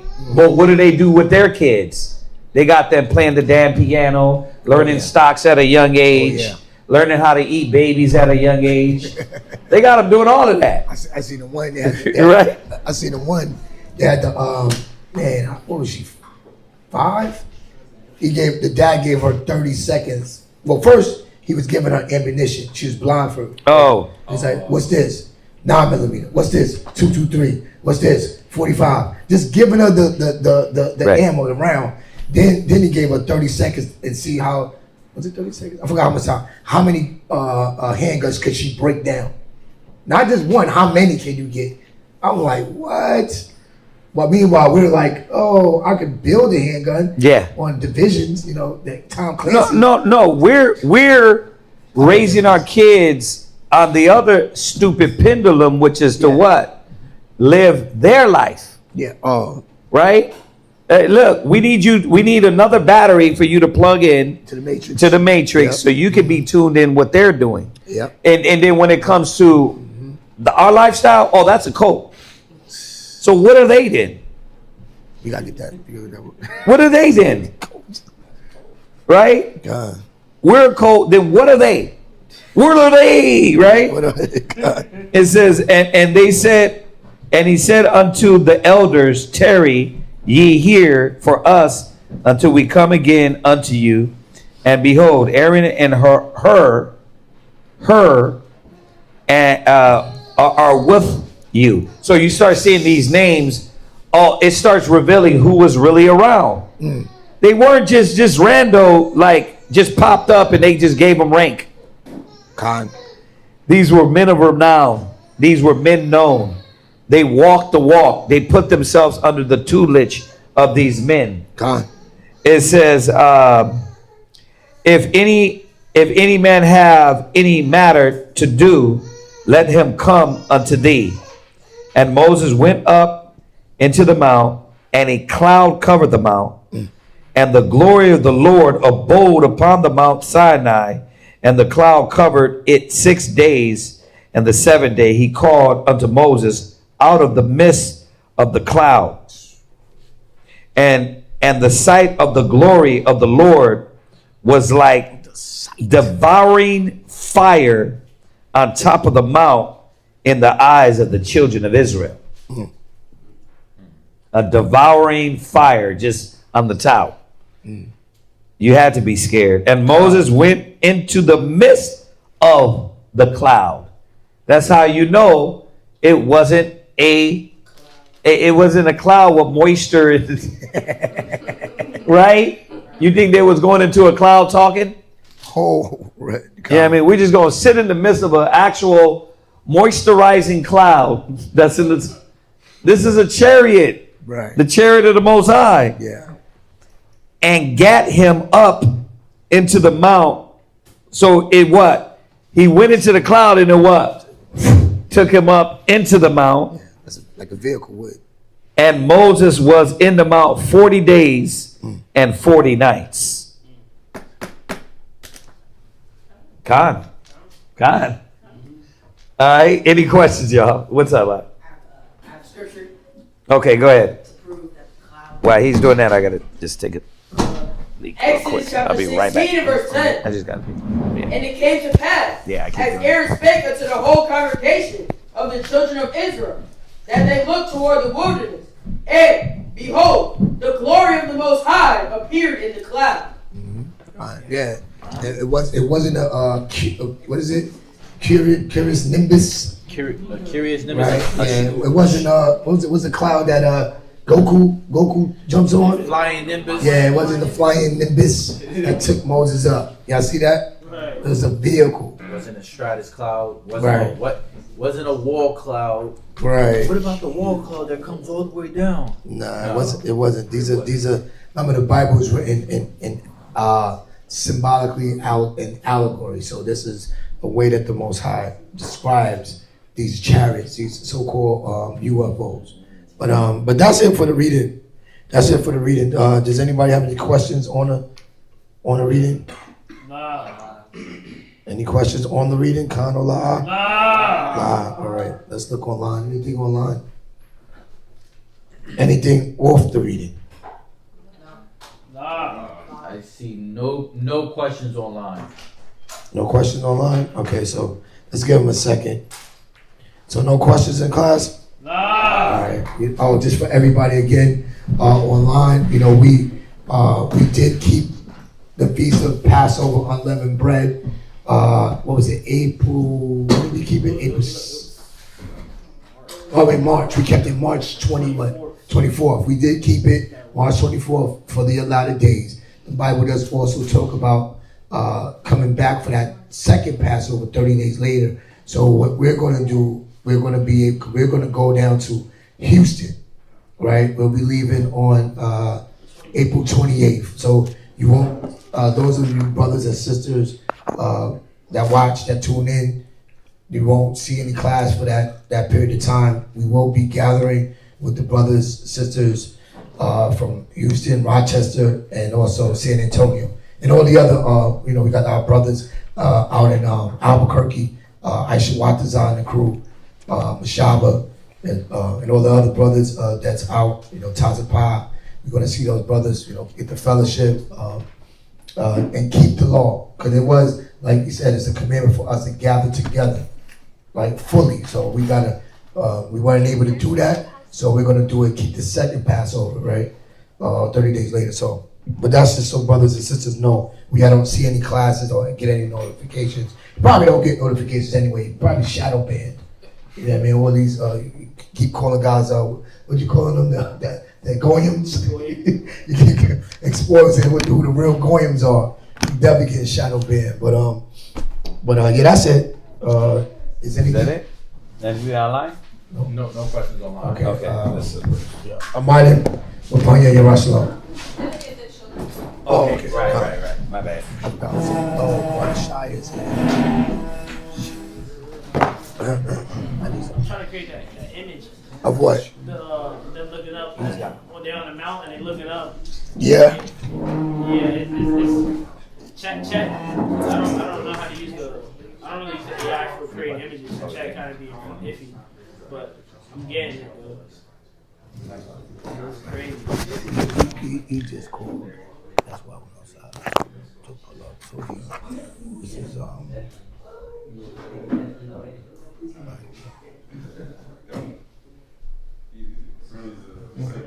Yeah, was that today or right? Yeah, I would say early. And I asked him, but he's coming back now. Yeah, that's what I was trying to get him to remember. We'll talk about that. Okay. I know this. I need to get some heat. Yeah, we ain't gonna touch off. What y'all get? Chinese. Benjamin. No burger tonight. How far away is it? Oh no, he said he got it. He wasn't able to get it. Really? He sent me a voice message. I got a chance to listen to it. He said something about only having like 10,000 or 13,000 to use. Yeah, but then he said the gap process. Something about the gap process and how he would have to wait just a few more days. Oh. So it sounds like it can still be good. Still can be good? Okay. So he gets to creep out.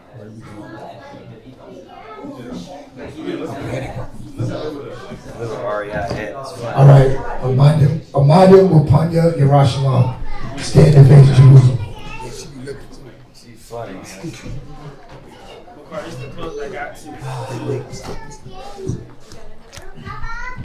Yeah. Come here. Uh-huh. Okay. All right, come over here. Play with the brothers. Play with your brother.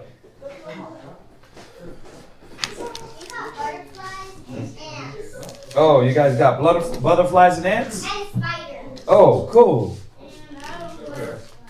And a bee. You guys went out and caught that? I found a bee too. That's pretty cool. All right, let's say these prayers, y'all. Barakatay ho. Barakatay ho. Barakatay ho. Barakatay ho. Bahashem Yahushua. Bahashem Yahushua. Kawadi ho. For this Sabbath, this day, this rest.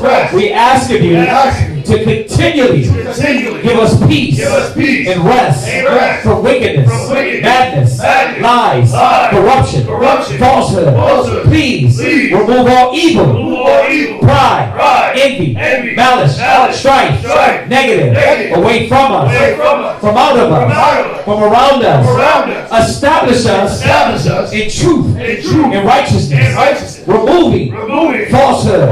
We ask of you, bless the weak, faithless, and double-minded, with faith and righteousness and truth. Please, Yahweh, bless us with judgment, righteousness, and equity. Remove falsehood, lies, corruption, deceit, away from us, from out of us, from around us. Yahweh, we ask of you, come quickly and do what you promised. Deliver your servants, deliver the nation, and remove confusion and chaos from Israel. Bahashem Yahushua. Barakatay ho. Bahashem Yahushua.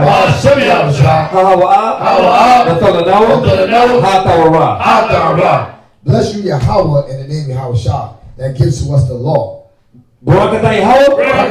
Bahashem Yahushua. A war, Lara. Bless you, Yahweh, in the name of Yahushua, that gives to us the light to see. Barakatay ho. Bahashem Yahushua.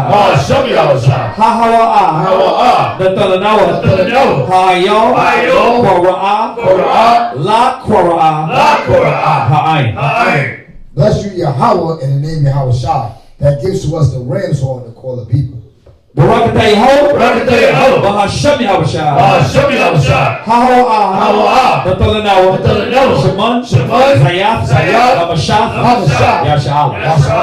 Bless you, Yahweh, in the name of Yahushua, that gives to us the olive oil to anoint Israel. This is Psalms 92. It is a good thing. To give praise. To give thanks unto Yahweh and to sing praises unto his name. O Most High, to show forth thy loving kindness in the morning and thy faithfulness every night upon an instrument of 10 strings and upon the psaltery, upon the harp with a solemn sound. For thou, Yahweh, has made me glad. Through thy word, I will triumph in the works of thy hands. O Yahweh, how great are thy works, and thy thoughts are very deep. A brutish man knoweth not, neither doeth a fool understand this.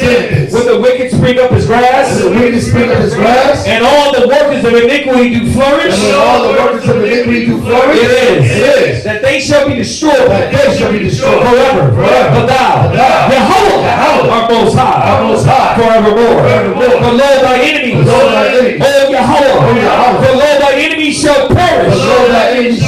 All the workers of iniquity shall be scattered. But our horn shall thou exalt, like the horn of a unicorn. We shall be anointed with fresh oil. My eye also shall see my desires, and my enemies, and my ears shall hear my desire. Of the wicked that rise up against us, the righteous shall flourish like the palm tree. He shall grow like the cedar of Lebanon. Those that have been planted in the house of Yahushua shall flourish in the courts of the Most High. They shall still bring forth fruit in old age. They shall be fat and flourishing to show that Yahweh is upright. He is my rock. And there is no unrighteousness in him.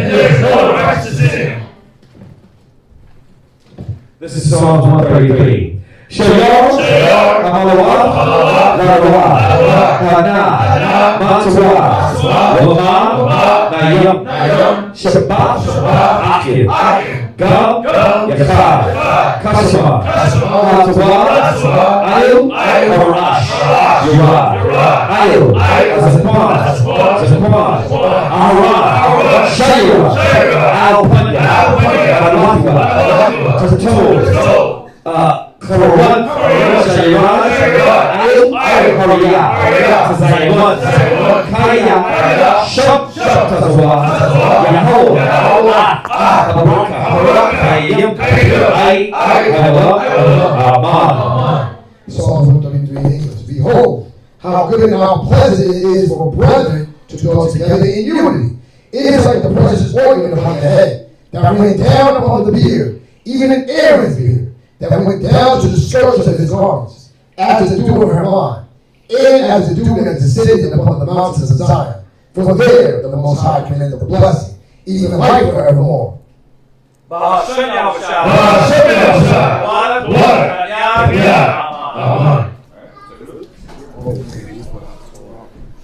Oh, yeah. Yeah.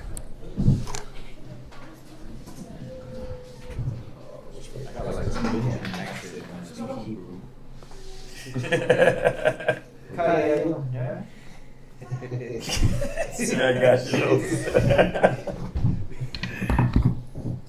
The only quarters I've heard you on that fake Benjamin accent. Go ahead and call it. Israel, money. Huh? Yeah, time to face the lovely, meek, humble daughters of Zion. Oh God, you're funny, man. Go ahead. Salute the daughters of Zion. And Israel, money. What?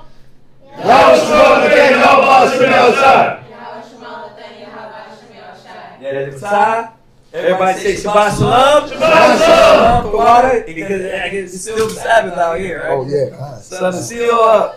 All right, y'all. Dismiss, fall out.